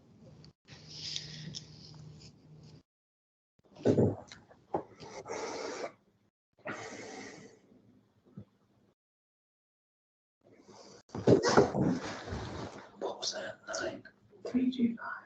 235, 9235.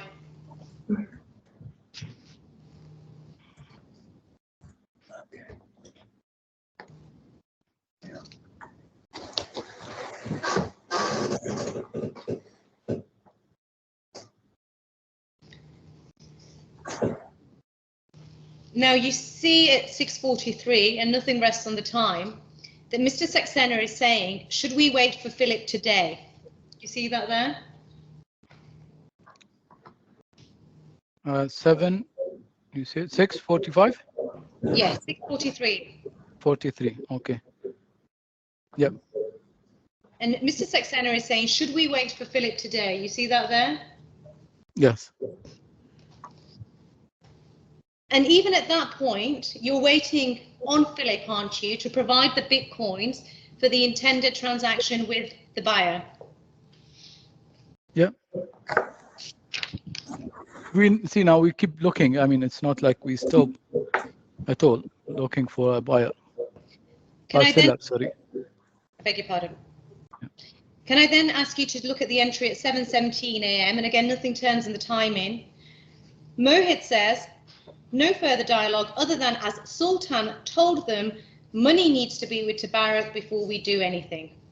Yep. So this goes back to your condition, doesn't it, that you wanted the money, the proof of funds, before any Bitcoin was going to be transferred. Yeah, we relied on Tabarak to do that, yes. Because you recognized, didn't you, that that was a critical part of the safety and security of any transaction between you and the buyer, namely that you ought to be put in funds. Yes.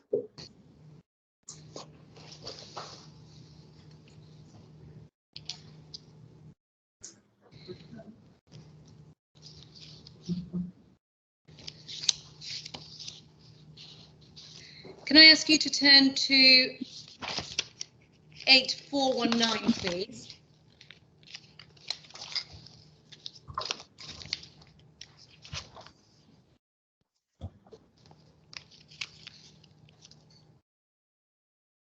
Yes.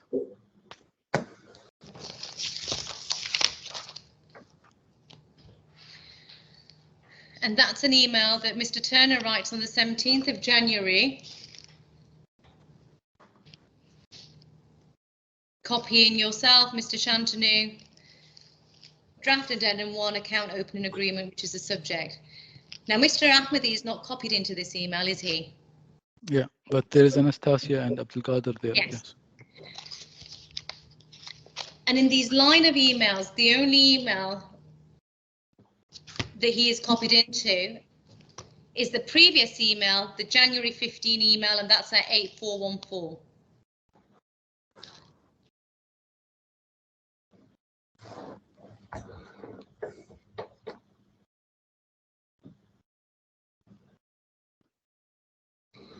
Do you agree in that email? So can you repeat the question? There was an email on 15th January. Yes, Dr. Ahmadi is copied into that email. Yes. He's the CEO of Tabarak. Yeah, I know. And in that email, Mr. Turner is pushing you, isn't he, to provide a signed account opening agreement? Yeah.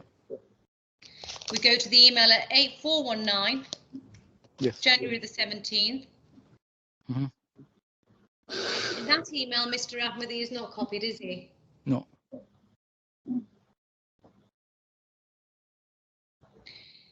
In this email, Mr. Turner is saying, please find attached the discussed addendum showing the figures that's supposed to be used to invoice.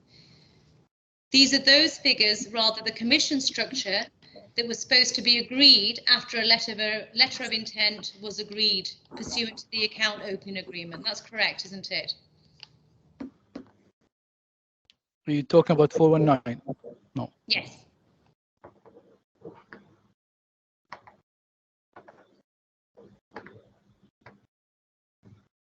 Yes, he was mentioning about the addendum, yes. Can I ask you to turn to, sorry, I beg your pardon, and then Mr. Saxena sends this to compliance, and I'm looking at, rather, I'll have to give you the page reference. Can you turn to 26181, please? 26.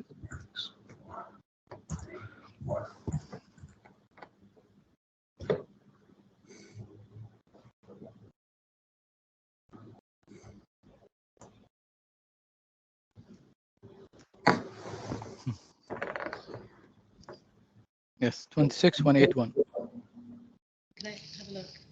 That's an email, isn't it? Yeah.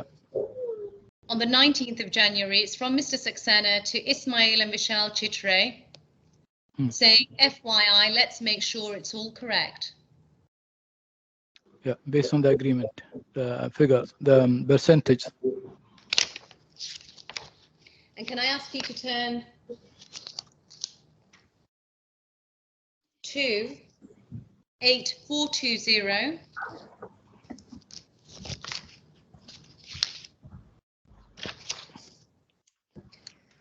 Yeah. That is the addendum to the account opening agreement that we're talking about here, isn't it? Yes. what that says is, signing this addendum, the parties agree to the following additional terms and conditions and fees. Now, when we're talking about additional terms and conditions, it's additional terms and conditions to the account opening agreement dated the 17th of December, isn't it? Yeah. And it's your evidence, isn't it? And you've changed your evidence in accord, as per your fifth witness statement, that you in fact never signed this addendum, did you? No. No. And if we look at the fourth bullet point down, where it talks about deposit custodial service, that is not, it does not specifically refer to, does it, custodial service in respect of an intended BTC transaction? It's just general. It's not like a specific, yes, no, but it's general, which is, it could include like BTC. It doesn't say no, because in the, they mention about OTC in their statements. They have that addendum. But this is not the, also their XC rate. XC rate only used for cryptos.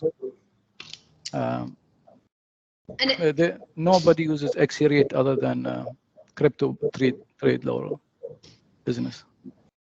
And at this point in time, which is the 17th, I beg your pardon, yes, 17th of January, you have not paid the one-off non-refundable fee, have you, the 25,000? No.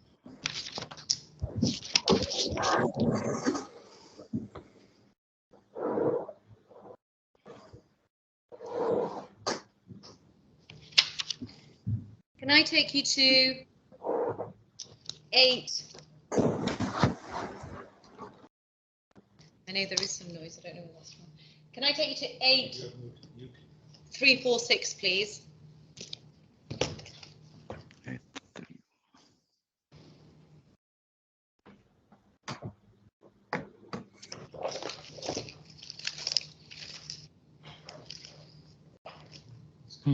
Yes.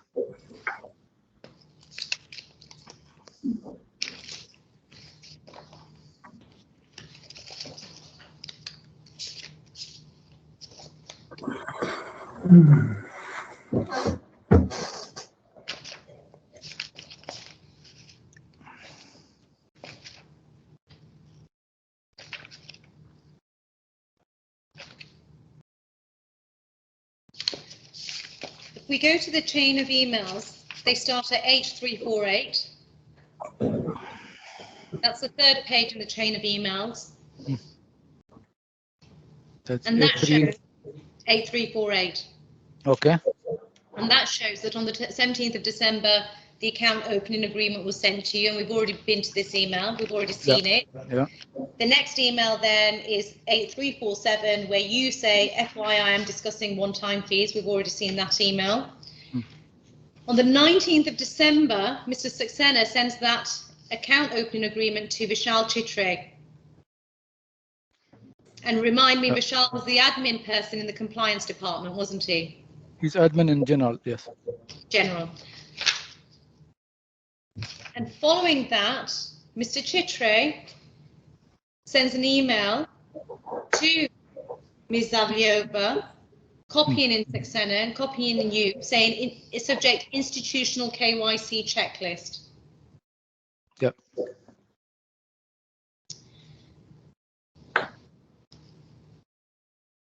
And then at the top, H346, Mr. Saxena sends an email back to TABARAK, Mr. Turner and Ms. Zavliova. You're copied in, and he says, hi, Anastasia, Happy New Year.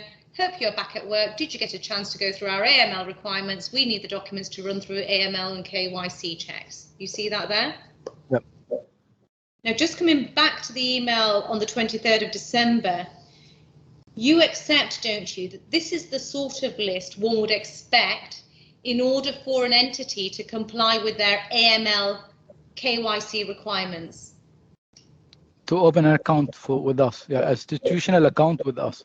So if the a company would like to open, or any institutional organization would like to open an account with us, they need to provide us all these copies. All of these. And that's the AML KYC checklist that one would expect to see if one is required to open up an account with a regulated entity. You accept that? Yes. And then can I ask you, therefore, to go back to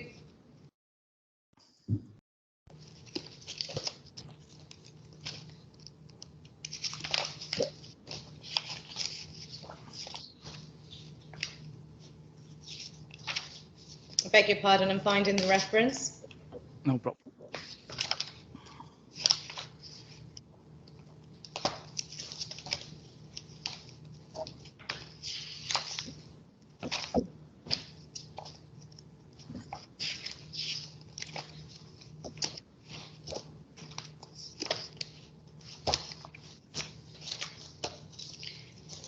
$861.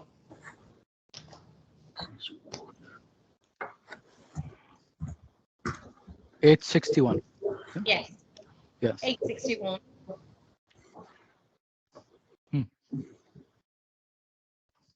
The list of documents that Ms. Zaviolova is requesting there, I suggest to you, was inadequate to comply with KYC requirements, and you knew that to be the case. You're referring to their email? Yes. Requirement from their side? Yes. And do you want me to comment on their requirement? Let me put the questions again. The email that I've taken you to at 8346, your evidence is that you understand the sorts of documents that are required in order to open up an account with a regulated entity. We knew it, like we know normally, if the bank give us what is the requirement, we provide them whatever they need. Now, I cannot tell if their internal system, whatever they have internal policies, that's not mine really. I cannot comment on TABARAK. See now, if you ask me in general, yes, we know that is the requirement of AML. That's why we sent, like as a professional company. Now TABARAK send us their list. We provide them the list. That's what we never came back to us and says, okay, they're missing documents. You need to put all these. And normally when we deal with the bank, before anything, before even looking to your detail, they will ask for all the document to be in the file before even just the first step from everything. That's why what we did in our process. Yes, and you say you provided all those documents that Ms. Zaviolova requested. Yes. And I'm going to suggest to you that those documents were not sufficient to comply with your due diligence obligations under the account opening agreement that you signed on the 20th of January. Then you need to tell TABARAK, it's not our... I mean, if they ever ask us for anything, any documents, and we never provide? Can I ask you to turn to 8349, please? 8349.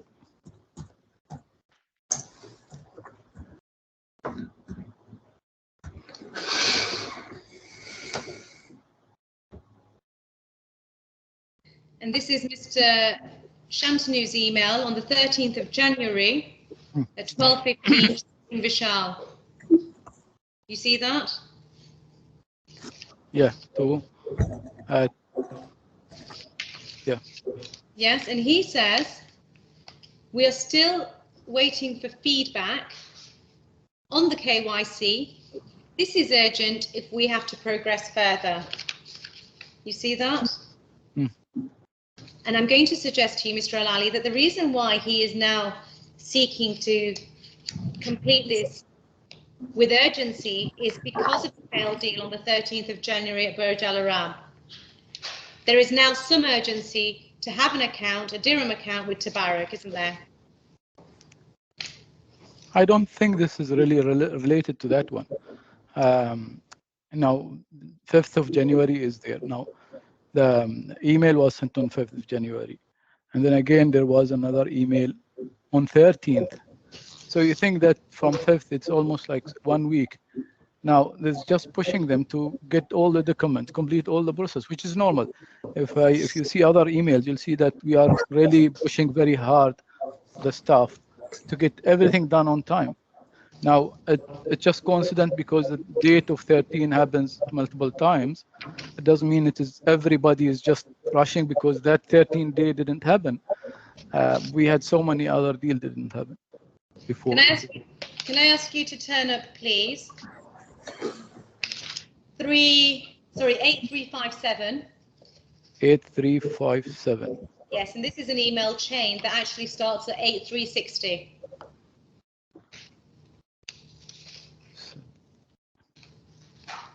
Yes. So 8360 it starts. The first email can be seen in the chain at 8359. We've seen this email. The one above it, 17th of December, that you sent, we've seen that email. 8359 at the top, let's review this agreement, please, from the bank. We've seen that email. That's at 8130 for anybody's reference. So, and that's on the 19th of December. Let's review this agreement. That's Mr. Saxena saying to Chitre, let's review this agreement, please, from the bank. Yes? And then from the 19th of December, if you go over the page, 8358, to the 15th of January, everything goes quiet between HUOBI and TABARAK. Yep. Because it was from 15 December to 15 January, you say?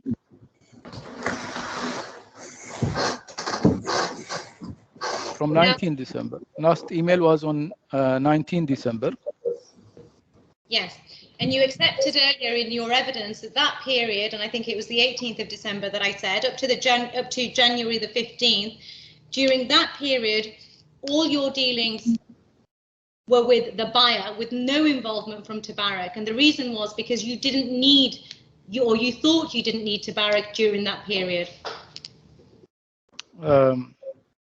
There are multiple reasons. Also, Christian, I think it was on holiday, if I'm not wrong, for a period of time during almost a week in between. So there was no communication with him during 1 week, I think, in between. I'm not sure, but it wasn't during the New Year holiday. He was taking a leave. And then the other part is we were reviewing their agreement, and then when expecting more, the other documents to come from them. That's why as soon as he came back from holiday, he started chasing up for the agreements. If you look at, you'll see the first email after he came from holiday, it was from him chasing us to get the account open immediately. And Mr. Shantanu, or rather Mr. Ismail Sahib, he is the compliance person, writes to Mr. Chitre, copying Saxena, we need to review this agreement today. And the point I'm going to suggest to you, which I already have done, is that there was then some urgency to get this matter back on track because of the failed deal on the 13th of January at Burj Al Arab. No, I don't think that is relevant. See, there's no urgency really on if the deal didn't happen. So what is the urgency? Well, the urgency was that there was some pressure on HUOBI to generate profit because China was saying that the JV agreement between HUOBI Global and HUOBI MENA was unsustainable. There is, I mean, it's not like because that's what we internally do to push people to make more profit. Now, if they are under pressure to complete the documents, that's okay, that's understood. But I mean, to put everybody in risk, there's no urgency. Can I ask you please to turn up 929? 929.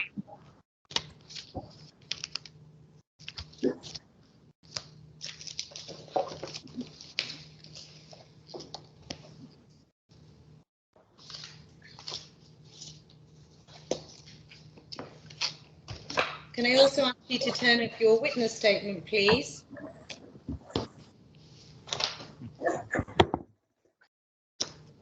Which one? Your first one, paragraph 40.4, please.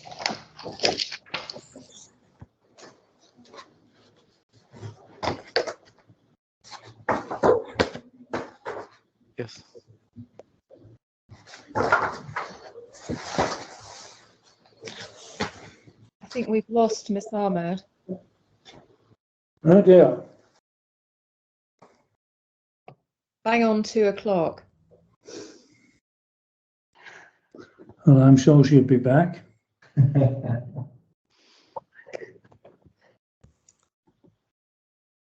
My lord, our hard stop has arrived, I'm afraid. Yes. Apologies, Ahmed has logged herself out. Could someone please let her in? That was by accident. It Okay. doesn't show that Please she's you trying may to be log in the in. waiting. It's not. She's not in the waiting room. She's not in the lobby. I see. Well, yes, by all means, start your break. It may be that I'm going to conclude once Miss Ahmed comes back, but if not, we'll have your break and we may do a little more after the end of your break. Here she is. No, I'm just unmuting myself. I'm afraid I've logged myself out accidentally. I just pressed the Oh, leave. well, never mind, we're back. You're back now. We're very pleased to see you. Now, it's 2 o'clock, London time, which means 6 hello. o'clock. Now, can I ask you, how much more do you have with this witness in terms of time? I'm afraid I didn't quite catch that. I've logged myself out accidentally. Could somebody hit me again, please? It was I pressed the button by accident. Can you hear me, Miss Ahmed? Now I can, yes. You can, good.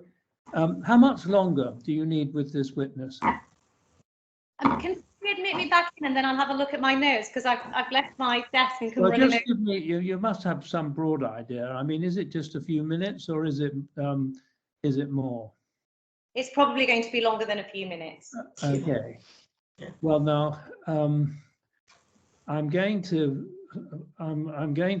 break at the moment to allow the transcribers their break, and we can have a short discussion which people can make a note of without. It's just going to be between me and counsel about whether we carry on a bit after the break or whether we stop now and go over till tomorrow for you to finish your cross-examination.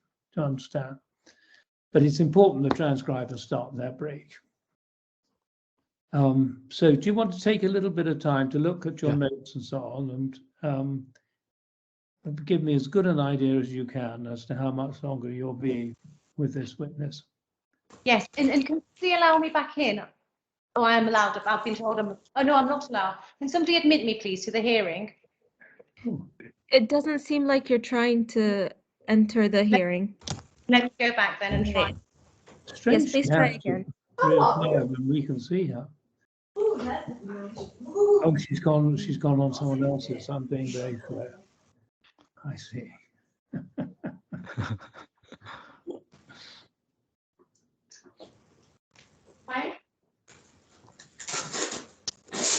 نسوي احنا ناخذ بريك ولا؟ Oh, it's just starting to rain. I'm back. My apologies. To see what she's, because they've already broken the terms of their agreement, I think. Okay, back. You're back where you want to be. And I was going to ask you, it's important that the transcribers should take their break. This is just going to be a short exchange about timing. And should I stay or should I take a break also? Oh, why don't you take? Okay, Yes, I'll take the break then. Why don't you take a 5-minute break? Okay, I will. Please, Thank you. please do. We'll see you Thank in 5 you. minutes. Okay. Time. Yes. Okay. Yes. Thank you. Okay. Thank you for raising that. So take a little bit of time, Ms. Abner, to look at your notes and other material that you wish to cover, and give me something of an idea. I mean, I'm interested to know: are we talking in terms of 10 minutes? Are we going to be done in 10 minutes, 20 minutes, half an hour, 40 minutes? That sort of. Try and make an estimate along those lines for me. My Lordship, and my apologies to the transcribers as well. Before we broke and before my unfortunate leaving of the meeting, I made reference to a paragraph and a page number. I was wondering if I could have the witness back, please, and very quickly put the questions that I was intending to. You can't do that because we've had to release the transcribers. I'm very sorry. That's okay. Yes, and my apologies then for asking. But the transcript will show where we were at the time that fate intervened, and so you'll be able to pick up the threads either because we carry on after the break today, or if we go over till tomorrow morning. So you see, if you've got no more than about 20 minutes, I'm inclined to say let the transcribers have their break. Let's go on for another 20 minutes so that we can start tomorrow with the cross-examination by the second defendant. But if it's going to be longer than that, at the end of a longish day, we've got to take account too of the witness. There's a lot of concentration necessary and for counsel. I think if it's going to be more than about 30 to 40 minutes, then we should break and resume tomorrow at the usual time. So that's why I'm asking you to do your best to try and so take a minute or two to have a look and see. And in the meantime, we'll break for 5 minutes while you have a look at that. Grateful, thank you.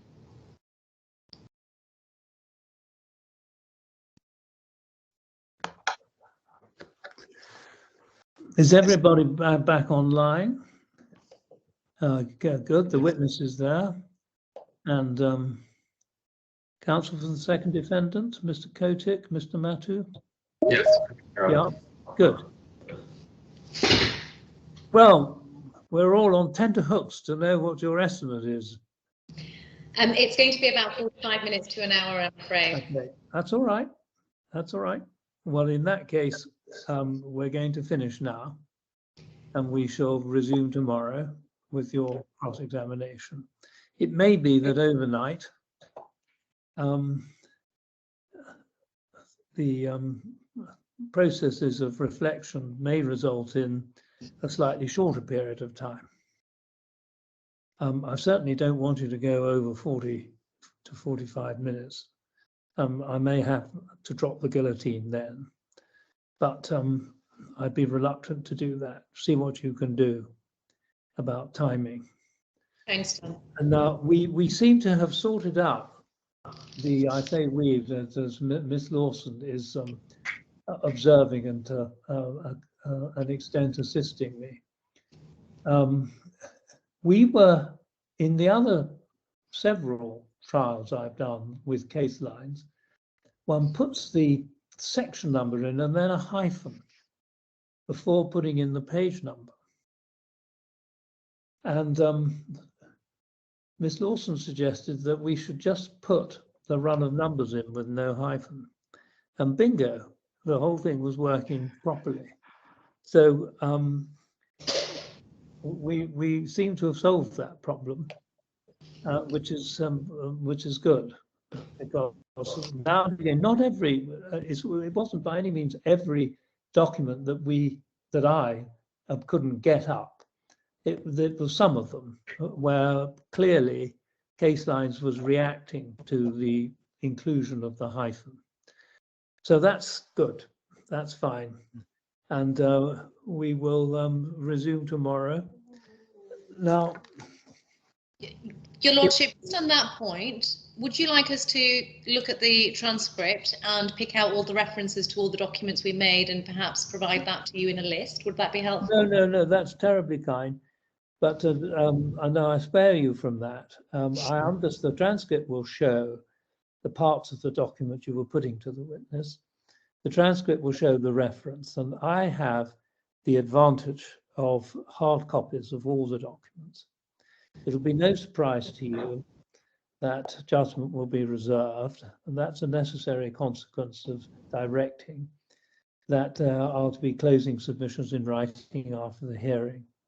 And the hard copy documents will be very useful to me for following what's in the transcript as I consider my judgment.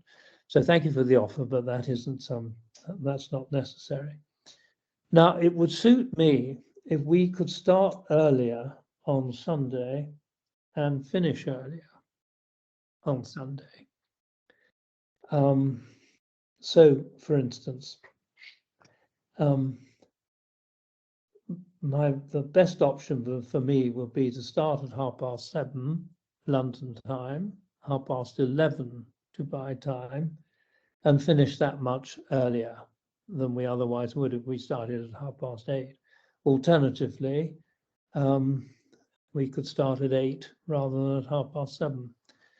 Could the parties give some consideration to that, and bearing in mind what witnesses are likely to be in the frame?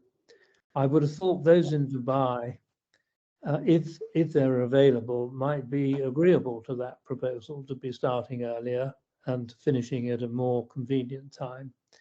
I make this request purely for my own personal convenience, and no one should feel in the least bit inhibited in saying, no, that doesn't suit them. But if it does suit people, then that's what I'd like to do for Sunday. Okay? Good. Well, I look forward to seeing you all tomorrow at 12:30 Dubai time, 8:30 London time. Thank you. Thank you. Okay, thanks. Thank you. Thank you.